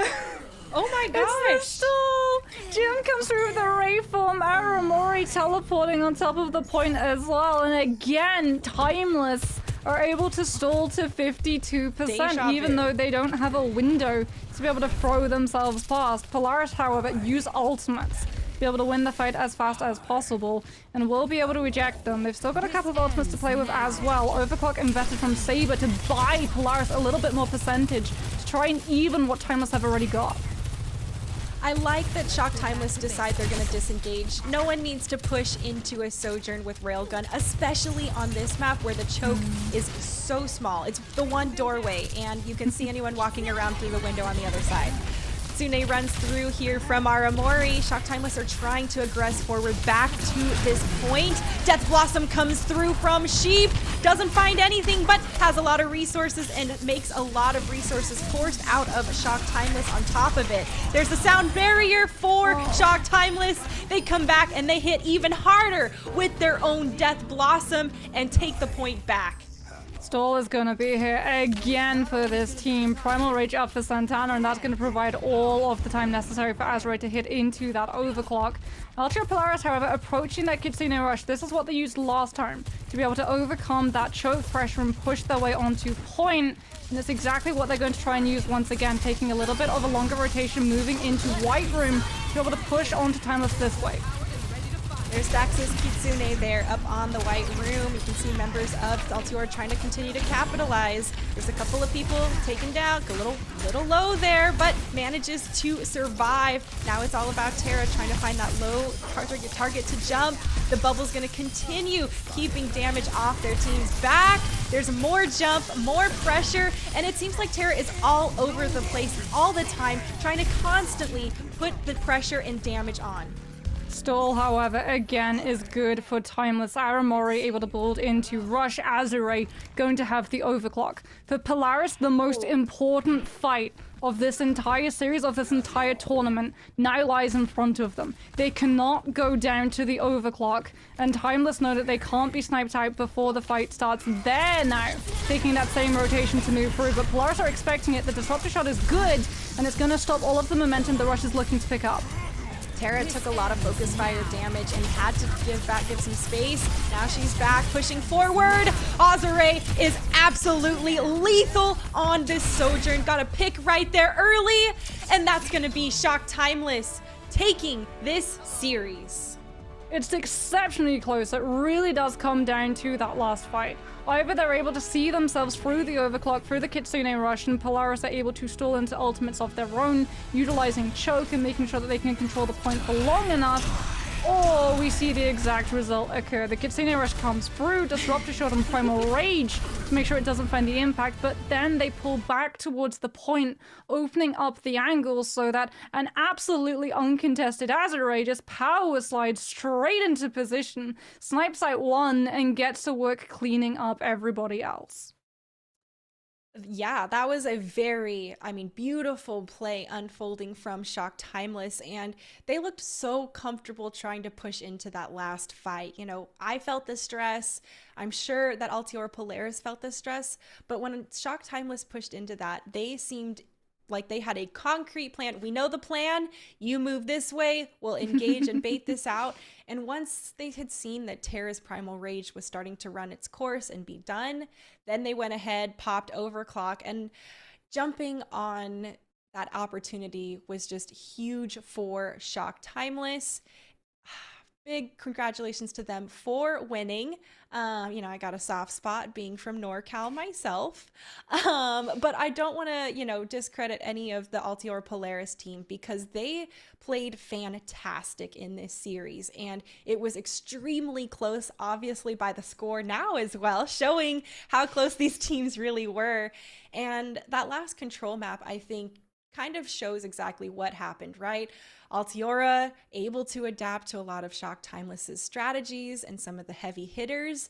But at the end of the day, Shock Timeless has a deep roster that has a lot of talent, and letting one slip through means the other one steps up to shine. And, I'd like to think that's just remnants of San Francisco Shock as well. But it's really a big hats off to the Timeless team. Yeah, it really was that first fight on Control Center, unfortunately, that just set them back so much, right? 52% that you have to claw back without being able to really build into the space of your ultimate.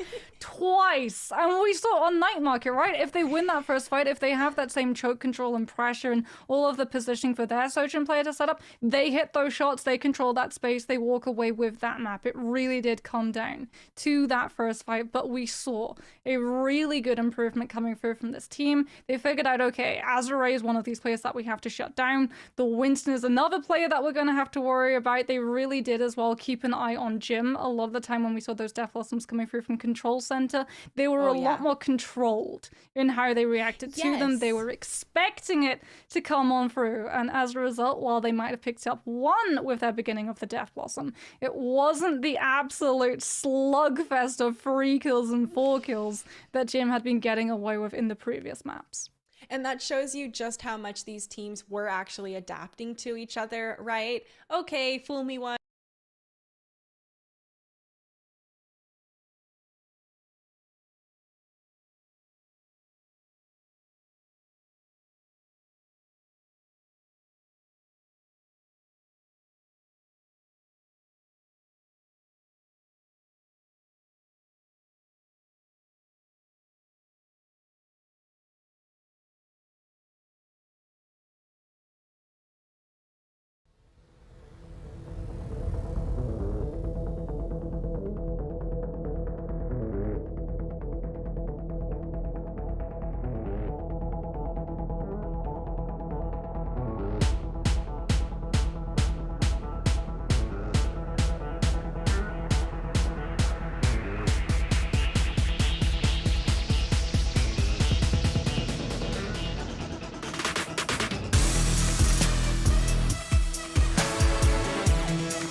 Hey everyone, and welcome back to the Calling All Heroes Challenger Cup Finals.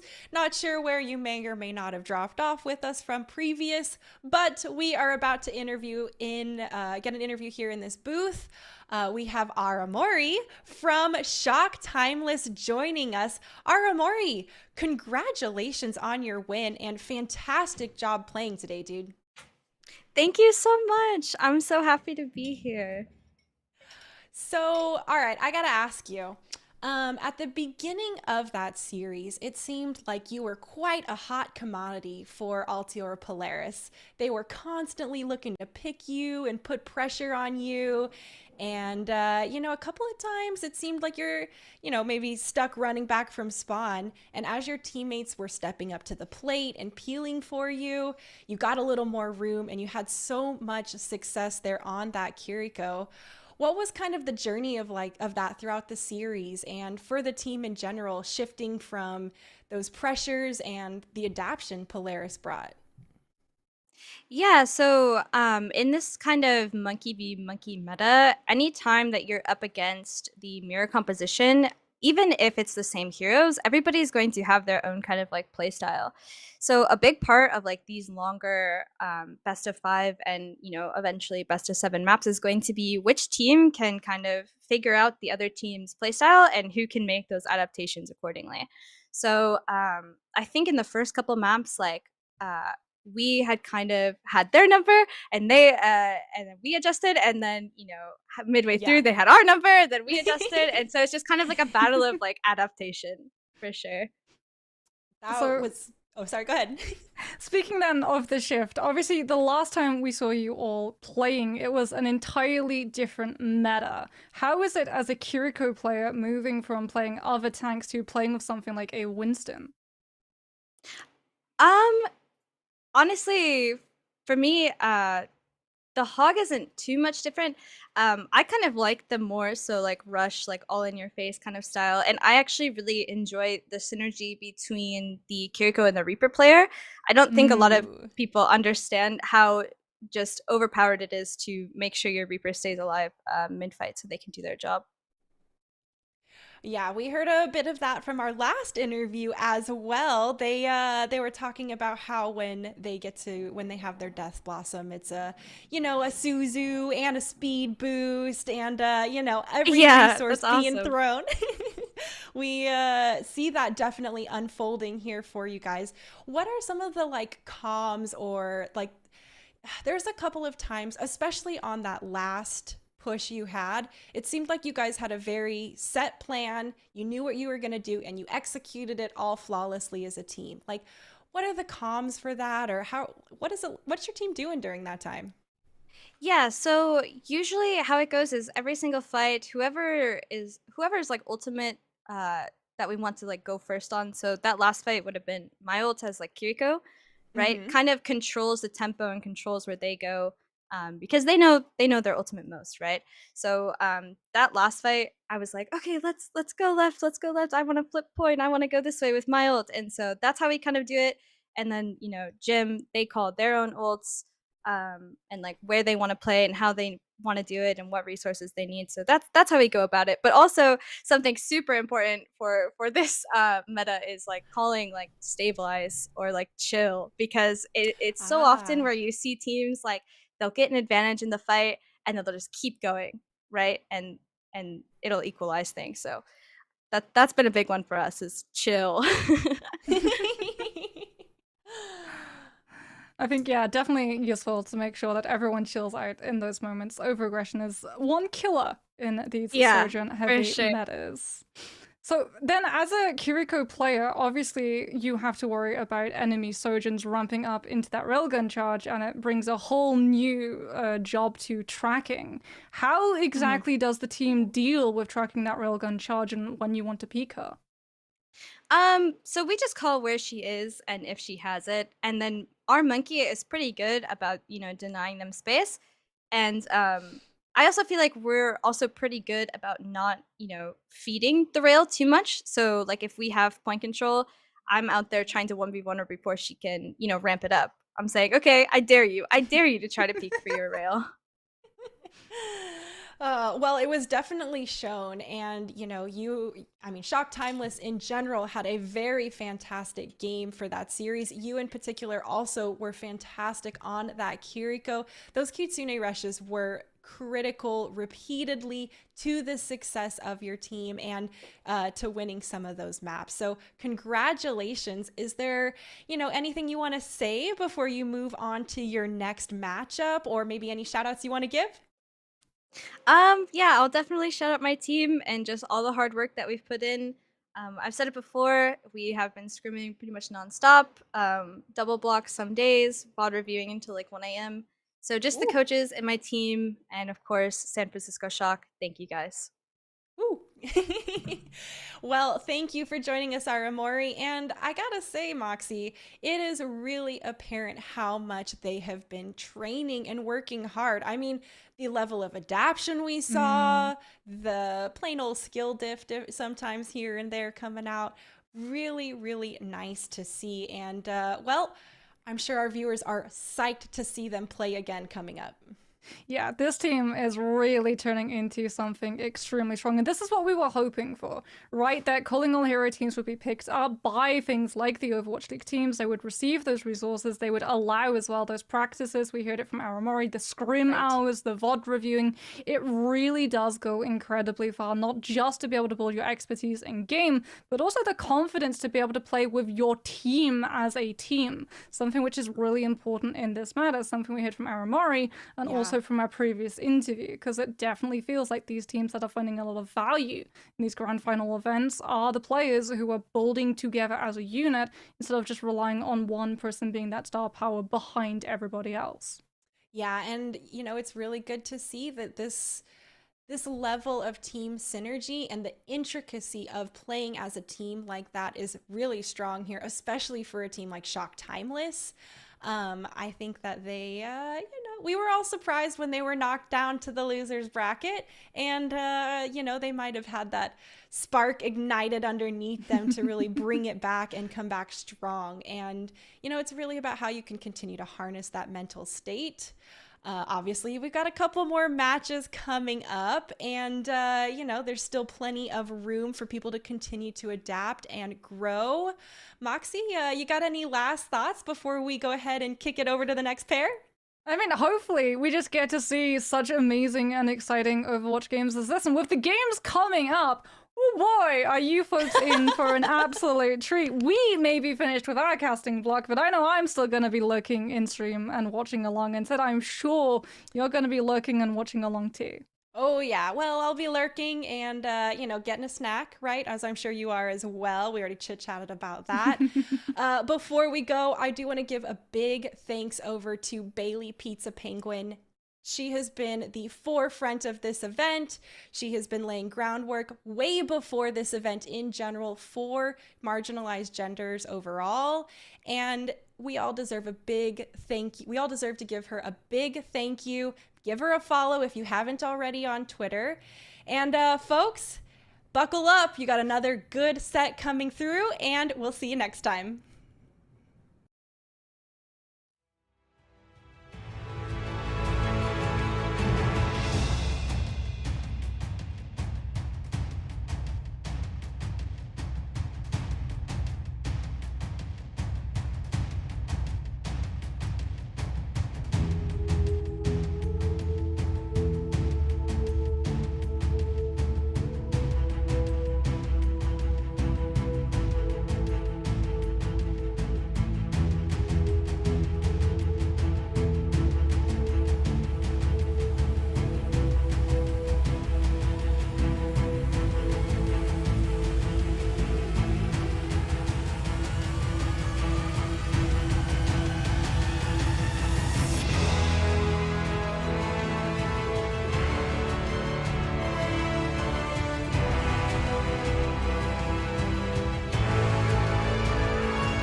Welcome back, everyone, to the Calling All Heroes Challenger Cup. We're going into the losers final, but we swapped up our casters. We have the same, some familiar teams. But hey, I'm Lemon, and this is Dustin. Hey. You might have seen us from the Qualifier 2 together. How you been?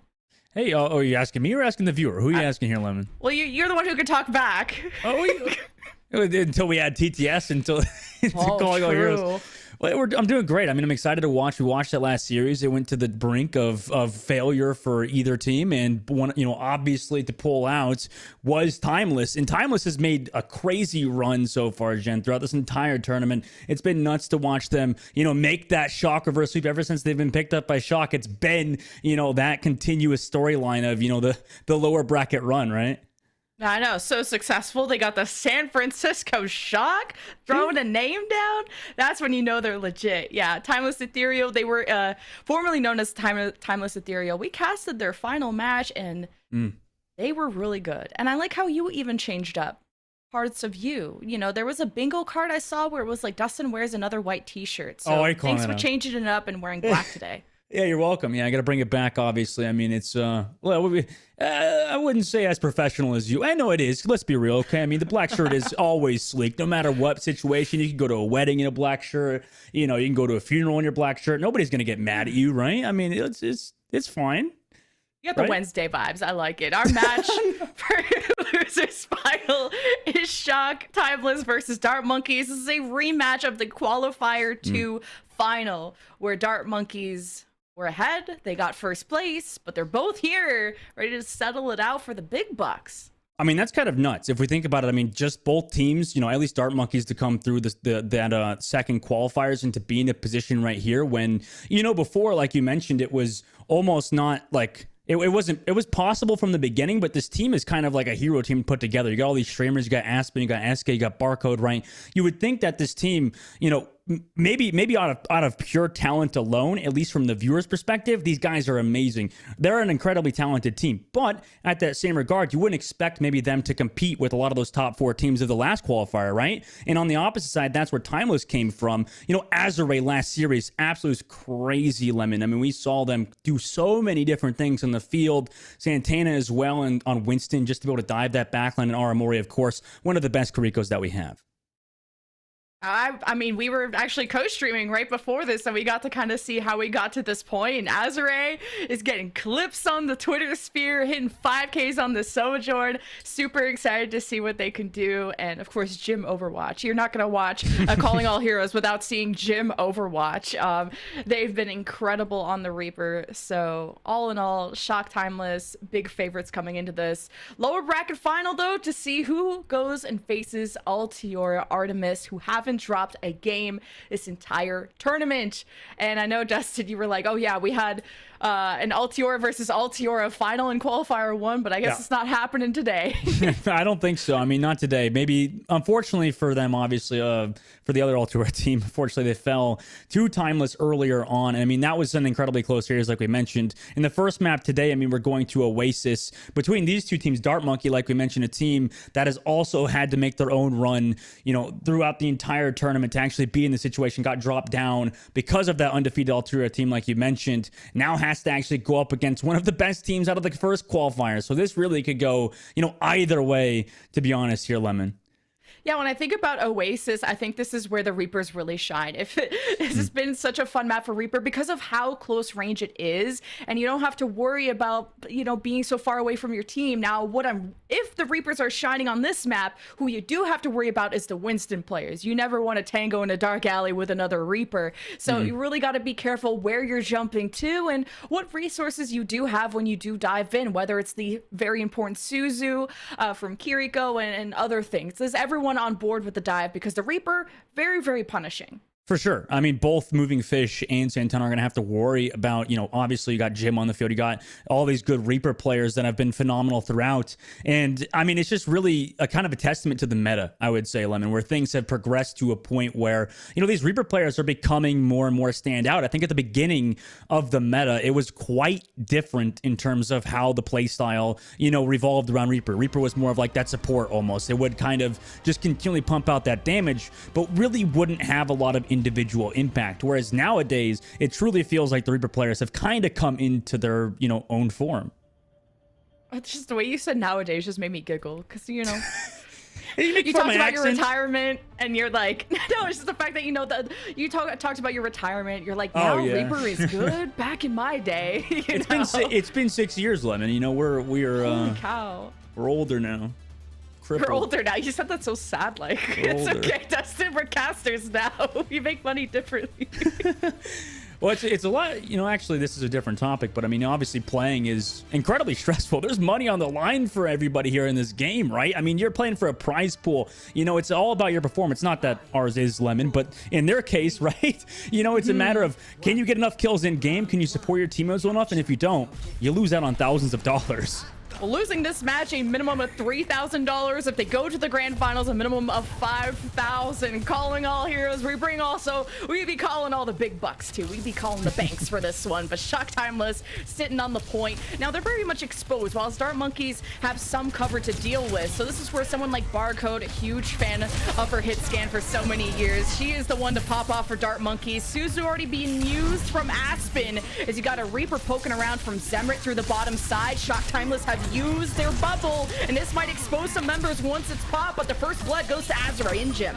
Yeah, I don't really like how Dart Monkeys want to take that fight down below. We don't really see too many teams, at least on University, try to take that fight. And like you mentioned, Timeless, the first ones to take that point. They're going to get some stagger kills on the moving fish, but usually, Lemon, we don't really see teams fight, you know, towards that left side, just because it's really an awkward angle for the team that has to come in secondary and engage. Maybe because of that Reaper comps that we were messaging earlier.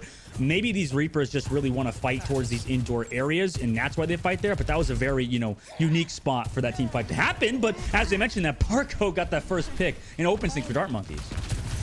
I like that Aramoria is going for those kind of cheeky peeks, because she is like was at 10 or 20% above Aspen because of that aggression, but finally it gets punished, and that's going to sacrifice that whole fight. But only losing Aramoria and Azure, you just back out for a small moment. If you're Shock Timeless, you can fight again faster.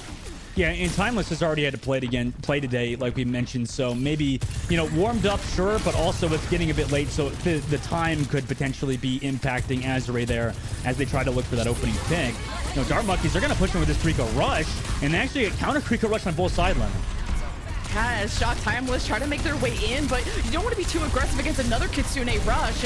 You got to make sure your Reapers are involved in this, and Jim tried it out. Barcode on fire in this match. 3 important kills, make it a 4th. And at this point, Shock might get the trades, but now they're investing ultimates because they think it's winnable. Primal Rage from Moving Fish to get these last few members, and that's the backhand of the law that'll get Dart Monkeys the point. Yeah, I'm not a big fan of that ult usage, obviously, for Shock, because now at this point, right, they're going to go to 80% probably for Dart Monkeys, and on the opposite side, they've got no ultimates. It's going to take multiple fights. You know, the only thing you're going to rely on here is a pick off of Azure, right? Yeah, I think you don't peek that no more. I wouldn't peek Barcode or Azure. I ain't trying to test that out. Maybe on ladder you go for them Kiriko headshots, but not today. We learned our lesson. Barrier engaged from Dart Monkeys. They surge through the left side as Shock Timeless were split through both doorways. Thought they could get that pick, but again, it's Shock Timeless that are so good at punishing. They get off, they pick off SK, and now Shock Timeless only ahead by 1. But Dart Monkeys just could not escape fast enough. But getting to 80% plus is not too bad for them. I mean, the biggest mistake that Dart Monkeys made there was, as simple as it sounds, they didn't get any kills with that beat drop engage, right? The moment that beat drop wears off and they start taking damage is the moment that you realize, oh crap, you know, we screwed up here. We didn't get a single kill. And that's where Azure, you know, the win condition for Shock decided to actually come out and find that opening trade-off and get this point back up against all odds, basically. That'll be just one fight that Dart Monkeys needs, and the Kitsune Rush, one of the most powerful ones in the game. They're gonna pop it immediately, and Aramori not wanting to trade that immediately. It sounds like usually they did last time. We'll use it at the later stages of the fight, but Dart Monkeys already had the first blood. Almost going for a second. Moving Fish couldn't get the finishing blow. Decides to peel back for the rest of the team. Shock Timeless still have the point as... well, no other ultimates being invested because Dart Monkeys are pretty comfortable up until Santana wants to mess all of that up, tries to disrupt them, break up their structure, push them towards their own team until a sound barrier just kind of reinvigorates Shock Timeless to follow up with this dive from Santana and reaching at 80% plus. This will be final fight. Yeah, I guess Jam, because of that beat drop, rather, or because of the Primal's Rage, rather, had to commit that beat drop, but a reroll immediately from Jim. We see Jim do this time and time again, but Zemrit shuts him out. Shock is only up by 1 after this, so Dart Monkeys want to collect all their supports, mainly SK and Aspen. You cannot fight this without them. They will be returning, but is anyone there to touch SK? I thought she had the rollout. Not today. Not today, indeed. I mean, the rollout, unfortunately, not fast enough. It's really hard to make it to that point fast enough when you only have like 4% to work with there. But obviously, you know, Shock Time was taking map 1 Lemon. I mean, they look really good. I mean, in terms of ult usage, right, that one fight where Dart Monkeys decided to go really aggressive and not getting out that beat drop, that really kind of costed them. And now coming into round number 2, Lemon, how does Dart Monkeys maybe regroup? I mean, it was a close map, right? But how do they regroup coming into this one, you think?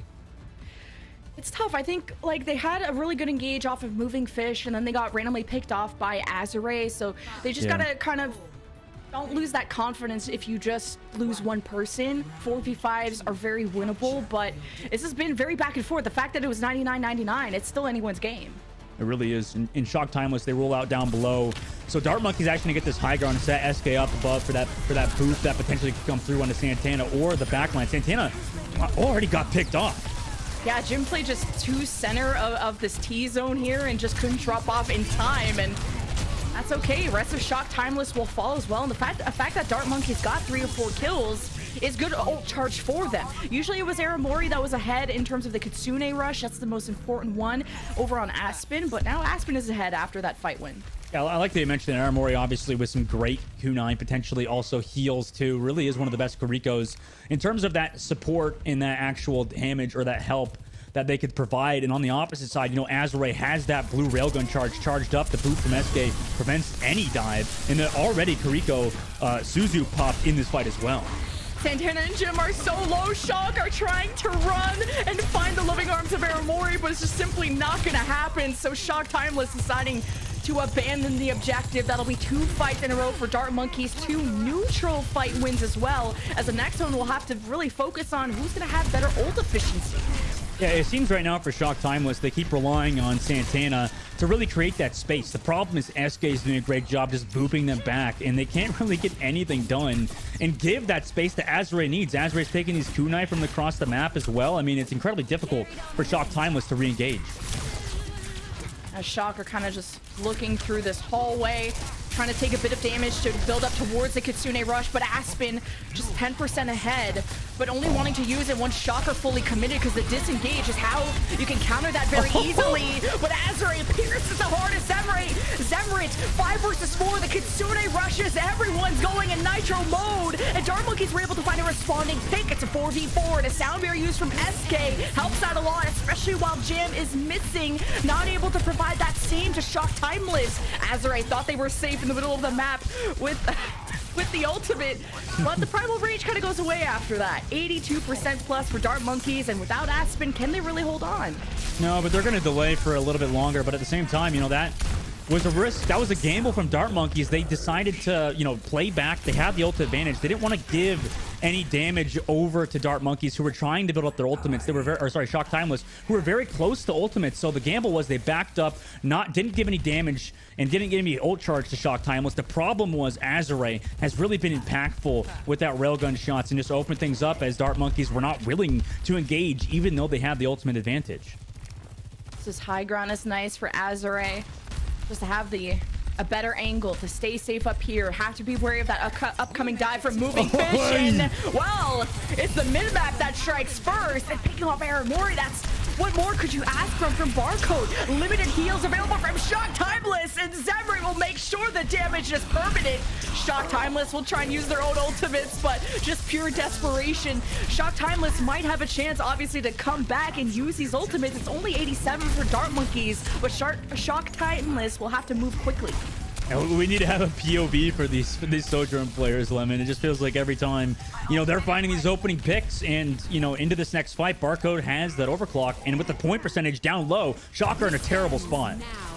Is it ending now, Barcode? You're gonna have to tell us. The overclock from the high ground. Good jump from Santana to force him down, but you thought you were safe and you're not. Strikes through Azure, 5v4. It's not over yet. God. Barcode truly says it ends now, and on my turn.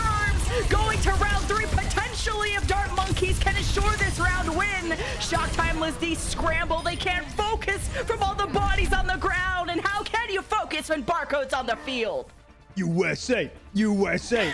Somebody get Barcode on the Team USA tryouts. We talked about this before in the coach streams, Lemon. We gotta let Barcode in the I was gonna say Lemon Kiwi, but not you're obviously Canadian. No, you're Canadian. Her, sorry. yeah. Yeah, Barcode would destroy any of us, to be honest. And the Sojourns have been the most impactful part of this meta, Lemon. I mean, what else can you say besides Azure and Barcode duking it out, round after round? Yeah, Zemrit had a nice Death Blossom halfway through that round, and I think Shock Timeless started to panic when it was like 2-3 fights in a row that they were just not winning. And this is where Oasis really does test your efficiency of how you can kite away from dives. And Dart Monkey's just a little bit better on University, but now City Center. It's about that teleporter who's going to get there first. Yeah, this health pack on that right side. They're going to have to play around, and the first team to kind of make that aggression usually is the one to come out on top. But at the same time, the Suzu used early here too. And this damage, Santana's taking so much of it before the fight even begins. Yeah, first bubble drop from Santana, and that's good because I think the charge up shot from Barcode, that would have been toast. And again, the first blood. No! Oh, eat their own medicine. Oh but my it's God. Fine. Dart Monkeys with the first cap. Dude, that was so sick, Lemon. The mind game where SK tried to come over for the boop and then got brought there, and Aramori decided to teleport back, and Jam was through there. But Dart Monkey still win the fight, obviously. But that was pretty cool little, tiny micro mechanics, I guess. It's also funny, good content when you can nice boop the other Lucio. Well, Dart Monkey's just like last round. Deja vu. They're going to try and hold onto this choke. You see moving on through with Shock Timeless just forcing out the jump from Moving Fish. Kitsune Rush from Aspen, 30% ahead from Aramori. Gonna unleash it as Dart Monkeys jump in. Shock Timeless back away. They're half health. They lost Jam. They have no speed to escape the death that could be coming their way. And Dart Monkeys aren't stopping. They're going to farm more. And then Jim around the corner is like, we're fighting this, right? Like, guys, anyone? And late to the party. Shock Timeless now going to have to reset, sadly, and, Aramori not going to live with their lives either. Dart Monkeys, again, off to a blazing fast start. They've been doing this in the beginning, it feels like, all the time, Mox. I mean, Lemon, sorry for casting with Moxie too much. At the same time, it's, yeah, we're here together, now for Shock Timeless to maybe potentially make a recontest. Dart Monkeys still flawless. They barely lost any fights the last 2 rounds. Just needed a bit warm up after that first one. Here's the Kitsune Rush from Shock Timeless. Dart Monkeys holding onto the sound barrier very patiently. And maybe Zemrit wishes SK popped it a bit earlier. Must have been out of range. But Dart Monkeys decide to just kite the Kitsune Rush and maybe decide to sound barrier engage after this. But Dart Monkeys are kind of waiting a bit too long for this re-engage because now Shock Timeless have completely surrounded them. Deciding to maybe give this up. No, Santana goes back in because they have the Primal Rage and they forced out Azure's jump and there's no way to escape. The Primal Rage is now in the back line and Dart Monkeys are in trouble. They really are, but at the same time, as long as he gets to 99, they'll be in a fine position. The Suzu's actually committed on both sides and a reroll, but Dart Monkeys, 99% here, Lemon. I mean, this is a great spot for them to potentially recontest and trigger that overtime new change to Overwatch 2. You gotta do the 0 to 100 comeback though. I'm nervous for them. You'll start with the Azure overclock from beyond the grave, and just on the other side of the map, the giant pillar blocked most of the LOS. As Dart Monkeys jump in, Azure has to hold the jump, and not enough pressure came her way, so she continues to lay on the damage. Dart Monkeys kind of overstayed their welcome, lost their tank, and Dart Monkeys can play Ring Around the Rosie forever until Moving Fish gets back. Yeah, I mean, they're going to have to back out of there now. And on both sides, for both Santana and Moving Fish, they got to maybe slow it down a bit here to enable their team time to catch up. Because if you dive too deep, obviously, past that choke, you're going to leave your team behind. And you're not going to have any support on your dives. That first bubble from Moving Fish, just to give kind of a zone, some zoning potential, as they just were trying to force out Santana's jump. And then the Kitsune Rush happened from Shock Timeless, and Dart Monkeys just ran away instantly. So yeah, then they just pick off Barcode, which just buys them more time. Yeah, I mean, that's just more time in the clock for Shock Timeless. And now coming to the next fight, they're going to have, be down that ultimate, that Kariko Rush, however, as Aspen's going to build up onto hers as well. Dart Monkeys, they have some ults here, but they're going to have to go incredibly hard onto Shock Timeless in this last fight if they want to get another one. Ooh, good patience for Moving Fish. Got down to half health because of that Reaper of Jim just on that staircase. Didn't want to use the Primal Rage yet. As Dark Monkey's getting so close to that Kitsune Rush, that's gonna be, it feels like the guaranteed fight winner unless you just drop all the spaghetti on the floor. But Jam is ready with his sound barrier and Shock Timeless. Wait for the call. Aspen unleashes the Kitsune Rush. Sound barrier from Jam. Dark Monkeys have a few more tools. Their own sound barrier as Moving Fish will conserve their Primal Rage until the second life is needed. And the dives are so clean from Dark Monkeys. And especially if Barcode has all the space to fire through Shock Timeless again. And in a round 3, 99-99, Dark Monkeys will start our losers finals up 1-0. Wow. What a win from Dart Monkeys. Dang. You know, off the back of, like I mentioned, that railgun shots and those shots out of Barcode, and really the overall team, right? Moving Fish to create that space to dive deep and really enable Barcode to do whatever they want. And, you know, obviously they're going to get play of the game, Lemon. You have to, especially on University.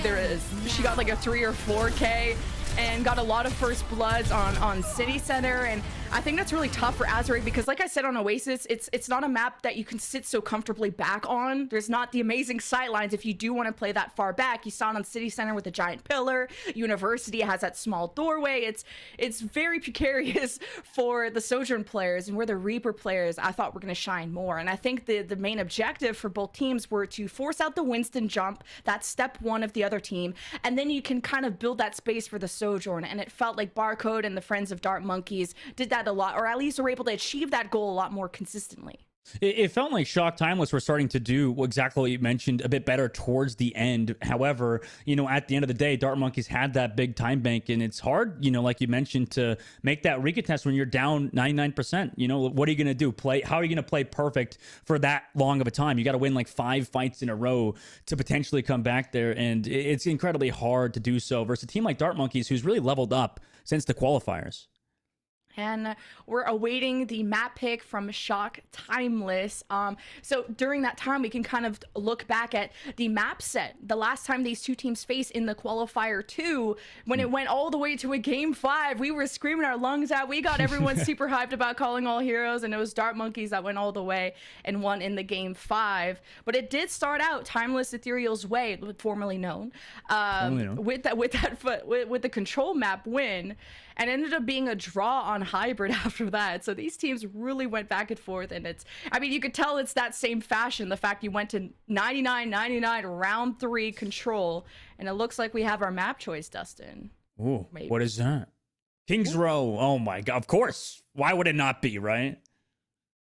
They tied on this in that grand final, as I was just mentioning, which was crazy. I never get to cast ties, so we'll have to see how that's going to go. I mean, we've seen a lot of mirrors. I think the only composition swaps we saw were on circuits. So I think at least on King's Row, there's a lot more space for Sojourns. So maybe this is where like Azure can shine a little bit better without always a Winston on their face, you know? Well, this is tough because, I mean, Lemon, as you mentioned, you know, this last time they played on King's Row, you know, Barcode was insane. That was like the map where Barcode really, you know, obviously she's made a name for herself already, but to come back in here and just do what she does, even to a higher level, you know, I really feel like Barcode's leveled up in the Calling All Heroes Cup and Challengers Cup in general. So, you know, King's Row to make their name, I mean, it's going to be hard for Azure. Azure's been playing amazing, like you mentioned. Maybe this is a map where she can come back.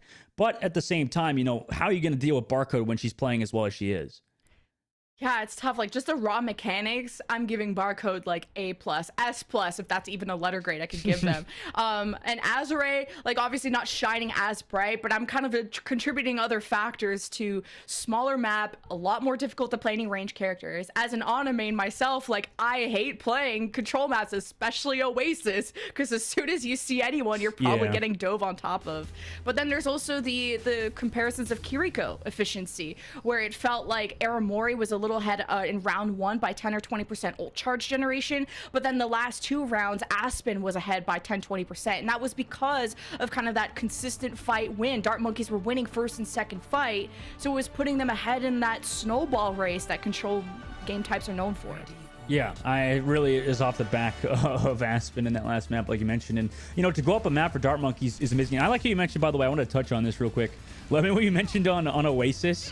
I remember I had to try out for Atlanta Reign the first time, And because I had to try out twice for laner. I mean, the first try I didn't make it through. The first time though, I had to play Ann on Oasis, and they were like, "Yes, we need you to heal more. Stop DPSing." So then I just like full only heal, didn't do any damage, and I was just sitting in that main point of what was the map, Control or whatever, or University. No, the other one. The other City one. Center. City Center, yeah, City Center. I was just sitting in main for the entire time, and my tryout team was so terrible that I just kept healing them, and we went to 99-0 without a single death.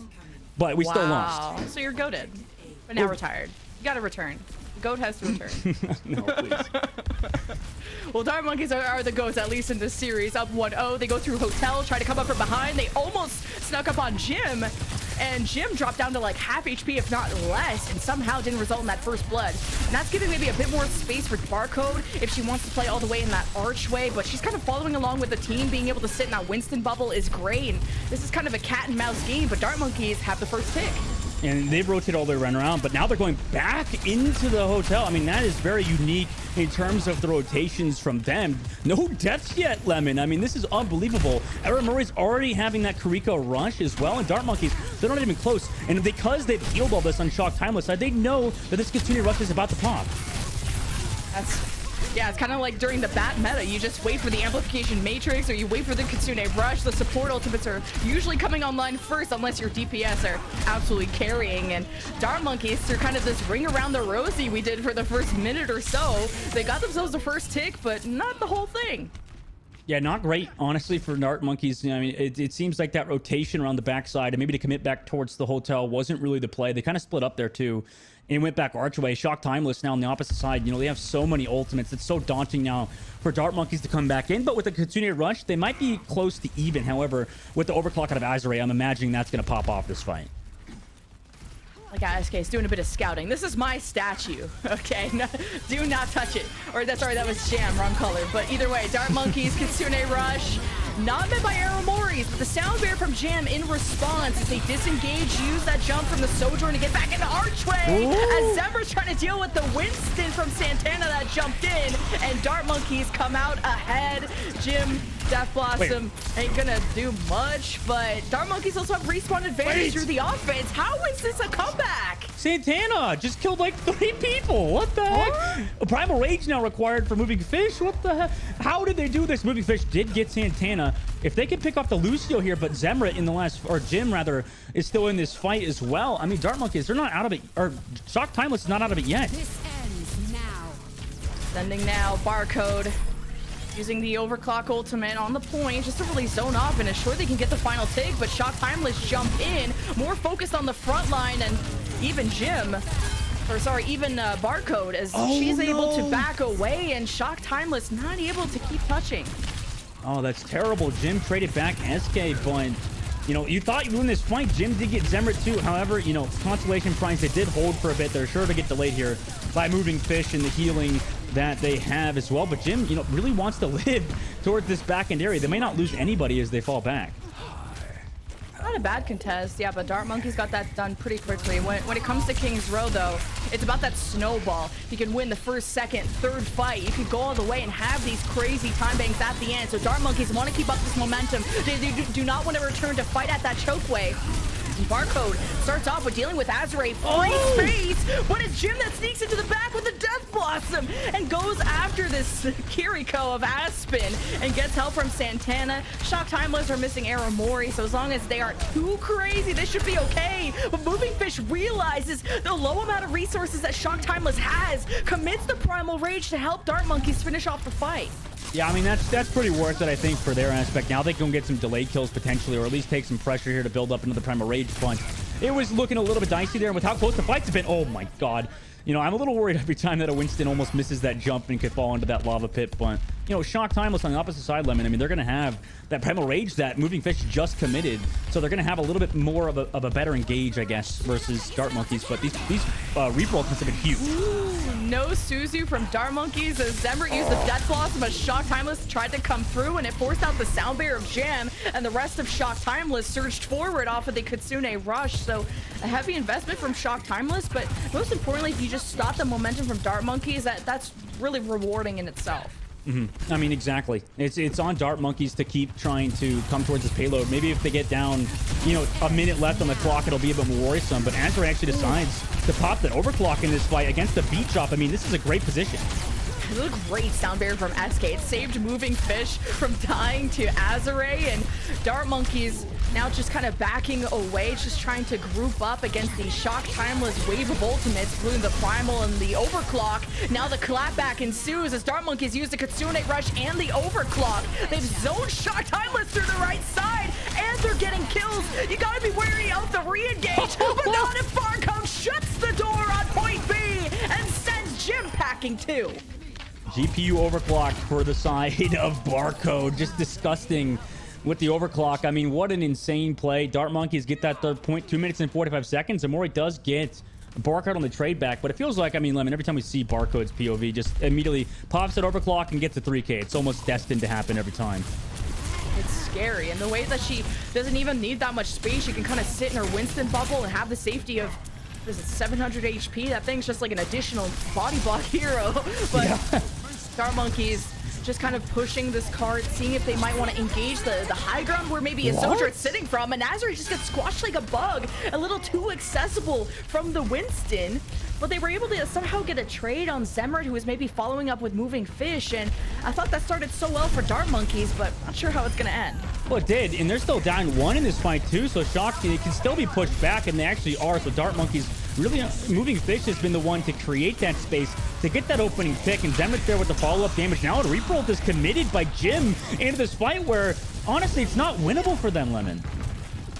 Yeah, both teams thought it was winnable for the longest time, and Jim tried to TP in front of Zemrat. Not gonna happen. Moving Fish had really good zoning bubbles, but during that fight, which caused so much confusion, and then once Dart Monkeys had the ball rolling, they stuffed Shock Timeless and Spawn. A minute and a half left, and Dart Monkeys are heading for the finish line. I mean, this is looking a lot like the last time we've seen these two teams play. The poop off the map into Primal Rage. SK! No way! Jim got Zemrat. Oh my god, Lemon, did you see that? SK booped off Santana. Santana popped the Primal Rage, but she was too far under. So she hit her head again in Primal Rage and couldn't get the cooldown up. And so she fell into the lava. Yeah, that was crazy. It just... There was only, I'm not even sure if that was touchable in terms of the cart not making it to the end, and a very respectable time bank for Dart Monkeys, and after kind of that chaotic fight that happened right before. And I think Moving Fish did such a good job of placing the bubble between, I think it was Aramori and Azure, between the rest of the team. Azure and Aramori were at the very back, and then Moving Fish was able to kind of split up the resources and also the damage of Shock Timeless. And then you had kind of this desperate Death Blossom that happened from Jim, I think it was, that didn't affect Moving Fish. So Dart Monkeys, you know, the natural SK send-off. Dart Monkeys are able to really play this smart and not panic too much. Yeah, and that's been crucial for them so far. And really, I mean, it's been overall their team, you know, communication, teamwork in general, that's been improving throughout the tournament. I mean, they have Outlaws coach Jake obviously helping them as well. I believe still helping them. So, you know, Dart Monkeys up in chat because they've been doing great, improving continuously since those qualifiers, Lemon. Absolutely. After kind of a 3-0 from Altiora Artemis, you're kind of wondering, do Dart Monkeys have what it takes to return and maybe face them again? Because that'll be their next opponent if they pull off this series. So Dart Monkeys have learned a thing or two, and kind of the cheesy Widow strat of waiting to make Dart Monkeys think that there's no Widow, but they're more worried about running from this Bastion Reinhardt comp as Azure, the forehead is right around the corner, delivers, and Dart Monkeys, man, they're in heck right now. They got a Bastion, Widow, and a Rein to worry about. I mean, this point is all for Shock Timeless. I liked what Dart Monkeys was doing there with, you know, the fact that they countered that Bastion strategy to some degree, because we've seen it before. But Aspen, off the comeback, I mean, they got Azure on that backside flank, and now it's kind of a weird spot. I mean, Dart Monkeys, they're going to be able to recontest this against the Reinhardt. You're not in a bad spot. Yeah, just why Ryan is not meta right now is because he doesn't move very fast, and people can get around him very easily. But all this Reinhardt is doing is protecting Jim. Once they enter that shift form, you don't want to mess with him, or really the Widowmaker of Azure. But Shock Timeless doing a fantastic job with the creative shot, and I guess they're sticking with it. I was maybe expecting them to swap, but they're close to ults. Yeah, this is a weird spot. They got to stay with it, I guess. And it's not that bad, honestly, in Streets phase. You know, King's Row, because there's not many flanking spots and stuff like that. And then also, you know, towards first point, Dart Monkeys did, you know, counter the Bastion by trying to go away from it. We've seen, you know, teams do it in terms of cheese aspects, you know, on like contenders and stuff. But, you know, they were ready for it. You know, Shock Timeless were ready to go, or sorry, Dart Monkeys ready to go and counter it. But at the same time, you have to worry about Azure, whose aim has been phenomenal, you know, on the Sojourn and on the Widowmaker. Yeah, swinging on a Winston is one way to force that jump out very quickly, as you saw, especially when you see the Bastion enter shift form. It's not a fight you want to take. And as long as the Bastion is not in that form, they have a chance. And Dart Monkey sneak through the alleyway, but Moving Fish almost died on impact, dropping down to 2 HP, but keeping them alive. Kitsune Rush from Aspen helping out, but Jim stays in the corner and has the immortality fail, stopping him as Santana lines up the pins for the rest of Shock Timeless to knock them down, or I guess blow them up. Either way, Shock Timeless are scary.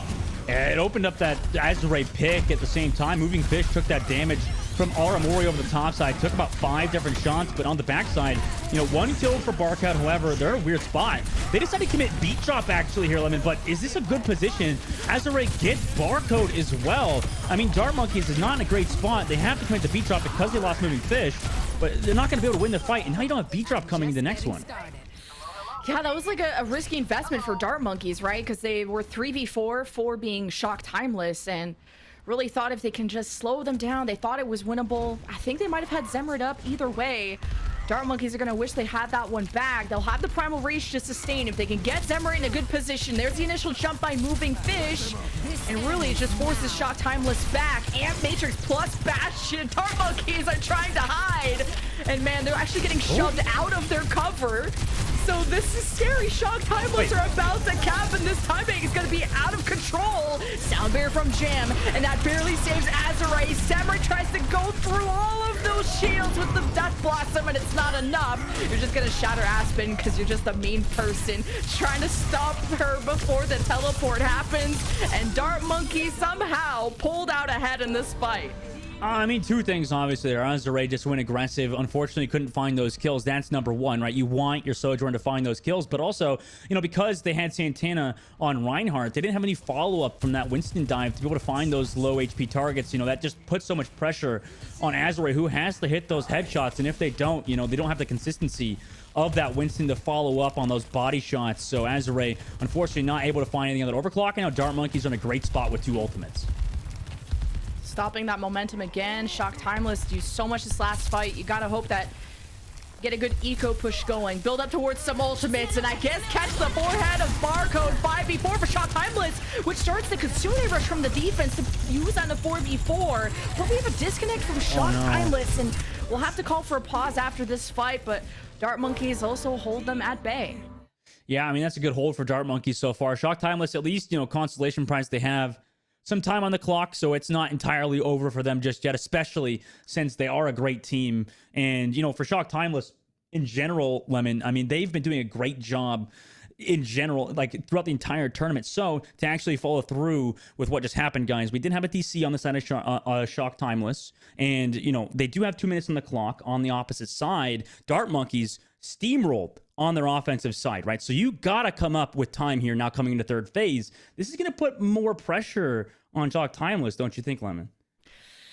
Yeah, at least you got the Kitsune Rush from Dart Monkeys out, and that was, you know, their golden egg. That was a very important ultimate to get out. And the fact that Shock Timeless don't have any ults, trying to bait out ults from the other team and then build up to your own is kind of the win condition for point B. I mean, unless you just send Azure or Barcode to kill everybody without ultimates. That's great too. Glad we got Jim back, so that'll reset their ult charge to 0, which not like the most impactful ultimate, but still one that can sometimes win fights. Yeah, it really can. Off the back of, you know, Dart Monkeys on this defensive side now with 1 minute and 30 left. And Shock Timeless have to really set up here towards this fight to maybe get in with the fast Kitsune Rush and then build up beat during that. And then maybe, what do you do about that? What do you do about that, Lemon? Yeah, Aramori had to make the quickest decision.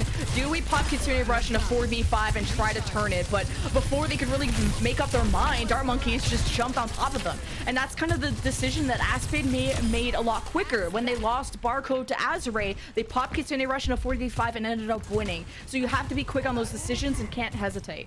Yeah, and they really can't. Now they're in a situation where they've built up ults. Dart Monkeys have built up ults on the defensive side. You've dug yourself a hole, and it might just be your grave coming next fight. I mean, you're not going to have a Reaper ult. That's the only thing they maybe could use to capitalize on this fight. With Dart Monkeys, you know, they're going to have 4 ults as well to be able to hold in the defense, but they have to go against an overclock that's very early.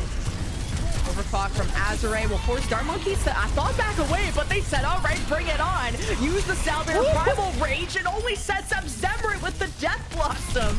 And that was after the Kitsune Rush from Aramori. The fact that Dart Monkeys were able to win that against the Kitsune Rush team is incredible. That's such a good ultimate to get out. And you only have 17 seconds if you're Shock Timeless just to get point B. Beat drop, Reaper coming up. Primal Rage. Santana this time is going to have to touch the cart. At least they don't have to worry about SK moving them off the map this time. Santana actually goes for early. And a Kitsune Rush to pump all that damage. It's going to be terrifying for Santana. Yeah, Santana had to use Primal just to touch the card. Somehow just finished off SK on their way back to the team. Jim and Jam are popping up. They use a Sound Bear. Shock Timeless have the extra health. Santana's being healed back up. And Dart Monkeys, they're around the corner. Shock Timeless, though, it's overtime. A lost fight here would put Dart Monkeys up to match point. Shock Timeless jump in. They place the bubble at the choke just to zone the mob to own some of the real estate as Moving Fish presents themselves. You gotta have that Gym Reaper really step up and force that monkey away so that your Sojourn of Azure can feel more comfortable. And now you're seeing Santana own more of that space. Shock Timeless send it on the Death Blossom. The bubble from Moving Fish breaks up some of that damage as Shock Timeless are just meters away. They're not going to get a ton of kills until they finish them off just now, and that'll assure their point B success. Yeah, what a great work or great teamwork from them on Shock Timeless's offense. Now Dart Monkeys, you know, they didn't unfortunately have a big enough time bank to stop Shock Timeless pushing in, but they still have this third phase to work with. They have about 2 fight territory here on the defensive third point, and you know, it is pretty defensive favorite unless Shock Timeless control this high ground. Dart Monkeys actually opt to push them off of it, and everybody's actually slow to get healed from Aramori on the opposite side. So Dart Monkeys, they're going to be in a great position with 5 ults. Yeah, Jim was still on the high ground. Santana had to jump back up, and now kind of Shocked missed the kind of mixed up positioning, allowed Dart Monkeys to jump in between them, use the Sound Barrier, get a pick on Azure who dropped off that high ground, or at least was left behind by the dive team. And Dart Monkeys, I mean, they're still in a great spot. You lose SK from just being a little bit over aggro, but other than that, Dart Monkeys can just kind of play chill here. Yeah, they can, and that they are, but they're actually going to make that Reaper ult and the Primal Rage over the top side from that railing. Moving Fish looking for a kill, but I don't think they'll be able to find it. They may actually go down here. They go low. Yep, they're actually taking out. The counter engage comes through from Shock Timeless. And when I said they should play chill, I wasn't kidding. They had won the fight. They were at the corner. They didn't need to overextend with the Death Blossom. That got punished. The Primal Rage didn't end up doing much. And now Shock Timeless have a Barrier Death Blossom for the final fight. They're set up on the left side. No one's looking at the right. We got an emergency Roadhog to look for that hook while the Winston is not looking. Gets the hook on the Jim, the execution, and why you made this hero swap. Got now a Sounder from Shock Timeless. Can they pull this off at a 4v5? This is for the map win for Dart Monkeys, or another round of attacks for Shock Timeless. And Moving Fish is an unstoppable force and continues to slaughter Shock Timeless. Dart Monkeys have stopped them once and for all, and they go to match point. Oh my, Dart Monkeys and Moving Fish, unbelievable hold in that third point. I mean, to have the presence of mind to swap to Roadhog and think that it's a good play, first of all. I mean, it is. We talked about it, Lemon, before, you know, how the meta has been so diverse in terms of, you know, seeing Roadhog, seeing Winston work in general. And to make that last second swap in a different composition almost entirely, you know, it's a risky play to pull off on third point King's Row. But obviously it works out if you get that hook, and especially even on a target that's 250 HP, it's just such good play for Moving Fish. And Dart Monkeys, I mean, they've improved so much since that qualifier too, because last time they faced on this map, it was a tie. And we got all types of creative strategies. We got Bastion, Reinhardt, Widowmakers just for the attack, to swapping now a defensive Roadhog. It's been wild, but Dart Monkeys are done being on this wild ride. They're up on match point, 1 game away from cashing in their ticket to the grand finals. But Shock Timeless, I mean, they've been through the ringer. I mean, both these teams have gone through kind of this lower bracket forever, or at least Timeless or Shock Timeless have, and they don't want to go out this way. They've been 3-0ing everyone up until this point. They really have. It's terrifying to really go against. Like I said, a daunting task. But against Shock Timeless, if you get in that 3-0 lemon, I mean, they're in a great spot to actually make it to that grand finals and actually go against their victorious members on the opposite side. Well, speaking of other side, we're going to send y'all to a quick break so we can make sure our teams are ready to go for maybe the final map of our Losers Final Calling All Heroes Challenger Cup. So we'll see you in a bit.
Welcome back, everyone, to the Calling All Heroes Challenger Cup Losers Final. This is Dustin, or Leg Day. I get the now. Can I wrong name you? Can I call you Leg Day?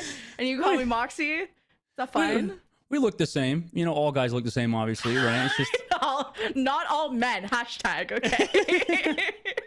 We got maybe one more map to go. We're already losing ourselves. Dart Monkeys are ahead. They haven't lost themselves, though. They're rolling. Mm-hmm. I mean, they are rolling. It's disgusting how well they've played so far in the tournament. I mean, you know, Dart Monkeys in the last qualifiers, obviously, like you mentioned, with Shock, with Timeless, I guess, to actually have to deal with that time, with the close series, to now come in and have a statement win on Kings Row and on Oasis. Yes, it was semi-close. I think this bodes well for them if they can win the next map, which is going to be Dorado. I mean, that'll set them up, I think, versus Altiora in the finals. Yeah, no Reinhardt, Bastion, whatever that was on this map. There are so many annoying high grounds that there's no shot you can play any hero that can't dive on this map. I mean, point A is like the only exception, but point B, point C, it's all about them high grounds and getting to it. So we'll see. This will be a true test of, I think, the dive coordination. I kind of talked about how Oasis really, because of how close it is, it really tests out your Reapers and how scared your Sojourns are going to be. But Dorado is all about those rotations to those power positions of the map. Right. And yeah, just rotating between those top of the buildings. You can always see, like you said, no Bastion and no Reinhardt, no non-dive characters. But, you know, on the opposite side, you could see Echo every now and again, which is kind of different in terms of tempo. You can always see so many different characters that will not only be, I guess they'll be the same in terms of the play style, but in terms of the tempo of the game, the pacing of the game, that can really change a lot of things, right? A lot of metas are dependent not only on how, you know, each character plays. You could have two different metas. If you compared, say we had this meta now, and then we have a meta that's the same heroes, but in, let's say, 2 years, the compositions are going to be the same, but the play style is going to be completely different because of, you know, obviously stats and health pools and stuff like that. So it can really offer a lot of different ways that you have to play the game. Now, obviously, I mean, you're probably thinking, we're in the now. Why are you thinking about 5 years from now, dude? What are you on about here? But, you know, it kind of, at least in Overwatch 1, if you were to compare two metas to each other, you kind of play entirely different. If we see a Farrakhan, for example, in Overwatch 2, it's going to be so different than we would have seen with a Farrakhan in Overwatch 1. So in that in terms of play style, leading into Dorado, where you could just play those high grounds, play in that verticality, that should allow, you know, the like of either Shock or Dart Monkeys to take advantage. Yeah, and speaking of that future, I mean, we're not even playing on the live patch, because you'd be like, see, Doomfist didn't get that much love on the patch, and etc. Roadhogs aren't here, and we did see a little bit of a Roadhog from Moving Fish, but either way, this is on the Grand Finals patch, hence why you're seeing a lot of Reaper, Sojourn, stuff like that. Winton still wins, and yeah, we'll kind of maybe focus more on Shock Timeless coming out of the gates with the Echo that you talked about. I didn't expect that, honestly. I said it, but about it. I said it. No, I wasn't capping, but I was like thinking about it in terms of contenders. I was like, yes, we've seen Echo, of course. I didn't think Jim was literally going to lock the Echo. That was just like a Hail Mary play. What is Jim cooking with the Echo? I'm just kidding. Let Jim cook. Let Jim cook.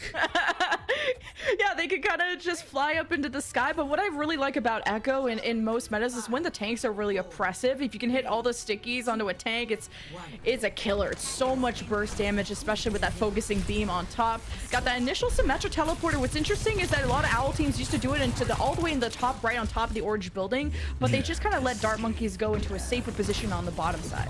Yeah, I wonder why they're letting them do that. I guess it's because, like you mentioned, you know, you could just spam over this top side with the Echo, and we're going to see a lot of that. They actually go for the early dive, but it just pushes Dart Monkeys back into a pretty safe position like they originally were, like you said. Yeah, once Dart Monkeys can kind of get around this corner, you got to be worried about Barcode, and if she can force Jim out of this fight, Jim has to most worry about the hit scans, and as long as they play on top of these buildings, Shock Timeless are in a great spot. It's how Dart Monkeys are going to dislodge them from the top of these buildings. And, well, for now, they just focus on when they do fall. They'll pick them off, I guess. Yeah, I mean, Zemmer just sitting down below. I mean, that's kind of rough playstyle in terms of Jim. But this is why usually you see Mercy with the Echo. Instead of running Mercy, you have that Kariko, so it results in Jim not having that hard pocket that would allow them to maybe play more aggressive like they wanted to. And now Dart Monkeys, they're the ones that actually to play aggressive at the choke point over Shock Timeless. Shock Timeless didn't lose too much, so they disengage and are able to force a second fight before point A. Dart Monkeys place though the bubble at the top right, and Jim just tries to flank because they couldn't really get back to their team. So Dart Monkeys will still invest a Kitsune Rush despite the 5v4, as Shock Timeless don't have any supports, no DPS, and it's an L ratio. Point A for Dart Monkeys. Broncos country, let's die. Oh my god. I'll display. Yeah, Jim, yeah, I'll update you right now. Jim looking a lot like Russell Wilson for the Denver Broncos, which he's like, he has a famous quote, let him cook, let Russ cook. It's like let Jim cook, but Jim is getting picked off on Echo a little bit too much at the current moment. They've just been kind of snowballed. I mean, all of Shock Timeless haven't really had a chance to restabilize after the fight. I wouldn't consider that second fight at point A to be on their terms. Shock Timeless at least have the high ground. So it's about when they want to engage. Jim is going to drop down, use the flight. Kitsune rush from Arrow Mori. Shock Timeless run forward. Dart Monkeys use the sound barrier to counteract this. As Azure goes to finish off Moving Fish, who doesn't want to use the Primal Rage, thought they were in a safe range. And Dart Monkeys are around the corner, and Shock Timeless don't want to extend past the arch to farm.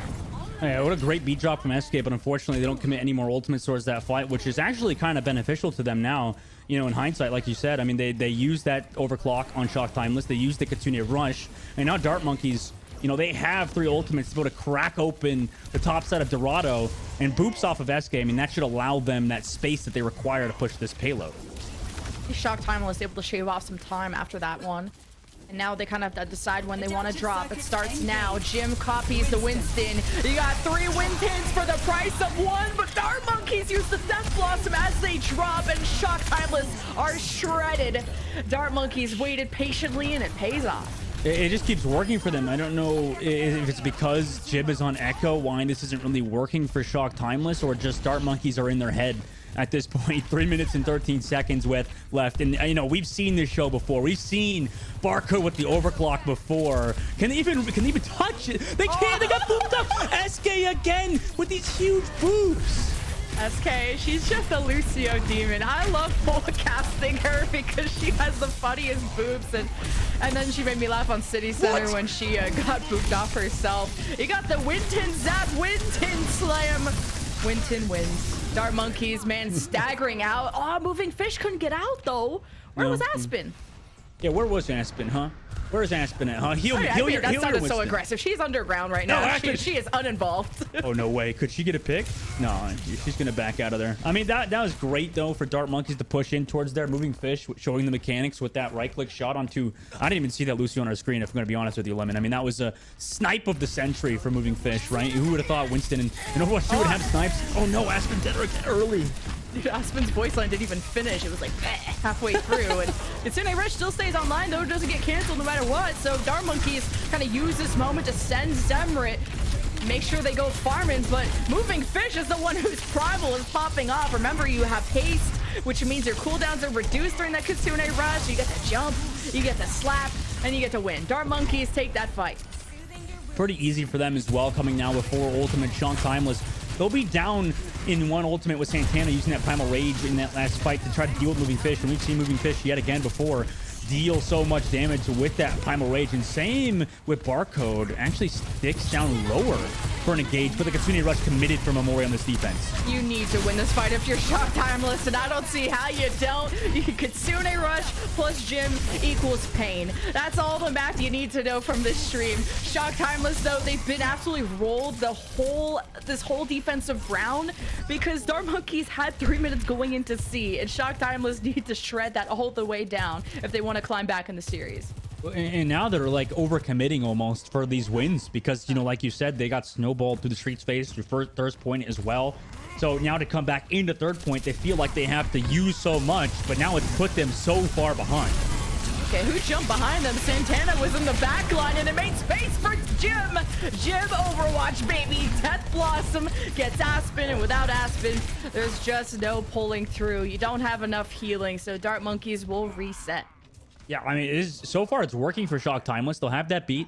Primal Rage coming up for Santana soon. Moving Fish did have to use theirs, but Dart Monkeys, they're playing this incredibly conservative, right? They have ultimates towards this next fight, but the problem is that this is giving some momentum on the opposite side. Yes, they're down in ultimates, but Azure potentially could do some massive work with railgun picks. Dart Monkeys, like we mentioned, playing a bit safer and more conservative.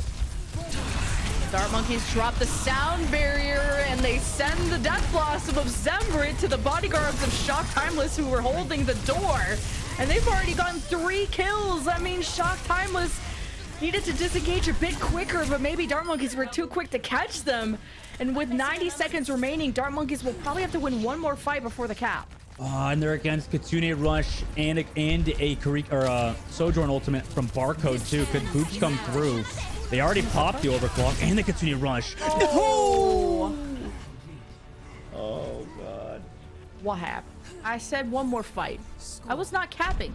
Someone had to touch, but the person that was closest to touch was the Sojourn Azure, who had the jump but was using overclock and said, everyone else get on that, I'm trying to kill things. And can't kill things if the round's over.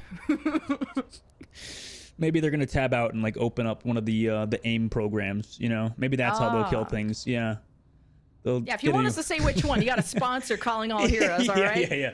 Our people will call your people. Yeah, we'll have to get something set up. I mean, that was a really good potential re-engage for Shock Timeless, but how does Dart Monkeys keep doing this where I don't know if that was at the end because of SK booping off Azure towards the sky as well.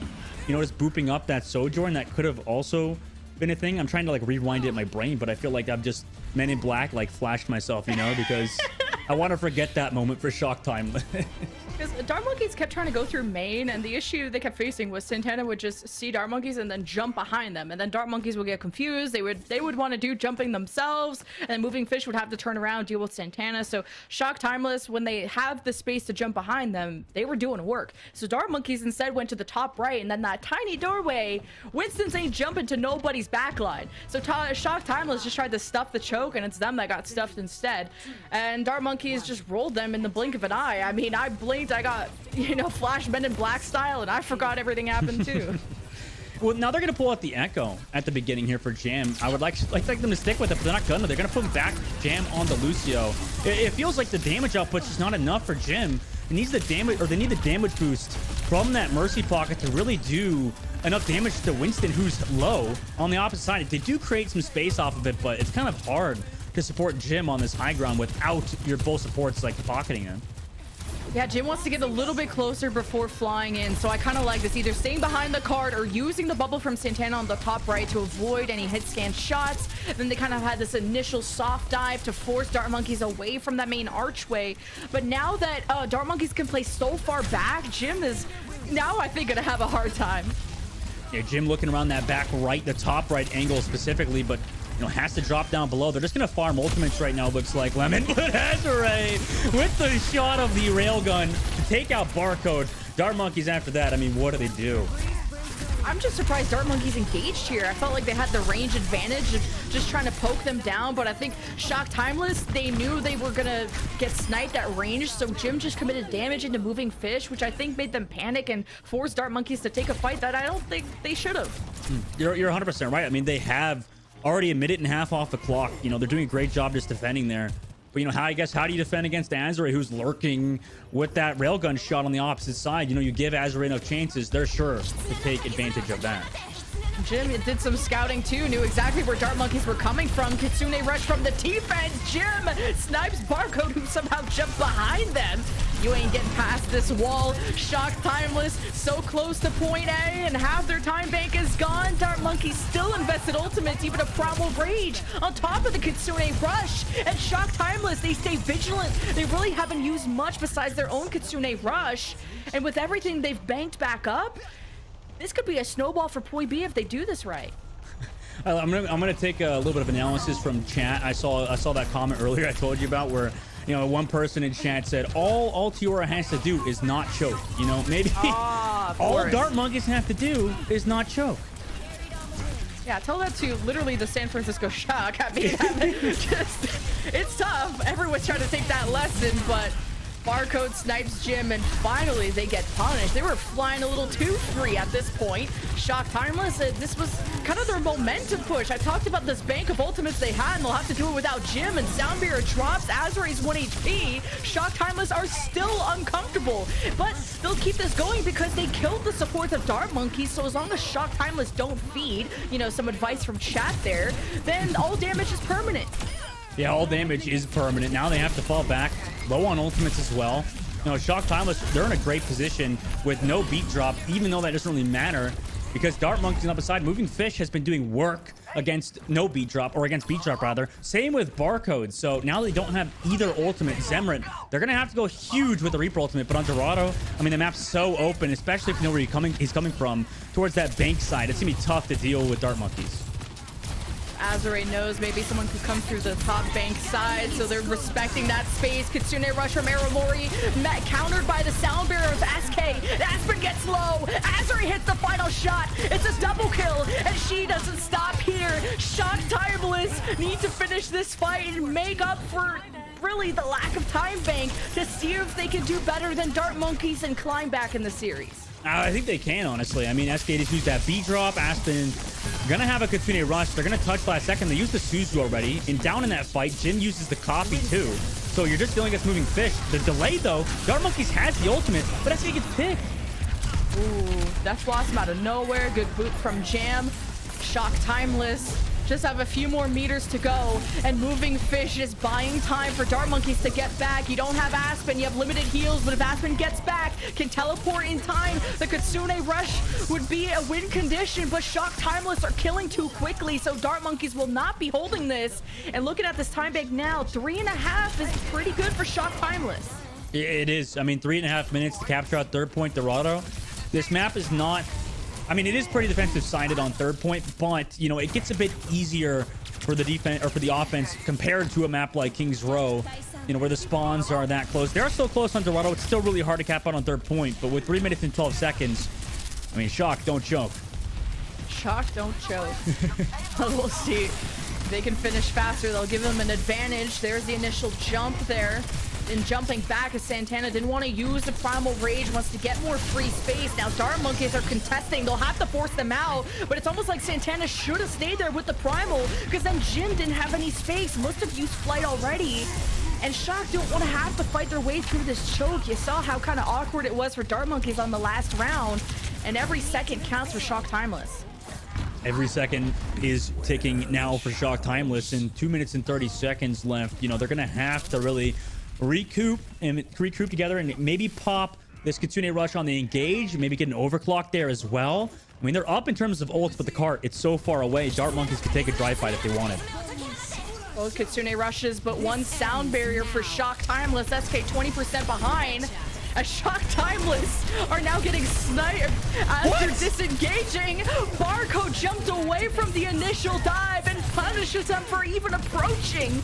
And Shock Timeless has been multiple fights lost. His point C has just been a struggle. My jaw is dropped. I don't know how the heck Barcode hit that second shot onto Jim. Jim wasn't even on our screen when we saw Jim get taken out. Like, I don't even know what happened. Is Sojourn, does she like shoot curved railgun shots? Has Barcode found some sort of new tech that Angelina we had no Jolie idea? style? Yeah, exactly. The bullet? Yeah, she really did. Oh no, you lost Aramori! We haven't even figured out where this fight is taking place, and somehow Aramori, I mean, must have taken either a body shot from the Sojourn and zapped by the Winston. I have no idea. Then you trade this out, so both teams are kind of scratching their heads like, well, do we go in without them? Well, Dart Monkeys will have their Kitsune back a little bit faster, but Shock Timeless round the corner, and you got to worry about Azure, what she can find with the overclock. She almost got that pick onto someone in the spawn room doors, but good headway for Shock Timeless. Yeah, I mean, both Primal Rages are available. It's going to be on either Winston or Railgun shot out of both Sojourns towards this fight. So pay attention to Santana, Moving Fish, Barcode, and Azure leading into next fight.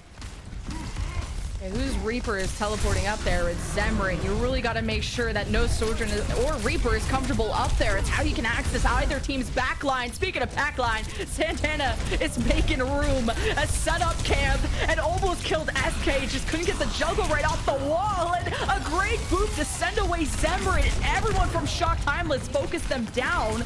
And Dart Monkeys, though, they're only ahead by one person. And a Death Blossom from Jim as there's a Winston right there. But the Suzu saved Dart Monkeys, and that was a great call by Aspen.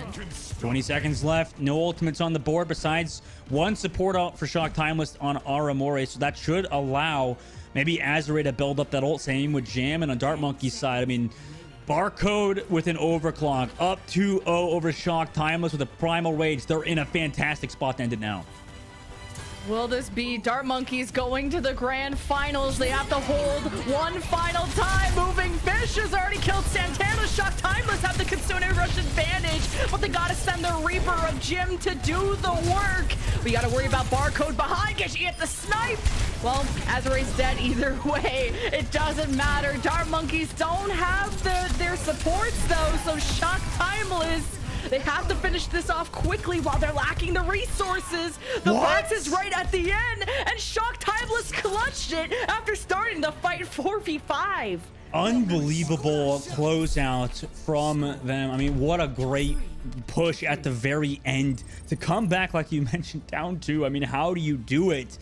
I don't know. I mean, they just pulled it out towards the end. They get those picks. They regroup together towards that point. Still have Jim there, and we know Jim's one of the best Reapers in the entirety of Overwatch 2. So off the back of that, I mean, they just stay there on that point, set up camp, and, you know, Dart Monkeys, they kind of maybe got a little flustered towards the end, you think, Lemon? I mean, it seemed like they were in full control. Yeah, that was like a tough fight to dissect because it felt like both teams traded out. Like I saw Azure fall and then Barcode die. And I think at the end I think there was a sound barrier by Jam when they had about 3 people left. And it ended up being a 3 versus 2 or 3 versus 1 for Shock Timeless. And I think that sound barrier is what really tilted them over the edge. After somehow scrounging up that fight, losing Santana so early was not ideal. But the Kitsune Rush from Aramori must have gotten kind of that ball rolling with that initial damage in. And Dart Monkeys kind of didn't focus on those respawns enough. It really, the culmination of all of those things allowed Shock Timeless a breather. And now coming back in, they have a minute left to full and push, or to get this push at least maybe in the second point towards the end of first point. You know, for Dart Monkeys, it's a little worrisome because, you know, if they get far on this first point, you don't stop them here. I mean, it's going to be rough to finally push it through on your attack on Dorado. Well, there's that mercy you wanted for Jim, and now Jim can have a lot more, really just be more comfortable getting more aggressive because you have that permanent pocket. Kiriko is not a bad support to pair with it because you don't have to worry about the aiming as much, but the damage boost is what you're lacking there. And just initially, Jim just dumped a bunch of sticky bombs into Moving Fish and forced them out. And they swapped off it immediately. Again, I don't really know the strategy behind swapping off the Mercy on first point, but I mean, it seems to be working for them, like you said. I mean, they have 23 seconds here now, and they've done it before to Dart Monkeys, so Dart Monkeys maybe a little worried they'll get picked off yet again like they did on their first defense.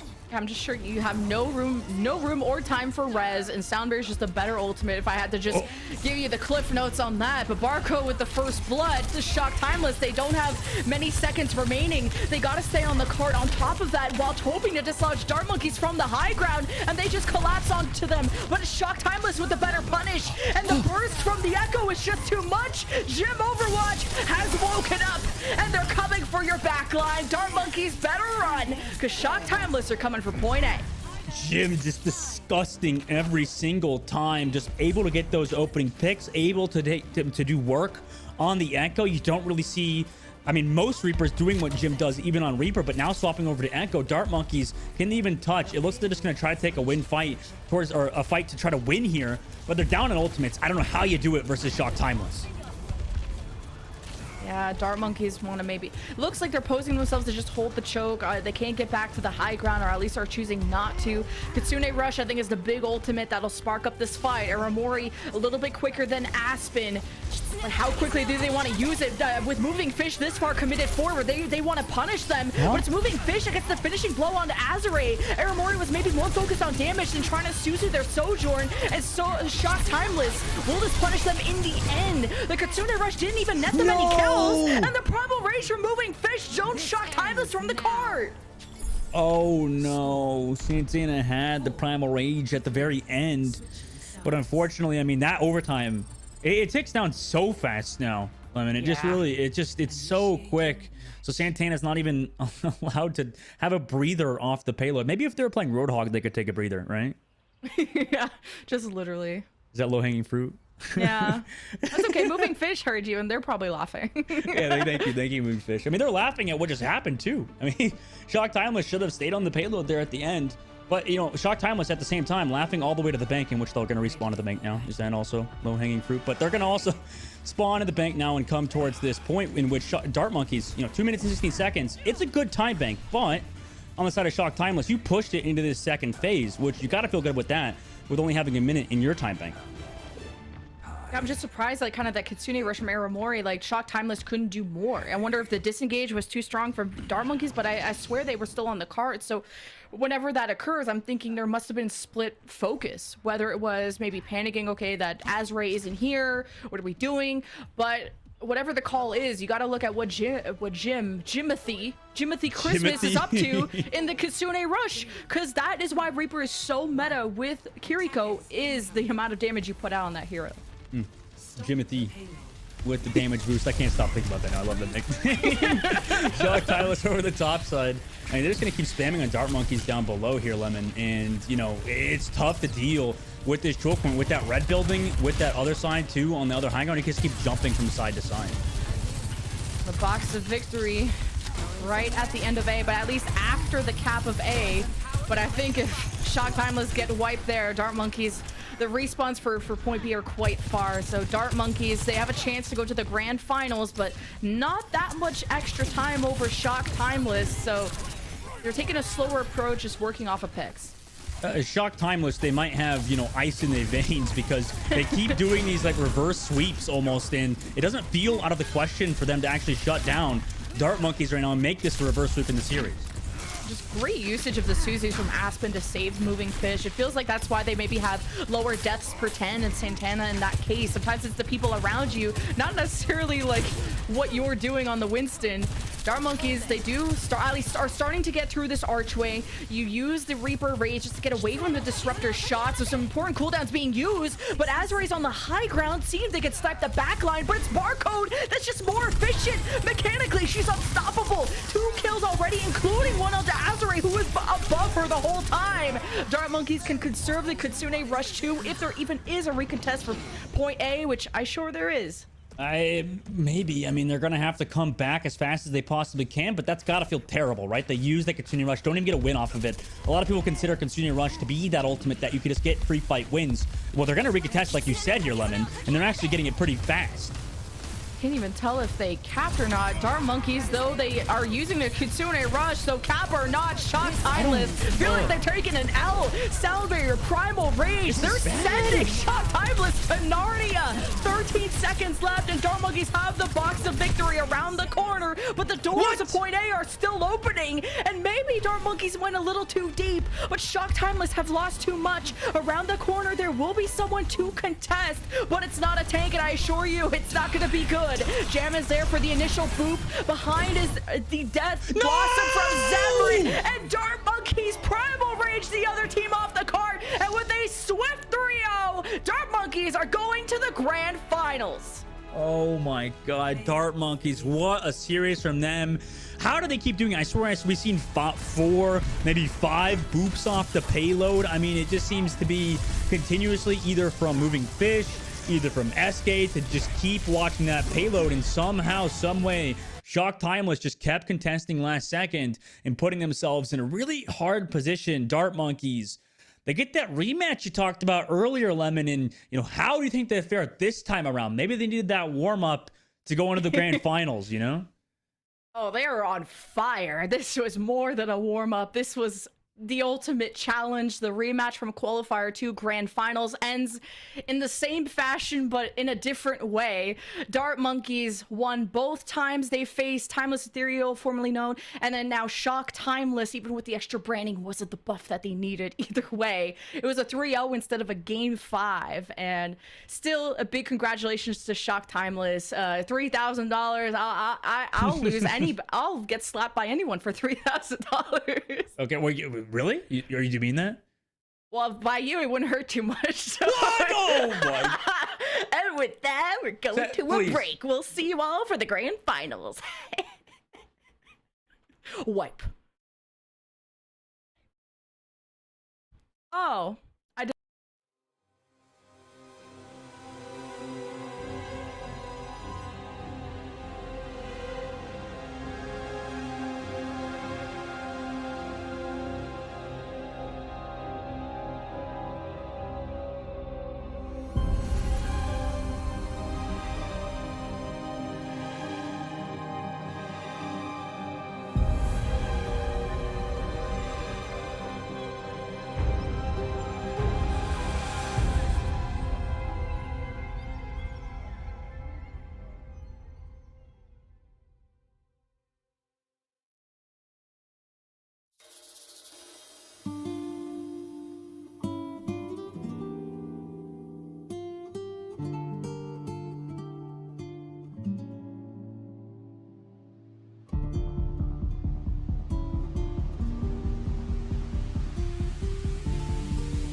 back, everybody.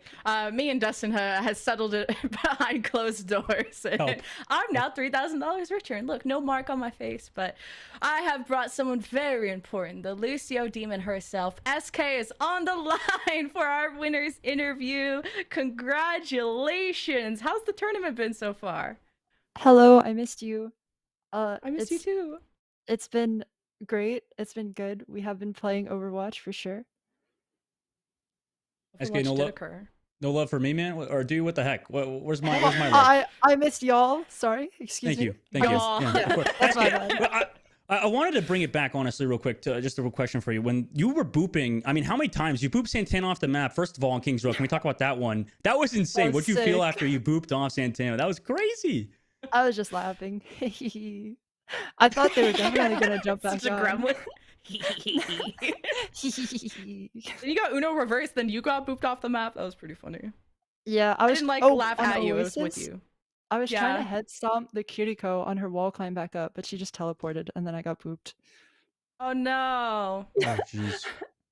Well, yeah, that was like an out or like a mind play, I guess, or like a mind game. But it's hard to head stomp, right? How often do you actually can you stop people from climbing back up walls like a Genji or Kiriko? Do you consistently actually stop them from getting off on those crazy comeback plays?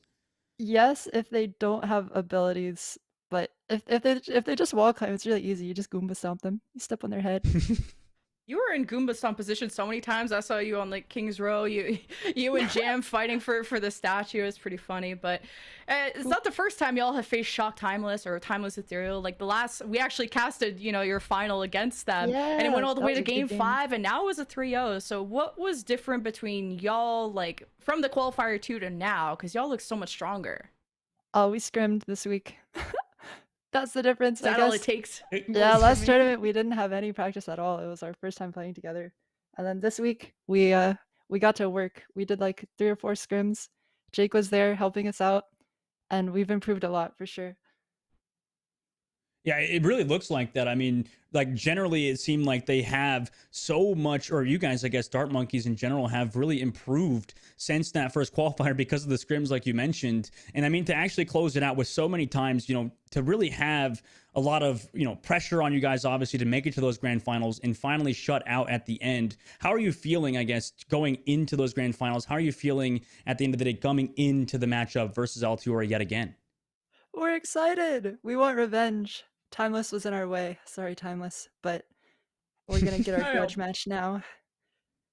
I Ooh. believe. Okay. So what kind of glow up from y'all has to happen to make this a different result against Altiora Artemis? Any wisdom to share? We were furiously typing in the group chat for like an hour and a half between our 2 matches, so we're gonna see what happens. Okay. Thanks so much for think the we've improved a interview. lot. Oh, I know you did. I saw you just fired up on there, getting the boops. Congratulations on this win. Grand finals up next, so we'll let you go. Thank you so much for the interview. Good luck. Thank you.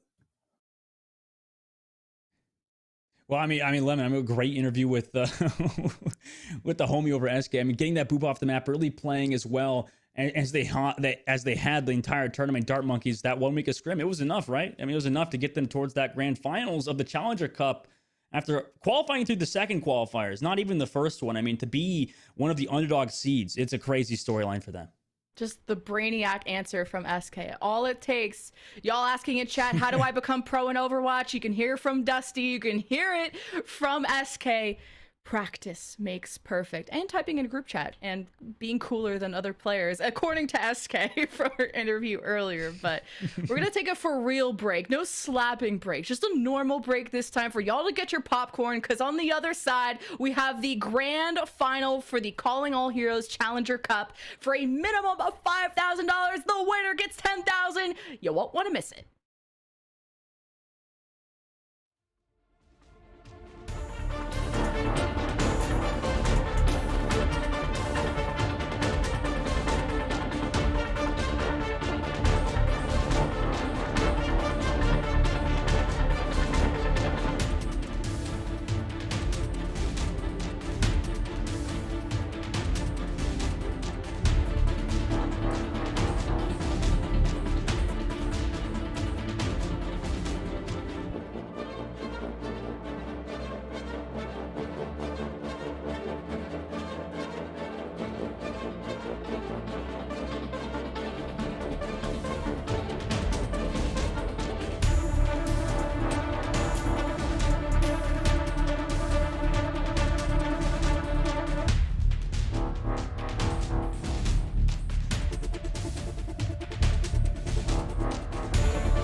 It's grand finals time. I'm glad you guys are joining us again for the Calling All Heroes Challenger Cup.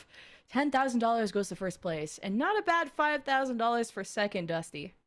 And that's not a bad prize at all. I mean, I think that either team both teams that are coming in here to the grand finals are really winners at the end of the day for participating. I mean, to sign up for the Challengers Cup, to participate in the Calling All Heroes tournament, where it's been such a great positive reaction from literally everybody. It's been awesome to be a part of, Lemon. I mean, I'm sure you can feel the love as well that everybody's receiving when we play in the we watch the Calling All Heroes tournament. We can look back at the bracket, which has been insane. In the upper bracket, obviously, Dart Monkeys got knocked down due to Altiora Artemis and sent Dart Monkeys to the lower bracket where they had to take that 3-over shock.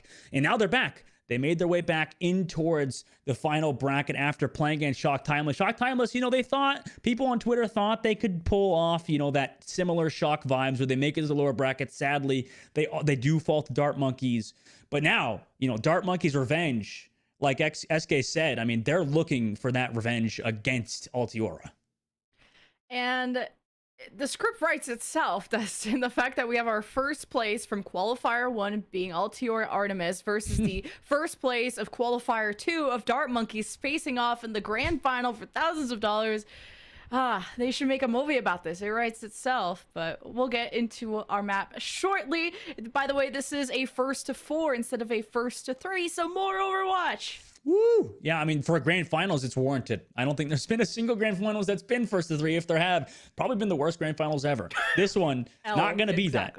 Yeah, L plus ratio. You ain't Dart Monkeys or Altiora Artemis going to be in the grand finals. And for this matchup specifically, Jen, like for Dart Monkeys, I mean, they're going to have to go against this team of Altiora Artemis, who has been stacked and playing amazing throughout the entire tournament. HK has been standout. Bun has been amazing. Halo as well. This team has been juiced to the gills. And now coming to this grand finals, it's going to be tough for Dart Monkeys to play against.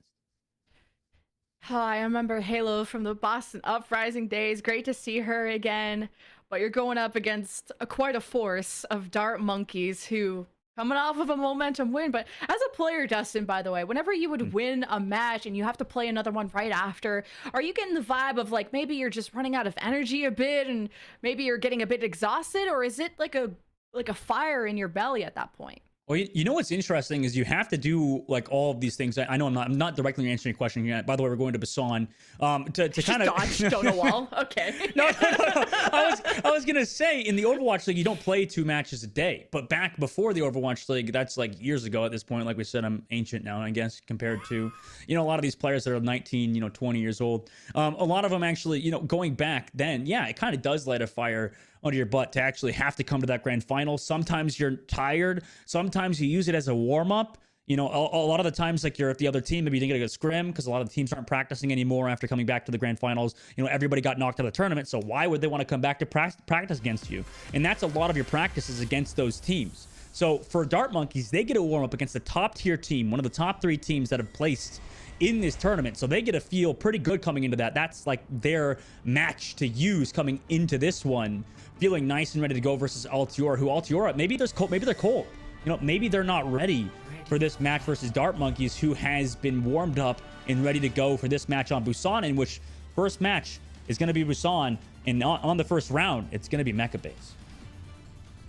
Yeah, this is kind of like Oasis, where especially maybe more of an Oasis University, where it's very, very close. Plays like a control center of Lijiang Tower. The Reapers are going to shine, but I think Sojourners might have an easier time if the fight takes place on the point. You have this high ground, you have some space to work with, which is a bit easier than some Oasis rounds, but surprisingly, M5 is not capping with this Roadhog. Huh, interesting to run off on the Roadhog with the Genji specifically. I mean, kind of don't know if that's trolling or if that's a serious pick, but it could be very serious because we've seen Genji been picked before, but they're just going for that counter kind of play style, it looks like, Lenny.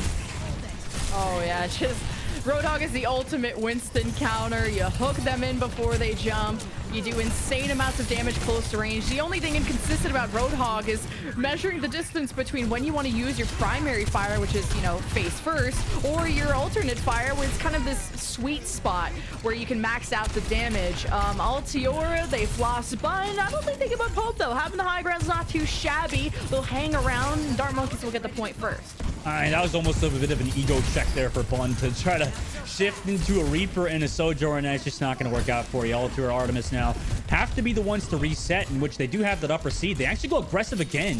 What an aggressive playstyle, and it actually capitalizes off of Bun getting barcode. You just don't want to play anywhere near this Roadhog. It's so tough. So Dart Monkeys have to kind of engage and disengage very quickly, play with their bubbles very smartly, and never peek their Roadhog, because I just don't think M5 is missing these hooks. And that's a quick retake for Altiora after only giving up 29 to Dart Monkeys.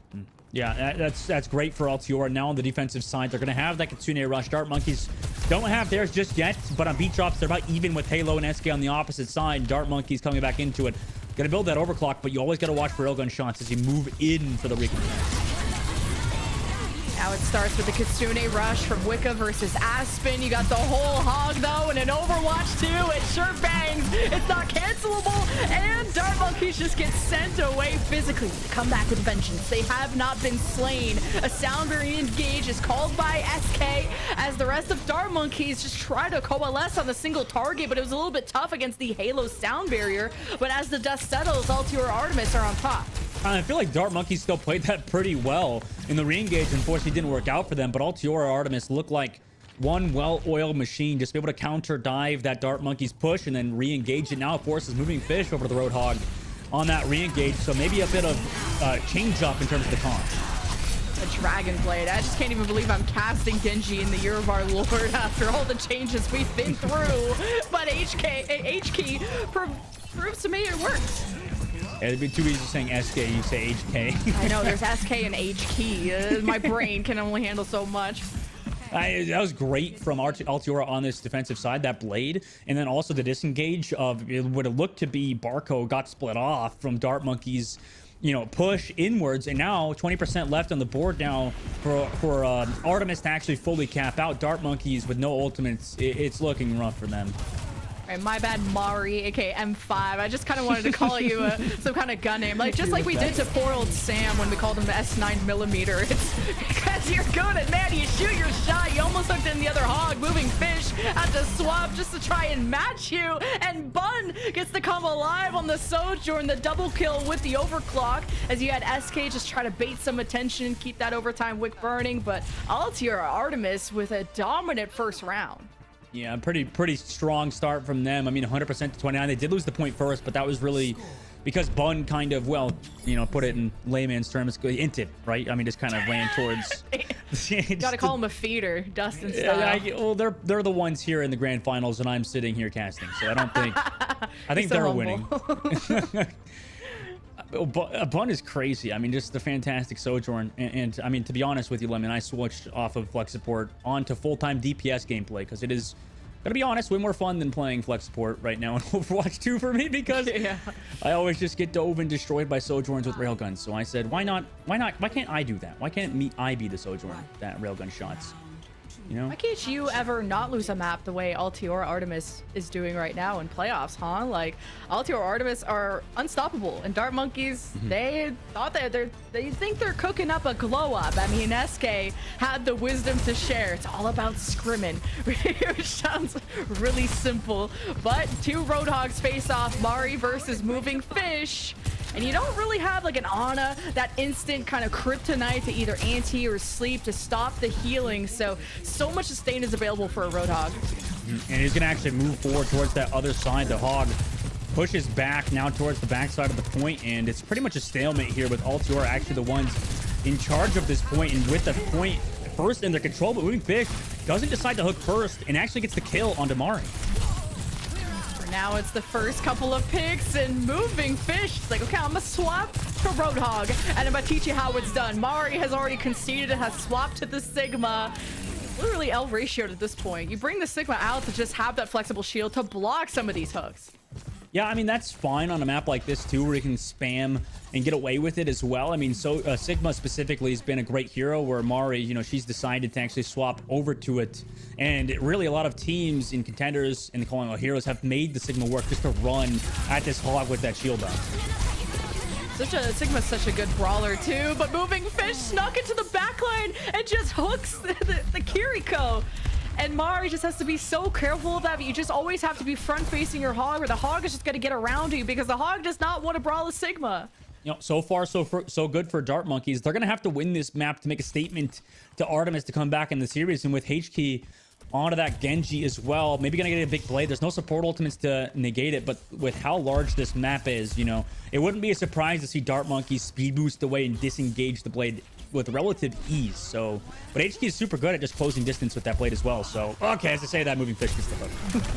Moving Fish is dominating right now, and even dodges the accretion, or maybe got Suzu. Either way, Dart Monkeys making the comeback of a century after kind of getting dominated by Altior Artemis on Mecha base, and this is just another reset. But Altior Artemis, they're banking so many ultimates. This is going to be an explosive one coming up, and it starts with the Dragon Blade from HK, who gets whole hogged into Jupiter by Moving Fish. So I guess you trade ult for ult. The long blow, or the leaf blower, I should say, poops him back. And Moving Fish again, another hook into a Sigma from Mari. And now they have to fall back to the point with the Suzu. I mean, Artemis, they keep getting picked here, Lemon. Altior Artemis, they used a lot of ults. What do they get? Nothing. How much does this cost? Everything. Altior Artemis only have an overclock from Bun, but she pops off. We were co-streaming her, and I'm a Bun #1 fan. So this overclock better pop off. She's sitting over in main, dodges the hook, stays at a safe distance, but the sound barrier from SK is called, and SK's actually the one on the hunt to force out the jump from Bun, and SK's not even over yet. But with the pocket from Wicca, Bun is not being touched up until they forgot about the Roadhog. Moving Fish is a solo, an army of one, and Dart Monkeys are about to force their round 3.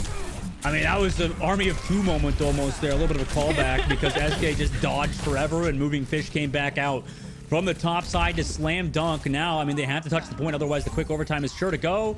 And in a couple seconds, it sure is going to be in Dart Monkeys' favor. The HT will touch, but yeah, no, Dart Monkeys will equalize it 1-1. And now we're going downtown, Lemon. Now, Altiora, are you going to mix it up again? Mari on the Sigma. I don't know if that was it. Yeah, I just don't think they have the space to play Sigma. The only times you ever see Sigma being played these days is like on Circuit Royale, where you want to just have that flexible shield and enable your DPS. But playing Sigma as a brawler, it's a little bit tough when you just don't have the sustain that a Roadhog does. Because as you're just exchanging damage, the Roadhog can just walk away, heal, and the Sigma just sits there like a duck and has to wait for heals. So I almost would prefer the Hog mirror, but Mari just doesn't seem confident in that, hence the swap. And you think that they would be as well, because I mean they started off with the Hog as well. So I wonder if that's a team call from Artemis to make that swap as well. I mean, it's really up to them and what they practiced. Maybe they decided Sigma is better on that map than Hog, but really it's resulted in, like you said, Moving Fish being a ton of value. I think Mari is going to give this Hog a try and almost got a great hook onto Aspen or even Zemrit. With the Wraith being popped, Dart Monkeys have to play a bit safe, but the boop wasn't enough to stop Mari. Got an amazing hook on the Barcode, and Dart Monkeys are down 2, so just needing a full reset here. Zemrit must not have Wraith to go back to safety, so Altior Artemis will be capping first. Pretty quick, pretty good fight from them. Mari on the Hog. I mean, we've seen a lot of teams run the Winston comp, and we talked about the better teams being able to do it, easily versus Roadhog, but it feels like it's still, in my opinion, not that off in terms of how strong the compositions are. The Roadhog itself, obviously, proving to be incredibly effective to find that first hook. An easy, quick, high percentage hook for Mari to open it up for Artemis. And now, on the defensive side, they just have to do Moving Fish. The honest Winston is back. Mari drops so low too, but the take a breather is so powerful along with the damage mitigation you get from it. But Dart Monkeys should be just trying to farm ults off of them if they can. For now, Dart Monkeys are getting hit by a whole hog by Mari, and this is just splitting Dart Monkeys all from each other. SK was in the middle of popping sound barrier, I guess. It still hits only 3 of her team. Dart Monkeys are now faced with the Kitsune rush of Wicca, and without Aspen, who somehow flew off the map, you don't have the heals to fight this. Well, was that the leaf blower or what? I mean, HK also gets on to Moving Fish and SK without having to use a blade. It might have been off the back of Mari with that ultimate. I thought SK was going to fly into Thomas at the end there. I mean, that was just kind of scary for Dart Monkeys. And now coming to this next fight, they're down that beat drop versus both a Blade and a Sojourn ultimate overclock. But the beat drop coming up for Halo, it's scary, so they rotate to coast. In round 3, it's coming down to the last fight for Altiora Artemis to win, to go up in the series. It's a Dragon Blade from HK, who finds the Dart Monkeys backline before they were even ready to take the fight. There was a Death Blossom to try and zone them off, but the damage had been done. Altiora Artemis just have to clean up, but Moving Fish has isolated a few targets and maybe makes this winnable. At some point, though, Dart Monkeys have to think about touching the point because it's 94 for Altiora.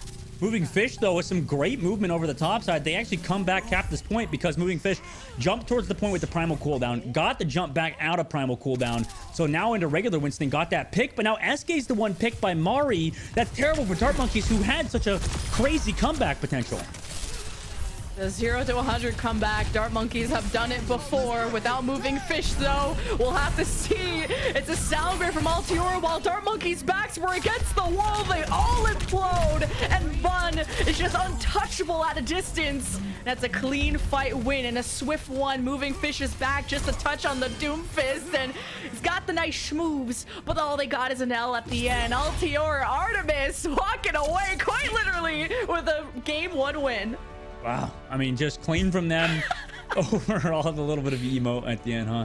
Mari really flexing on us, but I mean, great work from them towards the end of Busan, where, you know, it's hard to actually, you know, fully 99 somebody. You see so many recontests, you know, eventually the wall, the dam is bound to be broken. However, the defense was too strong. I mean, this is why Altiora is such a dominant team and has been in calling out heroes, because they bend, but they just don't break. Yeah. Well, Altiora are going to keep banging on this door, man, because they continue to have a flawless run through this playoff bracket. They haven't dropped a game once. And now this is a rematch of what was it, the previous winner's final, where that was also a 3-0. So Dart Monkeys, you got to wonder, is the glow up there or not? It might be. I mean, at the same time, like for Dart Monkeys, I don't know. I don't know if it's there or not. They're going to have to win this next map to try to prove something. But really, I mean, it's going to be off the back of Barcode doing as well as she did the first time. Maybe Altiora Artemis has figured kind of something out to counter Barcode even, right? Maybe they're just shutting her down. Maybe not even allowing her that space with the Hog. It's been super difficult for Barcode to come online for Dart Monkeys and really the entire team. They won a map off the back of Moving Fish, but how many more maps can they win with a consistent Winston playstyle? Well, Dart Monkeys need all of your support in chat. We see you with the, let's read this copy pasta. Dart Monkeys jump, Dart Monkeys grin, Dart Monkeys ult, Dark Monkeys win. It's just so poetic. What's the copy pasta for Altiora Artemis? It's just such a mouthful of a name. It's a little bit tough. Are you trying to make me come up with it? I don't Yeah, really know. what rhymes with Artemis? Come on now, quickly. Bartemis, I don't know. I know it's not a word. I don't know, dude. I'm just thinking Simpsons or something. I don't know, dude. What are you supposed to come up with? You just added a letter and called it a word. You can't make fun of me here. You put me on the spot here, Lemon. What am I supposed to come up with, dude? What the heck? You put me on the spot, bro. You said, what? I don't know what happened this fight. What do you think? And I'm like, bro, I don't know. Use your brain. Use your brain, Lemon. Use your freaking brain. I don't have it. Okay. Sorry, we're turning this into a bullying session of, well, honestly, both sides. But Artemis, I mean, they're going to have to do something here. They're going to have to come up with some copy pasta because we're not going to do it. So, I mean, it's on them. It's on their social media managers, not on us, right? Yeah, well, Dart Monkeys have the map choice, all right? So hopefully they have a brain compared to us to figure out what their strengths are. Whether it's going to a Dorado or I don't know what the game type is or whatever, but they got to pick one that they can win on. That's all that matters, okay? Just go to Dorado. That would be my Fiverr advice of the day. But Or hire the Lemon coach is on Fiverr. Oh, we're going to get, what are we going to see? Oh, King's Row. You know, that's not Dorado like you predicted, sadly, but it's not even the same game type, so it's fine. It's fine. I think King's Row is a great map for Dart Monkeys. Obviously, on that last one, you know, versus Shock. I mean, they did a great job stunting their attacks. They held quite well with that Winston composition. Now, for Artemis, I mean, Artemis has proven to be a contender on every comp, on the Roadhog, on, you know, when they run the Winston as well. They've been such a phenomenal team all around Dart Monkeys, they've really proven good on that Winston comp. They had a good map with the Hog versus a Sigma, but that's not a mirror matchup. So don't know how directly that translates for them specifically. And Dart Monkeys on King's Row, I imagine they're going to run against that Winston mirror. And I don't know how they're going to do versus Altiora, who has been dominant so far. But Dart Monkeys did win King's Row against Shock Timeless, and they rolled. They had a pretty good time bank of like 1.5 to 2 minutes, and we cooked up some creative stuff on that map. We had some Reinhardt, Bastion, Widowmaker, but what did LTR Artemis study the VODs? Did they go back through the tape, or were they snacking before the grand finals? Because I know which one you would have picked. What?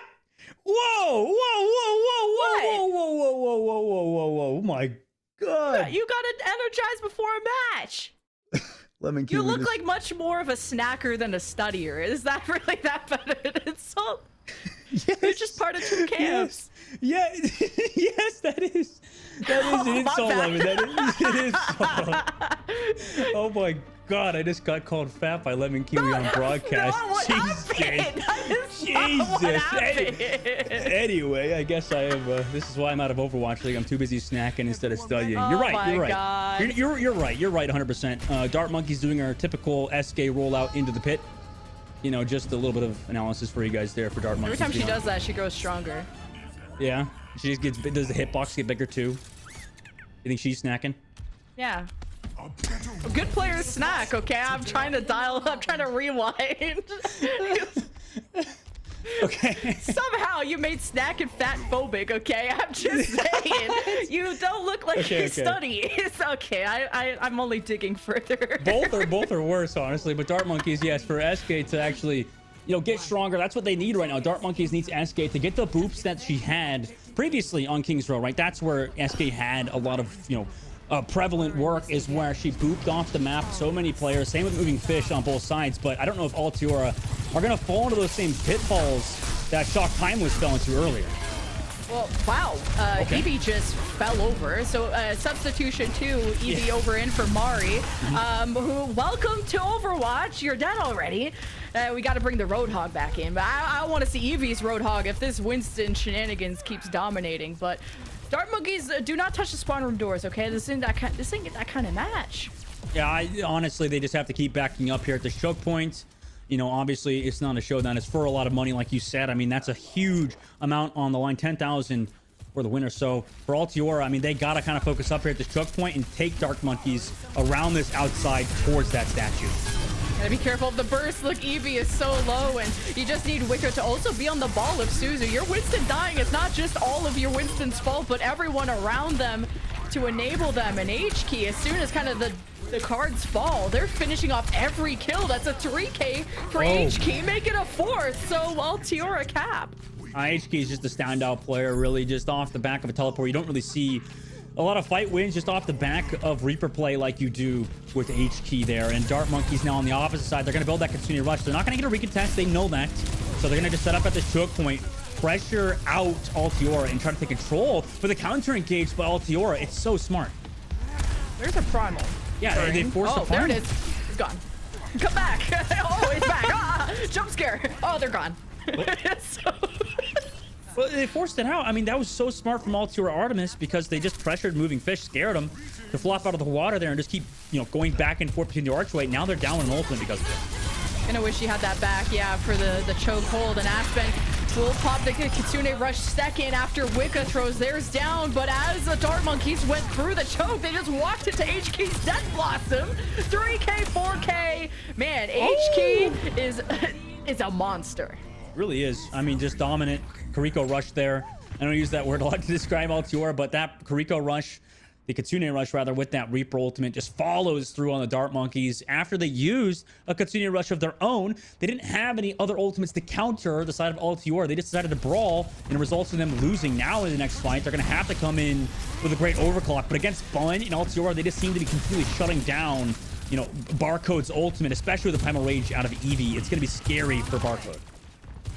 All right, Altiora, they have so many ultimates. They're actually going through the back alley side, trying to sneak up on Dart Monkeys, and see Moving Fish found them, but they're the only ones that got support. Moving Fish falls over. The sound barriers are exchanged, but Dart Monkeys in a 4v5. This was going to be tough for them to turn around. They used the Death Blossom to maybe try and catch some trades, but Altior were smart and booped it away. And that was a great shot by Halo. So Altior are in a position to cap B.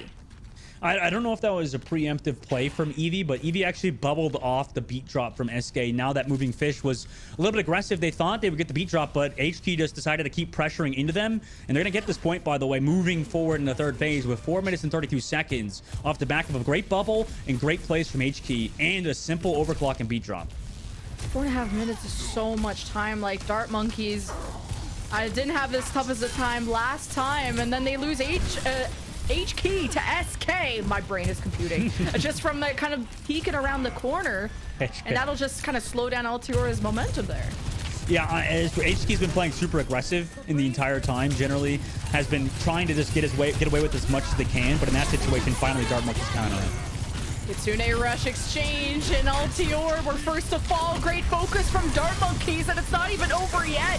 Moving Fish jumps in, gets the targets low. Wicca is so hurt, and somehow Altior are still living. The support play of Altior just seems unmatched as HK gets involved, gets another multi-kill. HK will probably get a montage, like a full-length movie after this tournament. They're popping off. They really are. And now they go for the spawn camp close towards where Moving Fish is to maybe force that Primo Witch early. They might have to. Moving Fish jumped away, but luckily they didn't have to follow through. They come to the other side, so now Altior ignore that. They actually jump back towards the payload. Early aggression onto the Sojourn on the opposite side and pop Primal Rage too.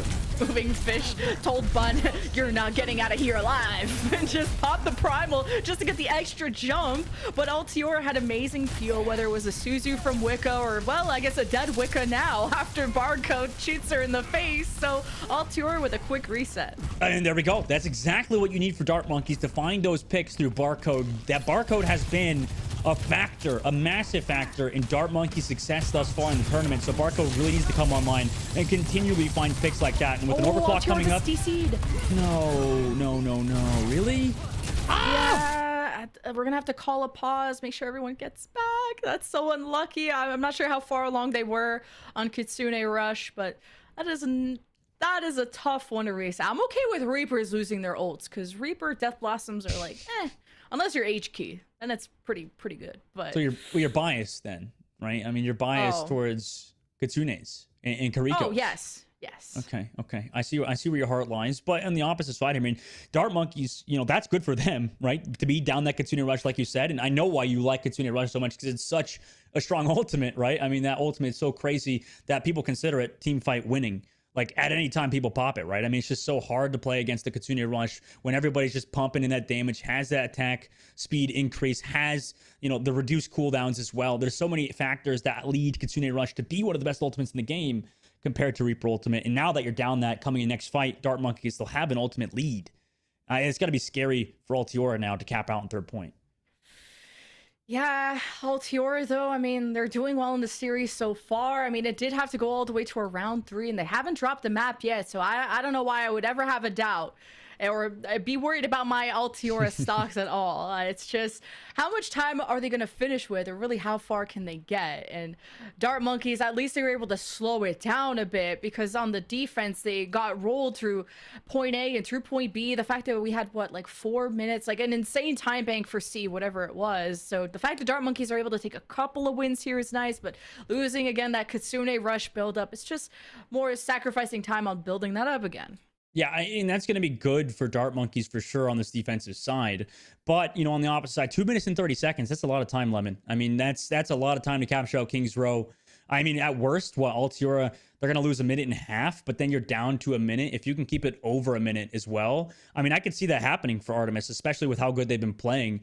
Dart Monkeys on the opposite side, if they stop, if they can at least get Artemis to below a minute, they'll have another chance on the recontest coming into that third point. So that really will allow Dart Monkeys to now come back on their offensive side, if that even comes to that, right? Dart Monkeys has been so good on King's Row. We saw in the last game, Lemon. I mean, they were playing so good on King's Row, having Barcode pop off. It just seems like for Dart Monkeys on this opposite side, just hold for a little bit longer, get them to 0 seconds, at least to overtime, and then maybe you can capitalize and come back onto your own attack. Yeah. Well, while we're just waiting on getting this final player back, sounds like they're back. We just want to give a big shout out to Calling All Heroes and everyone who is supporting this program. It's a joint program with the Overwatch League to have this amazing platform for marginalized genders to come and show their skills. So this is a whole stepping stone in their career, whether it's Open Division, Contenders, Overwatch League, or beyond, just a platform to have fun with other people in a safe place. And we all appreciate everyone tuning in and showing support. I see y'all's copy pastas and your favorite players in the chat. This has been a pretty crazy grand final. It's going to be hard to match the qualifier 2 grand final that we casted that went to game 5, but we'll see if this one will measure up.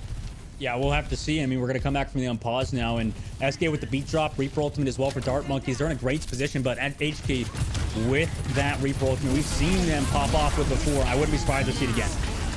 Yeah, Wicker came back with almost all of that ult charge, like getting up to 30%. Not too shabby. The sound beer call from Halo as Altiora make the space for the overclock. And Dart Monkeys couldn't escape in time, but Zemrit was hiding in the shadows. And a Death Blossom that gets the Kiriko out of the picture. That's a fight-winning play, all thanks to Zemrit.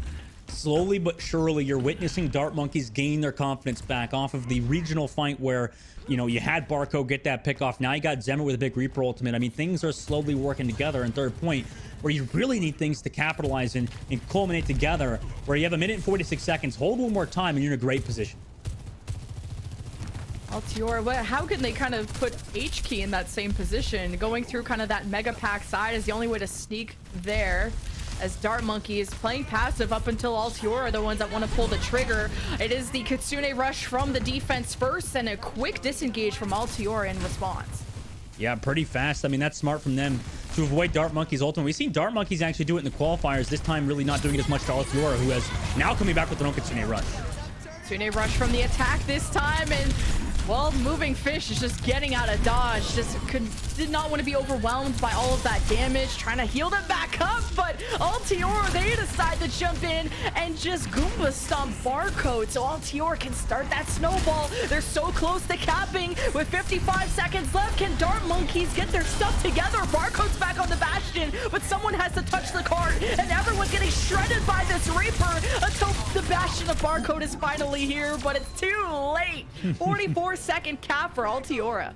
And Eevee killed Barcode before the timer clocked, so I mean, they get to add that to the kill confirm as well. And I mean, this is exactly what we talked about towards the break, right? Altiora just, you know, sure, they lost a player, they lost Wick, I believe, there with that Kitsune rush, like you said, but you know, coming back into here, you still have 2 minutes and 36 seconds on that time bank, and it's not over for Dart Monkeys just yet, right? In this situation, they did fall below 1 minute on the clock before Altiora capped out, but on their offensive side, if they now cap out with 0 seconds, then they have another chance to recontest towards first point Kings Row and can maybe come back towards the series, but it's all contingent on them capping out the entire map. So they're still going to have to get through Kings Row, but that should be doable for Dart Monkeys, who have proven to be a force on this map. Oh, Dart Monkeys, I do believe they can get a better time, and they have already shown us just that. I mean, is it almost 2 minutes that they got against Shock Timeless? So they picked this map for a reason. Now they better prove it. You can't get 3-0 twice, or I guess technically a 4-0 twice by Altiora. You know, you can't go into the interview and be like, we're ready, when you're not. Dart Monkeys, I know they got something up their sleeve, and you know, the Barcode Bastion had me feeling some type of way. But sadly they get shut out by Eevee, who just put an end to literally everything that Barco was trying to do on that recontest. And now on the offensive side, sticking with a similar composition, we're not going to see the Shock Timeless Bastion cop on first point, sadly. Aw, that girl can dream though. But Dart Monkey's dreaming about capping the point, and they've already put Barcode up into the high ground immediately, which forced kind of Eevee to jump and try to zone her off. So a bit of a scramble, but somehow no one died through all of that. Great support, great healing from the back lines. And now some pressure as Dart Monkeys start that first tick. Suzu used first, I believe, from Aspen, as the bubbles have been bursted physically and morally, but Moving Fish is going in deeper. SK has a double kill on Lucio, by the way. I'm not sure what she's cooking in those scrims, but I know it's something good. Yeah, definitely just a really clean play from Dart Monkeys over the backside to send SK there towards that point. Now 3 minutes and 12 seconds. They're going to cap that first point with about 3 minutes and 9. They have ult in their bank as well, but I mean, not a crazy differential. I mean, SK is going to be a little bit in terms of the Lucia charge, really it's going to be that Reaper and the Sojourn that are ahead now. But, you know, we've seen HK without ultimate just be able to pressure onto moving fish. And then same with Bun, just be able to build those railgun shots and come into his next fight pretty quick. That was the fight for the choke, but moving fish couldn't get away fast enough. And this is the stop that Altiora needed just to hold Dart Monkeys at bay and start to take off some of this time, because that was a swift point A cap from Dart Monkeys. Yeah, our Dart Monkeys don't know how to disengage Altiora. Altiora is just re-engaging so quick, so fast. And it's kind of surprising Dart Monkeys every time they keep coming in. They're not set up for it. Not every team in Challengers Cup is doing what Altiora is doing, so they have to mix things up versus that. Oh, Kitsune Rush, though. How good are Altiora at disengaging? Well, they're going to fire back with their own seconds after Aspen used hers. And Dart Monkeys don't have a front line, and Moving Fish was like 2% off Primal, so you hate to see it. But as the dust settles, Altiora were the ones who lost 2 people, so Dart Monkeys are surging forward, using the overclock to get more pigs. Barcode barely survives, and Dart Monkeys made it through the choke. This is not that bad for Altiora, though, because they did lose that Streets phase fight with also popping Barcode's ultimate. So now they're in a pretty good spot, and they know it. But at the same time, Dart Monkey trying to take advantage, take off Wicca early. Oh, 3, 2, 1, everyone. Press your ultimate button. Like, you just had 2 overclocks, you had a Death Blossom, Sound Barriers, you name it. But at the end of the day, it's Dart Monkeys that just have the better coordination, and apparently a DPS in form of a Lucio. SK, how many times am I going to screenshot this kill feed and you be all over it? SK has been amazing, and Dart Monkeys as well overall. Just understand how Artemis is playing now. They know Artemis is a bit confident, a bit cocky at the current moment. They even try to touch with the Primal Rage, and they can't even do it because of SK, the same person that you just mentioned to get that boob. And now the counter engage comes through from Dart Monkeys. Eevee really needed to touch that card with the Primal Rage. It's the whole point you use it, but at least Altiora can kill stuff now. Just not sure how useful that's going to be when Dart Monkeys have to reset on the card anyway, but this looks cool in theory. It does. You know, it is cool, but at the same time, and now they're still stuck at this first part of the third point. Lemon, and it's so hard to come back here against a lot of ultimates for Altiora, where they have the defensive advantage. Oh, the Kitsune Rush. As soon as they saw HK use the raid, Dart Monkeys thought that was their window of opportunity, and it still is. They managed to punish them and the backline as Altiora just scrambling to die on the card and buy themselves more fights, but they gotta think about how they want to win, because Dart Monkeys still have 4.5 minutes and 1 fight for C. Spicy from Zemrit as well. And now, like you said, 4 minutes and 16 seconds with the Reaper ultimate. Spicy stuff from them. And HK on the backside with that Reaper ultimate. Maybe look for a TP play here, or just play defensive and take out Zemrit like that. Oh, HK got her revenge, and she's coming for more. The paycheck and the kids. Like, Dart Monkeys are running for the hills. HK is coming. She's being sped forward by Halo. And any more staggers here is precious seconds for Altiora. Yeah, I thought Dart Monkeys kind of had Altiora figured out, but now was in that situation a bit too aggressive from Dart Monkeys at that choke point. Without using a single ultimate, you can't really stay in these aggressive positions without using something to give you an advantage in the form of an ultimate. That's usually going to give you something, some sort of leverage to cap out on third point. Great positioning from Bun. I like how she knows how far she can go without getting punished. You always have that Sojourn jump, but you got to know the right distance, the sweet spot. And now she's overclocking, and she is coming for Dart Monkeys. Barcode is gone. Lucio lineup. It's easy peasy lemon squeezy, and Altiora win back-to-back fights. Pretty clean. Off the back of just an overclock from Bun. Dart Monkeys now are building that ultimate, but they did have to use, Barcode's ultimate in the last fight. They'll have Aspen's Kariko ultimate. Wicca maybe has to build theirs on the opposite side, but they do have to come through on the offense, which is always gonna be hard versus the defense. Advantage, just like that. Oh, the sound barrier from SK only hit 3, but Halo, the better efficiency, hits the whole team, and you see how that rewards Altiora Artemis with a fight win on top of investing the Death Blossom that got a lot more value than Zemrit. So Dart Monkeys have kind of hit this brick wall. This is scary now for Dart Monkeys. SK tries to get Bun, who went super aggressive towards the spawn, and that's that confidence we were talking about for Altiora. It's so hard versus the defense when you can't figure out where they're going to play, because look, HK's in a completely different position as they were earlier, and the entire team, they're no aggressive at this choke. Oh, you gotta punish this. Barcode is getting body blocked. That is so mean. And she's ship jumping into a wall. Oh, I would tilt, but I know Barcode's a lot more composed than I am. She's fragged out before, Dustin. I'm tilted for her. I don't know, man. I don't know. That's pretty bad. That's pretty bad, Lemon. I don't know. Big. He's so big. He's so chunky. He's a snacker, but it's fine. Darmonkeys jump into the back. Goes after the back line. They're so weak. What a well-timed Suzu from Wicca at the end. You got the Kitsune rush from Darmonkeys to look for all the staggers, or at least assure that you get these kills, because now it's the final fight for the end of the map, and Darmonkeys want to have the better time bank. Yeah, a minute 36 seconds left now. The monkey ultimate, the Winston ultimate for moving fish is the only thing keeping Dart Monkeys to push off Altior from the payload. They'll have another fight after this, but this is the one they're going to win now. And it ends. Bun from the right side, and for Christmas gets a primal rage to the face, but somehow escapes through her own Winston bubble and stays safe. And Dart Monkeys, after they lost moving fish, who went to contest Bun, lost them in the process, and Dart Monkeys reset. Yeah, a minute and 10 seconds now. Zemret building that Reaper ultimate. Overclock coming up. That they did use that overclock on the defensive side, but they still have the primal rage. And look at this. Altior setting up for an aggressive push. Dart Monkeys only have an overclock to worry about, and around this corner it's a little sketchy. You're always going to be, as soon as you present yourself for line of sight, you're going to be in diveable range from the Winston, unless Barcode wants to go through the back hallway. But it has to be moving fish that does the initial scouting, but didn't place the bubble fast enough. It got bursted by the Reaper of H-Key. There's a saying here in pro play, Lemon, where the team that goes first usually wins. W wins games, you know, and that's really a true factor even at the highest level, where you just want to keep pushing forward. You know, screw the end results. Just go first, be the aggressor, and it's going to pan out for you. Will this pan out for Dart Monkeys? They had a zillion years. We'd be in Overwatch 5 at this point, and they have one last chance to touch the card, but Altior took the initiative, and that's what we love to see. It's a shiny sticker from them. HK with the Death Blossom to end it all, as Dart Monkeys thought they could get an extra push. Well, no more pushing, no more. Altior, Artemis take King's Row and lead the series 2-0.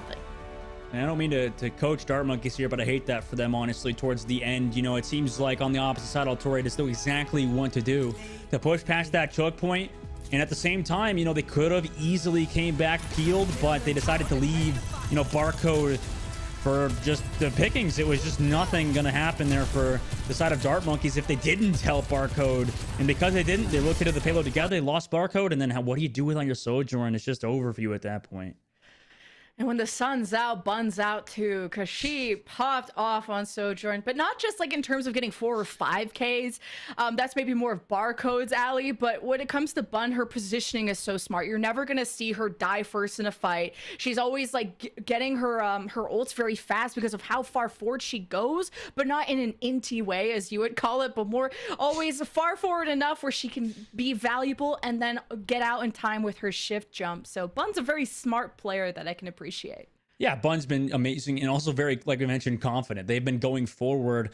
You know, you can recall back to, you know, Mecha Base, where they, like you said, tried to int, where she went aggressive on Zemret and Barcode on the opposite side, and that was just so freaking strong from her. And to just keep pushing forward, to keep putting that aggression down range, it's really allowed Altior to do whatever they want and just keep pushing forward on Dart Monkeys. And kind of just int into the backline where Dart Monkeys can't do anything. It's not inting if they get away with it, right? It's just aggressive at that point, right? I mean, right. They're not inting just yet. Dart Monkeys, they can make the reversal right now, though, in this next map. Yeah, you haven't got Dustin to get up from his chair and called you a feeder yet, but we did hear, at least from chat, there's an Altior copy pasta that we'll leave you with before the break. Do not resist, they will persist with this Altior Artemis. It's very poetic, actually. That's yeah. Very poetic. See you guys in a bit. All right, bye.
I can't. You're, dude. Every time, Lem is hilarious. You're just so funny. Before we get back from break. Oh yeah.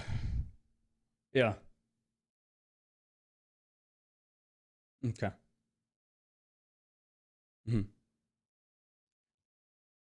Oh, okay. So apparently we have Lemon muted. So the entire time while I was laughing at this hilarious joke, Jen just said some hilarious things, by the way, guys. You're not going to believe it. Literally, I'm not even kidding. Every time I go to break, I'm just laughing my my head off because this... Back? Because just right before we get back from broadcast. Hopefully she unmutes soon. Okay. There she is. Welcome back, Jen. Hello, welcome back to the broadcast. That's all I needed to do. Refresh my brain, refresh the mic. Lemon activated.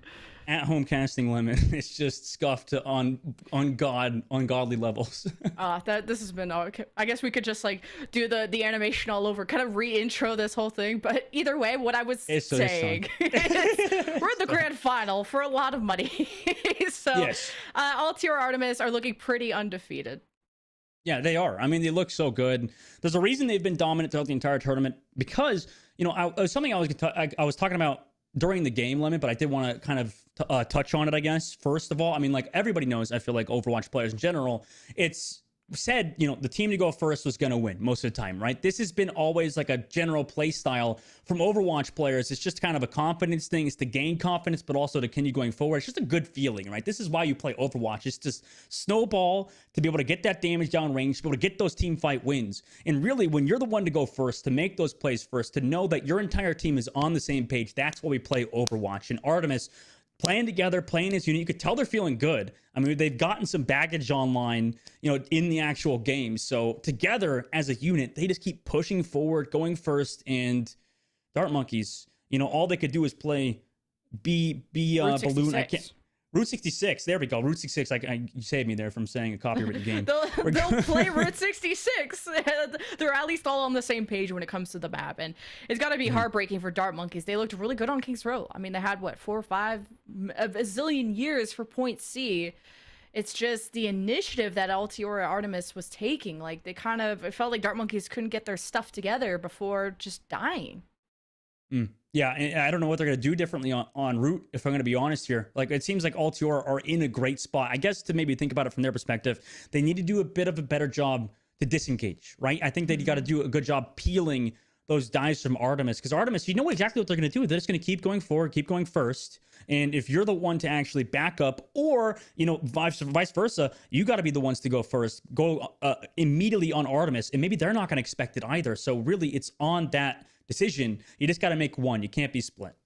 At least there's microscopic glow-ups happening, because the last time these two teams faced was in the winners final. It was a 3-0 for Altiora Artemis.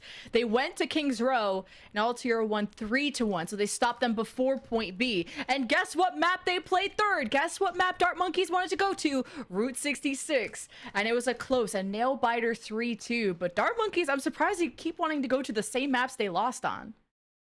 Yeah, I've got to feel like on this map for Dart Monkeys, they're going to have to maybe come together and like you said, I mean, they're going to figure something out here. Maybe it's a change of composition. You could put Zemrod on something like a Tracer. You could change some things up in terms of just like your overall play style, like I mentioned earlier, right? There's a little bit of avenues you can go. But the problem is in Overwatch, right? You can't really coach your team mid-series, right? It's incredibly hard to. You can say some things as a coach, but really your team is only going to play 1% better or 1% worse based on decisions you make. And sometimes teams will overreact. So a lot of what you have to do comes in the preparation for games and not direct coaching during the games. So really on Dart Monkeys, they have to get fired up. They have to feel better. Really, all you can do is change emotionally right now.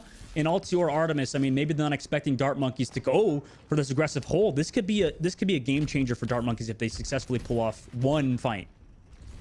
Yeah, just forcing as many fights as you can to make that time bank ever so smaller. It's a payload game, but it's also a race against time. And Dart Monkeys, they need a big comeback on this map. And it starts here. It's always Aspen looking for those initial shuriken shots, but it's Bun on the Widow who almost found Barcode off the crack of this train. But now we're kind of swapping back to our usual comps. And she also built some damage there as well. So Bun already 13%, where Barcode's at 5% because of the role change as well. You know, characters keeping ultimates. So they actually want to fight early on this card. Yeah, Dart Monkeys are surviving pretty well. They're cycling their cooldowns, and they forced Dart Monkeys to back away slightly after picking off Moving Fish. So Altiora in a good spot and able to farm out some ult charge here isn't bad, especially if you need them to get to point A. Yeah, unfortunately, you can't curse them there. Lemon Barcode was over the top side on the train. Got picked off immediately because pretty aggressive position, to be honest. But now coming back into this next fight, they're 50% towards that Kitsune Rush with a 60% as well. So you're still even in terms of ult charge. If you can get some good pushes, that's an aggressive push for Moving Fish. The Moving Fish is like, thank you, Aspen, for the Suzu. They were about to fall over. SK, though, dropped a 1 HP because she's being a little Lucio Demon again, trying to harass and get a 3K on Lucio again. But Bond has now been jumped on, forces the shift jump out, and Dart Monkeys really just patrolling, and they get Altior so low. It activates the Kitsune Rush, and Altior have to run. I like that for Moving Fish. They actually could have won that fight without the Kitsune Rush, to be honest. Like, Aspen popped it, maybe. I don't exactly know why, because they already got that pick off. I mean, Moving Fish did a great job separating Halo from the rest of their team. Now they don't have a Kitsune Rush coming in the next fight. I mean, this is going to be scary for Dart Monkeys because HK is also going to have that Reaper ultimate. Now, Altiora, they're in a great spot now with 2 minutes left on first point. Gotta reset from scratch. But man, have we banked up a lot for Christmas. Look at all them ults. We're about to light up like a Christmas tree. But will Altiora just crash and burn? They've jumped on top of Big Girls, kind of this initial positioning, see if they can drop down. But Dart Monkeys take shelter in the Mega Pack room. And Eevee just couldn't drop the Primal Rage in time. That's just unlucky. Needed to be a bit quicker than that. The burst damage, though, I don't blame them. Sojourn and Reaper with Kiriko. It's hard to keep track. But we look back at HK with the Death Blossom, but it's countered by the Sound Barrier of SK, and a ton of ultimates later, and Altiora didn't make any progress. Yeah, Altiora still have that beat drop, though, in this fight, and they actually commit the overclock as well. Moving Fish committed to this choke, and not gonna escape with their lives. They figured they would get some help, and Bun over the top gets Aspen as well. Maybe one more on this Reaper. I mean, that was a bit of an aggressive push, Moving Fish. I like the idea, but the execution just wasn't there for Dart Monkeys, and now leading the next fight, they're gonna have the overclock, they'll have a Reaper ultimate, they'll have a Kitsune Rush, but I mean, that commitment of the beat drop really allowed Altiora to capitalize and just push forward, knowing Moving Fish would have no support from their team. Just the fact that Dart Monkeys were able to bring down this time bank so much is a big advantage for them, and now they're holding the choke. Altiora forced to use the Sound Barrier and the Primal just to break out, and Dart Monkeys are happy with this, but they actually choose to still keep fighting this. Kitsune Rush through the backline of Altiora while Eevee is still messing about, manages to find Barcode, which is pretty much the primary goal you want to go for with the Primal Rage, is to lock down the Sojourn. Altiora, their spawns are really close, so they're fine. You know, every time I see a pro with Reaper ult real quick, it's shut down by Bun in that fight as well. But every time I see a Primal Rage, by the way, Dart Monkeys are for sure going to have to reset here as they just funnel towards this payload.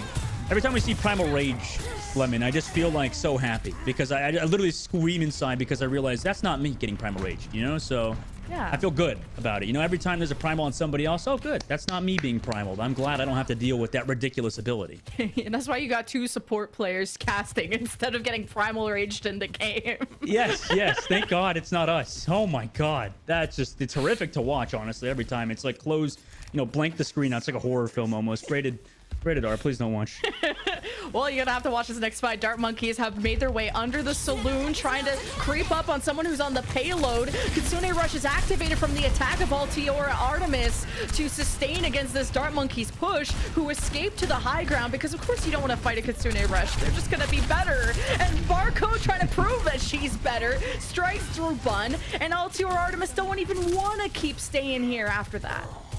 Yep, nope, they're just going to have to back out of there. No ultimates committed. They're super good, Altiora is, at realizing when they're down and can't win a fight. They're not like the type of team to just try to clutch up and win last second. They know they're going to try to take the 100% fight wins, which is how, you know, you can kind of show you should play Overwatch. But minute and 36 seconds left. Dart Monkeys on the opposite side done a great job burning off time off the clock. You know, they've built Kitsune Rush too. If they use their support ults right here, they'll get a fight win. All right, the clock from the attack. They're safely on the bridge, trying to dodge the dives from the defense. Moving Fish in the back line. Bun would love to maybe get on top of this Saloon. Just being on the ground, you're so vulnerable to the Winston. And it's HK that gets focused down first. So Altiora is scrambling just to respond with that damage. It's a fantastic Suzu from Wicca, but I just don't think they have the healing with Dart Monkeys completely surrounding them. So Altiora reset, and this huge time bank they got is almost gone. Okay, yeah, it's looking rough now for Altiora. They have that Reaper ultimate. They're going to get Kitsune around 60%. Eevee also with the Primal Rage. Dart Monkeys, though, I mean, they also have so many ultimates on the other side. They're just missing that beat drop. So if they use their ultimates correctly here, they should be fine. But the Kitsune Rush popped early for Dart Monkeys. Yeah, they try and cut off those rotations from Altiora going through their left side, and it's pretty successful. You squash Bun twice in a row. Those first bloods onto the Sojourn, I mean, she's kind of the most vulnerable hero you can go after, and the fact that Altiora are just not resetting quick enough, but you ward off Dart Monkeys, but Bun will be back soon. I guess Eevee thinks this is winnable. They're gonna commit the Primal Rage, go after Barcode the same way, just to get revenge on Bun. Altiora lost their backline though, and without Wicca, this is so rough. Your win condition was off of that Kitsune Rush, and Dart Monkeys are seconds away from holding Altiora at point B.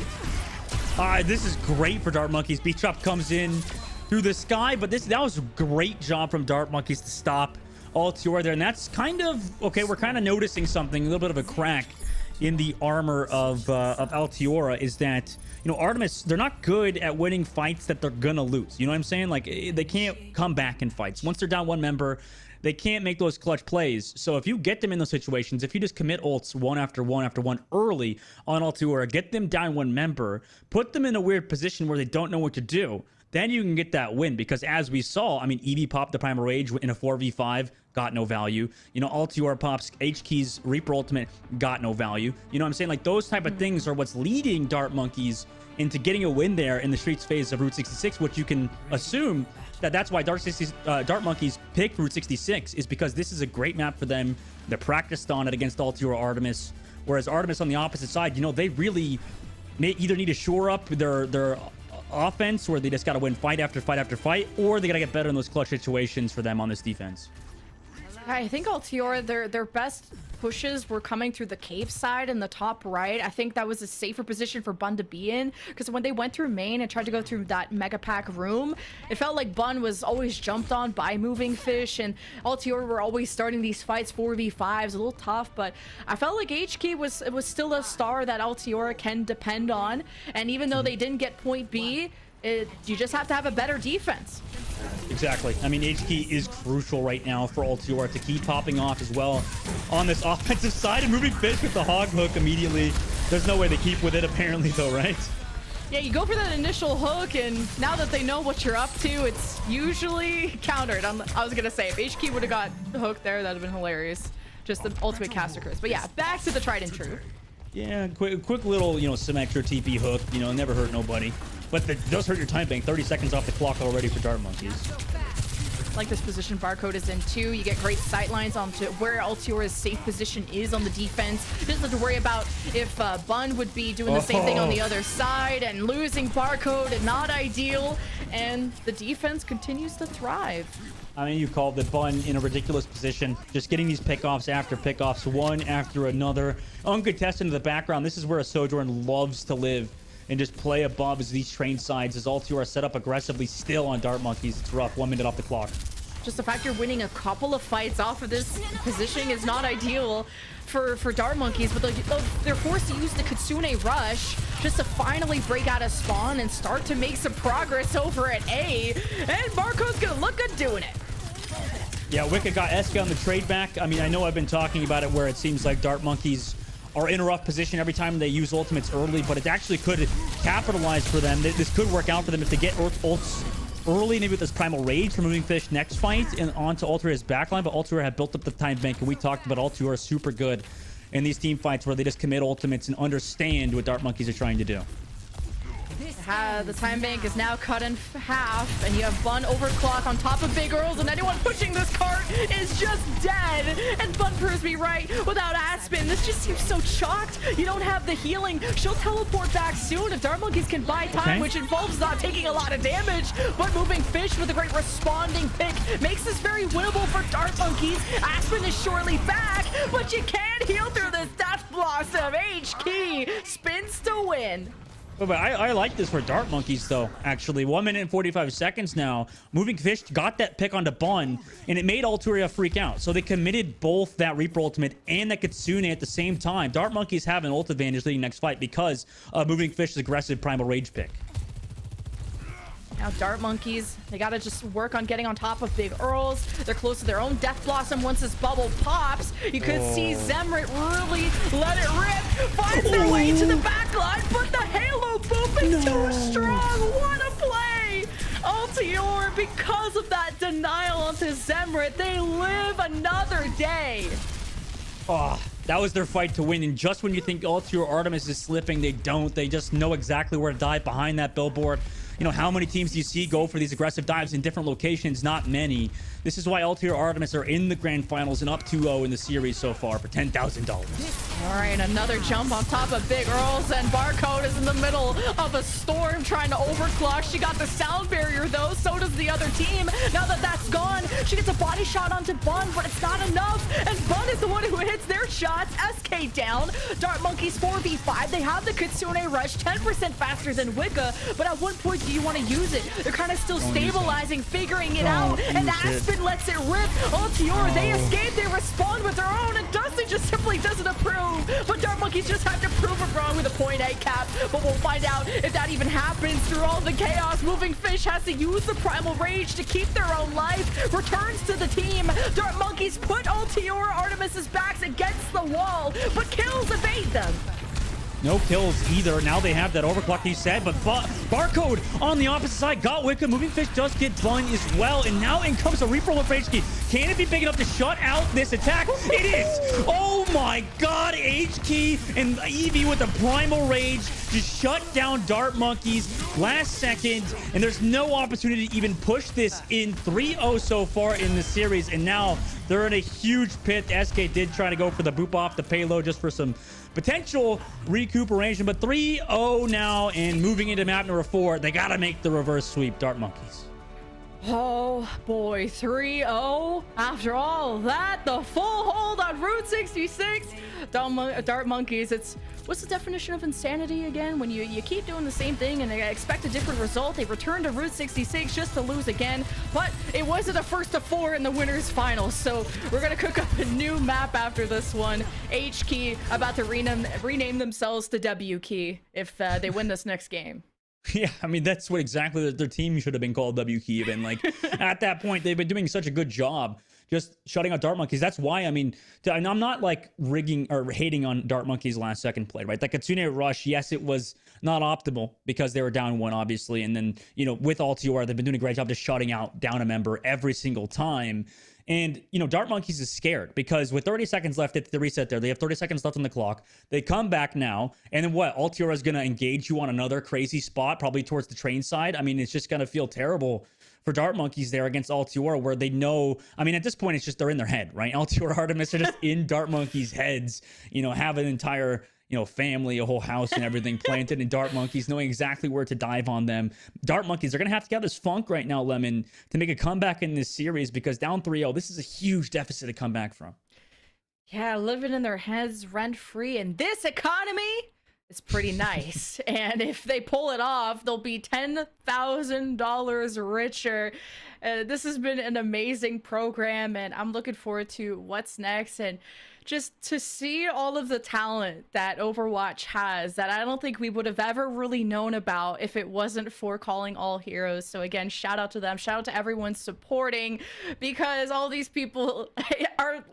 This is a platform for them to shine on, and y'all are giving them so much love and support, and we love and support you back. We're going into maybe our final map, where maybe you could be witnessing, you could be here for the most legendary reverse sweep of all time. I don't know. Just saying. I mean, It could be. I mean, get your NFTs are kind of dead now, aren't they? But if you can take some pictures, take some screenshots of what's going on right now, because Altair up 3-0. Maybe this is that meme where it's like, seconds before a disaster or whatever, where Dart Monkeys makes that reverse sweep and they prove that they can, pull out the bulldozer and just destroy every single house that Altair has planted in Dart Monkey's head. Dart Monkeys, at least they're going to come with a surprise because they haven't had to play a map 4 against them before. So the choice of map, Altair don't know what's coming, and we're cooking up our map set down below. We went to Busan, it was Altair. We went to King's Row, it was a W for them again. We went to Route 66, it was a full hold, and we could be ending it all on the new map, Esperanza. Okay, I had to think for a second. Esperanza. Esperanza. Okay, get it right. Okay, come on now, Lemon. Sorry. Yeah, Esperanza. I'm just kidding. Esperanza is a great map that a lot of teams have been picking these days. To be honest, it seems like it's the new push map to pick. I mean, Colosseo, as you know, Lemon. I mean, you were a part of the Colosseo, incident, right? I mean, the Colosseo were the 3 minutes or something, 4 minutes first point fight where it just never ended, right? I mean, remember that? That was, you probably don't want to remember that, to be honest, but coming into Esperanza, everything's been a bit different. The fights are a bit more dynamic. Everybody takes fights on these high grounds, on the archways so frequently. It's so back and forth, especially since these two teams, I'm sure, have practiced on this map, nowhere to fight. There's a lot of areas where the team coming to recontest have an advantageous position. So realistically, I could see this actually favoring Dart Monkeys, especially if they're still practiced. And if they looked as good as they did at the beginning of Route 66, they could transfer that over to Esperanza with that aggressive offense. Yeah, just every push map has their own identity. I kind of say New Queen Street is very flank heavy. Colosseo is very long sightline heavy. And I would say Esperanza is kind of a mix of both, where it's very windy, so there's not a lot of long sight lines, but there's lots of little places to hide. I wouldn't say like very flank heavy as New Queen Street, where you can just cut through and get to spawn practically, but lots of little windows and areas to hide in. I mean, y'all got to see in the Overwatch League finals how to really play it, and this was Dart Monkey's choice of push maps, so we'll have to see what they're cooking. You know what I'd like to see, Lemon, is like a heat map eventually of like, if there's some like analyst nerd out there or something that could like give us, like a heat map of where like pro players have been in the map to see where like the most frequently visited parts of the maps are. And that way you could find out, like you said, I mean, New Queen Street, like there's areas where they're pretty much not used, right? There's areas where like they avoid because there's not really any advantageous position. I mean, that'd be a cool idea. Not that it's going to happen. I just got our hopes up for really no stats reason. People on that, like just having stats for calling all heroes has to be the next step. Because I'd love to compare someone like Bun and Barcode, where I feel like they both have their niches, where you'd expect Barcode when she overclocks gets 4 or 5k, but Bun I feel like has a lower deaths per 10, and that's more of like the Winstons and who they're prioritizing to go after. And we're seeing a lot of the Winstons use their primal rages to lock down these Sojourns, and I think that's why both of them both Sojourns look a lot quieter this series.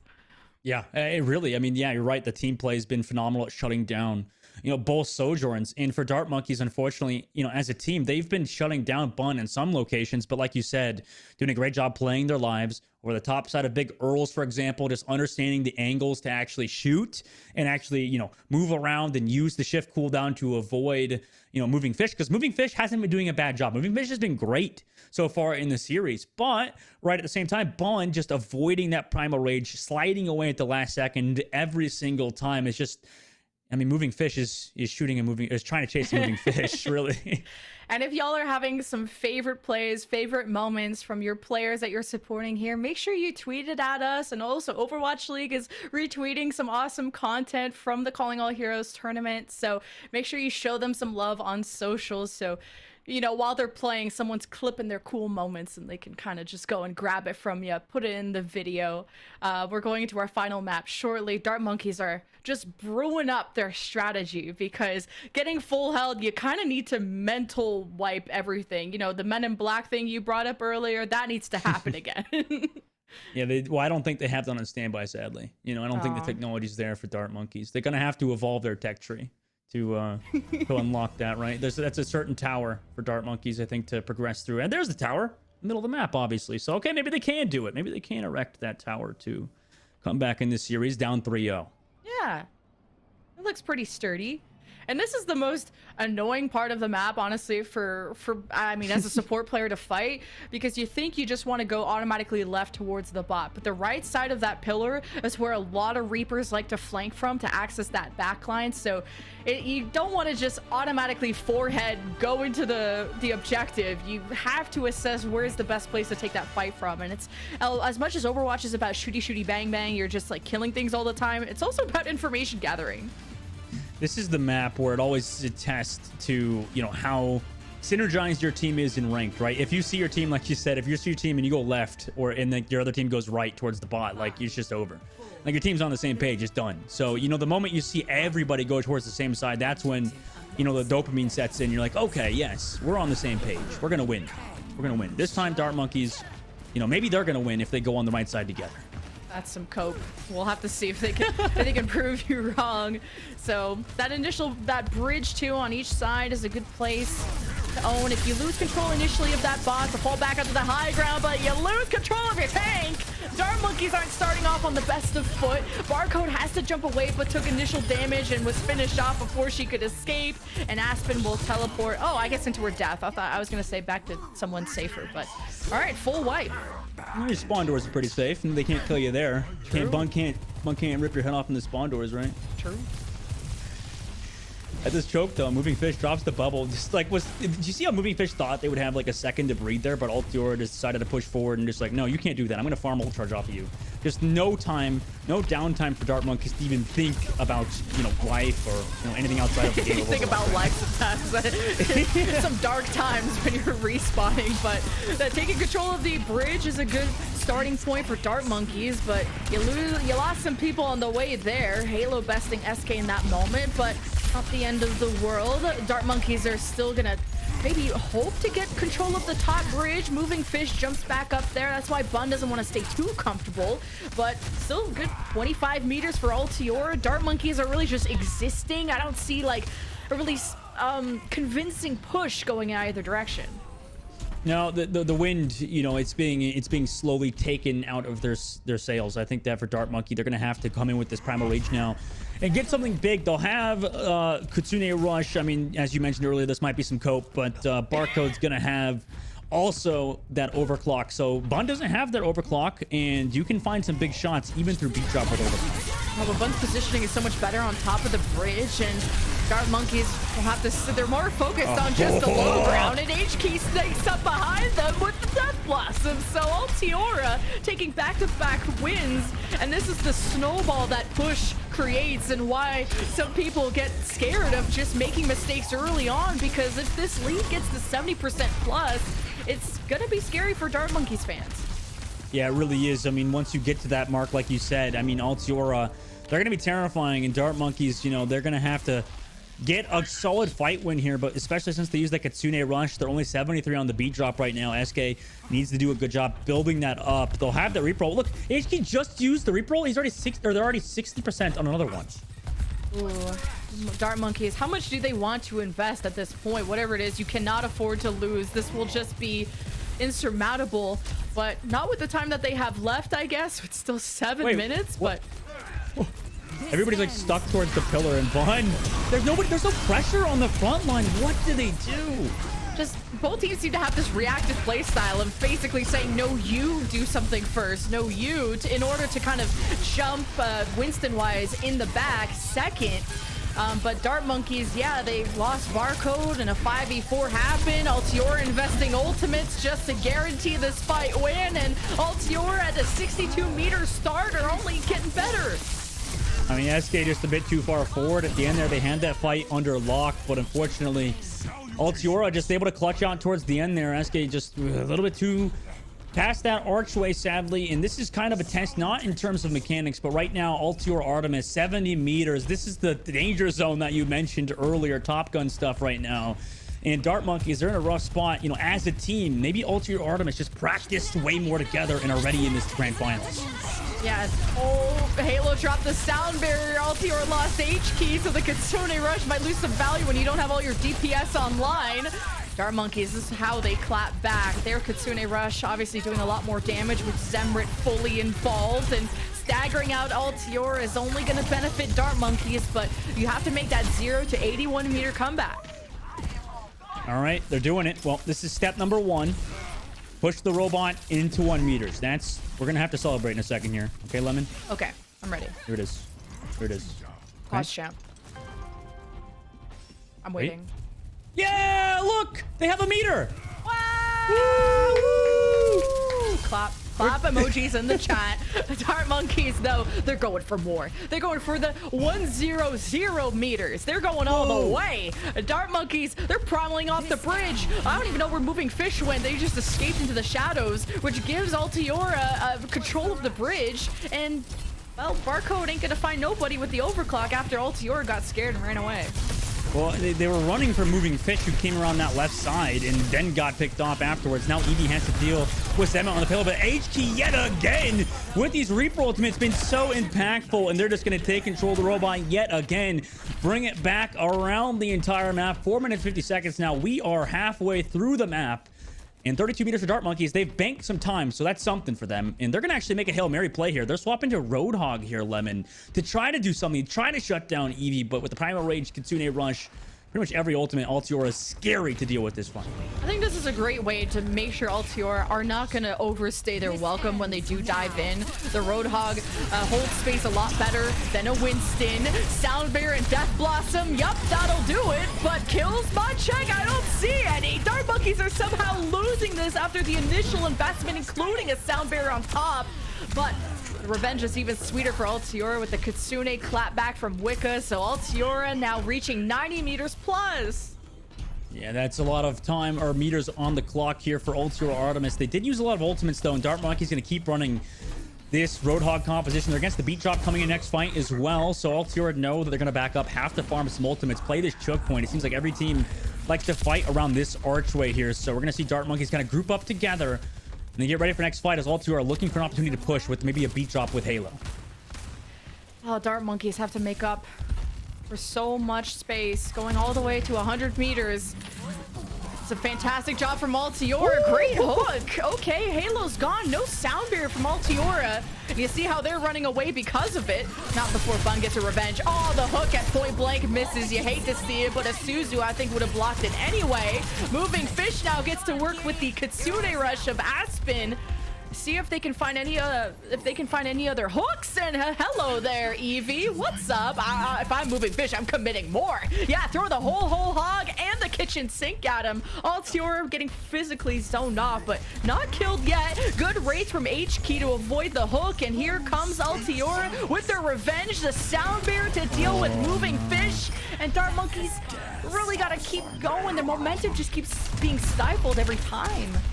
Oh, that's the problem with Roadhog. Oh my God, really? Really, HK? Oh, okay. All right, that's how it is. That's a bit dishonest gameplay right there. Okay, I mean, listen, just dropping the Reaper ultimate on top of a hopeless little SK on the payload. That's so mean. That's so brutal. But you know, Lemon on the opposite side, right? That's the problem with Roadhog, is you rely so heavily on these hooks to find anything. And if you don't find those hooks, it's over for you. Yeah, just Moving Fish needs to be a lot more aggro on the Roadhog, but Bun is now besting Barcodes. You're not winning that duel either, and Dart Monkeys get wiped again after they try to go for a cheeky flank, but Altiora are just smarter than that. They are just truly looking like the best team in the Calling All Heroes tournament, and really they're 2 minutes away from proving that to be your undefeated champions, not dropping a single game, and Dart Monkeys have to make the most legendary comeback on this map just to begin. Well, now they're looking back at the 100 meters, like you said. Earlier in, you didn't expect to probably hit the 32 to 127 mark, and now towards the inside health pack, they just chase Moving Fish down. Again, around that backside, pop the overclock too, but they don't even need to use it. They're just going to wait around. They already got the pick off, but they do lose Halo on the opposite side. What a great shot from the overclock on the opposite side, but Eevee, now with the Primal Rage, I mean, you know where this is headed on the opposite side. It's going to be so hard for Barco to stay alive. I'm surprised she can even see. Sometimes you get primaled so hard your eyes fall out of your head, and it's just, you don't even know where you're going, what you're looking, what you're shooting at. And 127 meters looks like that journey will stop for now. Dart Monkeys get to stabilize a little bit, but all the time it took, yeah, the whole hog just, okay, I want to be done with this. We don't want to waste any more time, but Bun gets a headshot on the moving fish. So that ultimate is gone. You got a 3 versus 3, so Dart Monkeys are not out of the woods yet. No, they're not. I mean, 40 seconds left on the clock. I mean, 127 meters is quite the distance to cover. And especially on push, I mean, it's super hard to win multiple fights in a row because the spawns always get closer and closer to where the robot are. So Altiora on the opposite side now going to have that overclock. Also, a Reaper ultimate coming up, and we've seen HK pop off with that before as well. And Wicca's going to have that Kitsune Rush. Dart Monkeys, all they have is Emirates Reaper ultimate. SK is going to be building that beach up, but it's not going to be here for this fight, which is coming up in 15 seconds left. I'm worried for Dart Monkeys.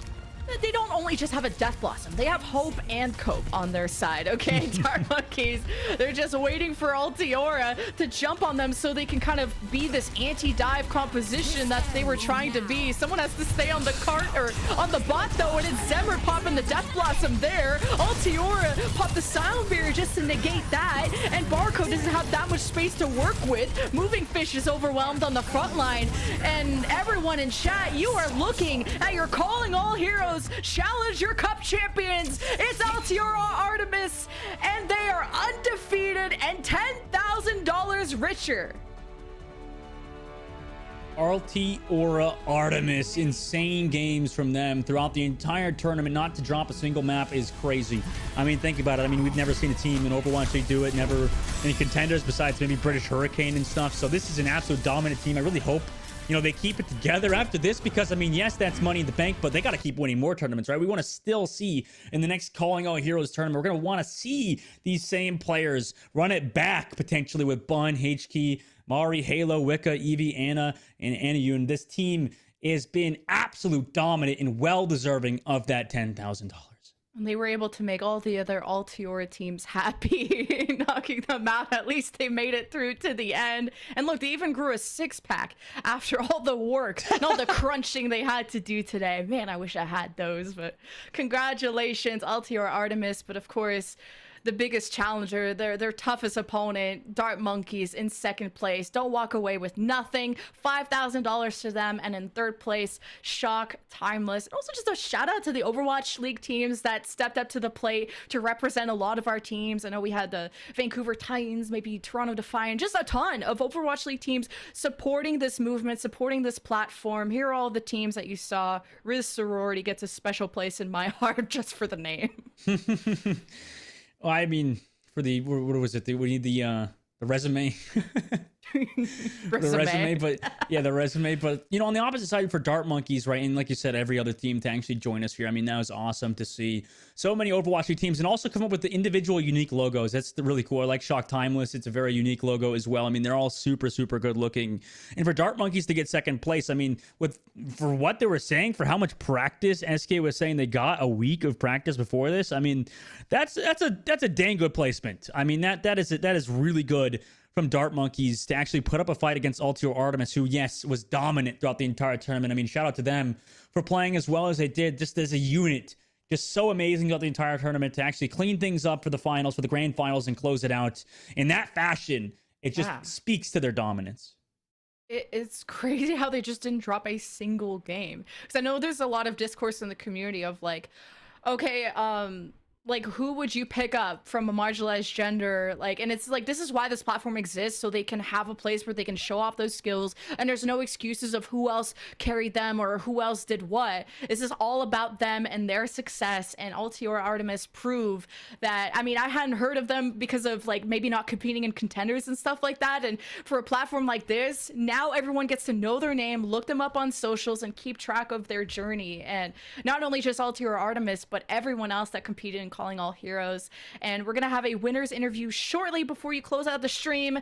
Don't go anywhere, because we have Wicca coming up soon, and I'm really excited to talk to them and just kind of, how did Altiora get this good? Because I want to know. And actually, Wicca is on the line, so I can ask them directly. Hello, Wicca. Congratulations on the W. I mean, you already have W in your name. It's that easy, right? Yes. Hi. Thank you. Thank you for having me. Hi. Hey, Wicca, how are you feeling after that series? I mean, to get a 4-0 victory throughout the entire playoffs, you guys played amazing. I mean, how are you feeling? How dominant was that for you? Obviously, I mean, why I'm asking that. You guys were dominant as heck. I mean, you guys played amazing. How are you feeling after that win and to take home the prize money? I'm feeling just really super incredible. I'm super proud of my team. We put in so much effort in order to get the victory. We've been like this past week, we've been scrimming double blocks every single day, et cetera, so forth. And I have a lot of respect for players on the other team, like SK Aspen and Moving Fish. So being able to beat them in such a good fashion for us, just I'm so proud. That was a really fun final, and we were wondering kind of how different it was going to be from the winners final when y'all faced them the first time. So did y'all have to make any changes or do anything at all between how you were successful in the winners final to the grand final? We did make a couple. We kind of looked it over. We in the first series with them, we kind of were making some ultimate mistakes and just kind of basic mistakes in our neutral. So we did talk about that just to clean up a little bit. And in the actual series, we did have to adjust our tempo calls a little bit because moving fish is pretty aggressive, and sometimes we get taken by surprise by how quickly their team like pushes into us, and it lost us fights. So a small shift on tempo calls, and we were able to definitely clean it up a bit and play better against them. Well, and I have to ask you, Wick. I mean, was it like were you guys practicing your aggressive plays that you did on Dart Monkey in general? I mean, obviously, probably yes, but I feel like, I mean, you probably know the team that goes first always wins, right? Is that a mentality that you guys have, right, to just keep putting that aggression down on the Dart Monkeys and make sure they're always feeling uncomfortable? I mean, sometimes it does depend on how we feel of the winning condition or not. Um, so advantage, and we don't have ours, then for a kite rather than to that they'd win that fight if we were to take it aggressively. But for general during neutrals where no team has ultimates, we do find it better to be the aggressors rather than the ones that are more powerful. So yeah. It's been really cool to watch you and just all of the teams in this tournament as well. How does this, which is Overwatch has never had a platform like this where like marginalized genders can come and have this safe space to compete in and really put the spotlight on y'all to prove why you deserve to be on teams and climbing your career. So what has Calling All Heroes meant to you personally and to your team? Calling All Heroes has honestly been a super incredible experience. I've seen a lot of players that I never would have met otherwise come into the community and really show up and perform really well during the finals and even the qualifiers. And I think that Calling All Heroes, from what I have seen just from this one tournament alone, is doing exactly what it's supposed to. Because the amount of improvement of players that are marginalized genders has skyrocketed, even just from the qualifiers to the finals. And it's so amazing to see so many players improve and want to compete more. And I really hope to see them in Path to Pro. Do you have any like shout outs, honestly? I mean, for anybody that you've seen so far or for your own team or anything you'd like to say, you know, before we let you go, Wicca? I think my shout outs are probably going to be Jim as a player really surprised me. They definitely played really well on the Reaper. And then also players like Sheep, I think, improved a lot. And just the team coordination in general from all the teams really got better. As for call outs outside of that, I'd really like to shout out for my manager, Elijah, that I met through Calling All Heroes. He's absolutely incredible. He's amazing. I love him. He's fantastic. He manages my contenders team as well now. So Oh, cool. I was actually about to ask, like, where can we keep up with Altior Artemis? Like, whether or like for yourself, like, are y'all streaming? Are y'all competing in contenders? Where could we follow you more until the next Calling All Heroes? So we're all on Twitter, and then all of us are competing in the Path to Pro, so you can probably look to find us there. But we are a little bit split up on teams because we do play for separate teams other than Artemis in Path to Pro. But Okay, maybe we'll awesome. be Artemis again for the next season of Calling All Heroes if there Ooh. is another one. Heck yeah, there better be. We're gonna ride if there's not. Thank you so much for this awesome final, entertaining us and showing y'all really that you can play the game. That was sick. Congratulations again. Thank you so much. Thank you for having me.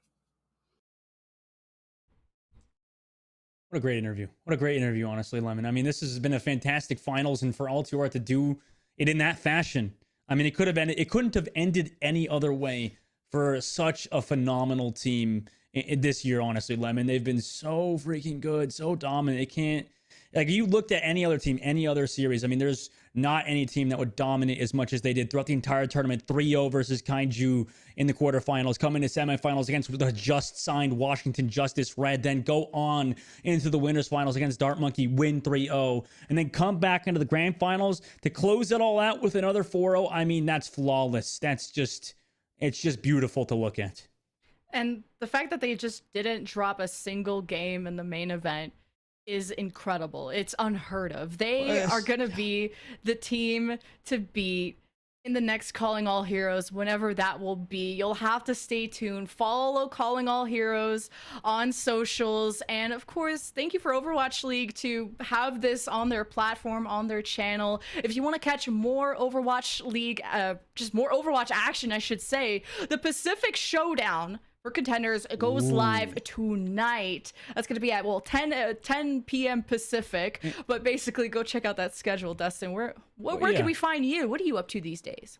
Oh, geez. Oh, God. I'm being a degenerate. That's all. I mean, it's just the same old, just kind of just sitting here eating Cheetos all day. You know, that's me. That's me, Lemon. And he dabbles in studying every now and then. I'm just snacking over here.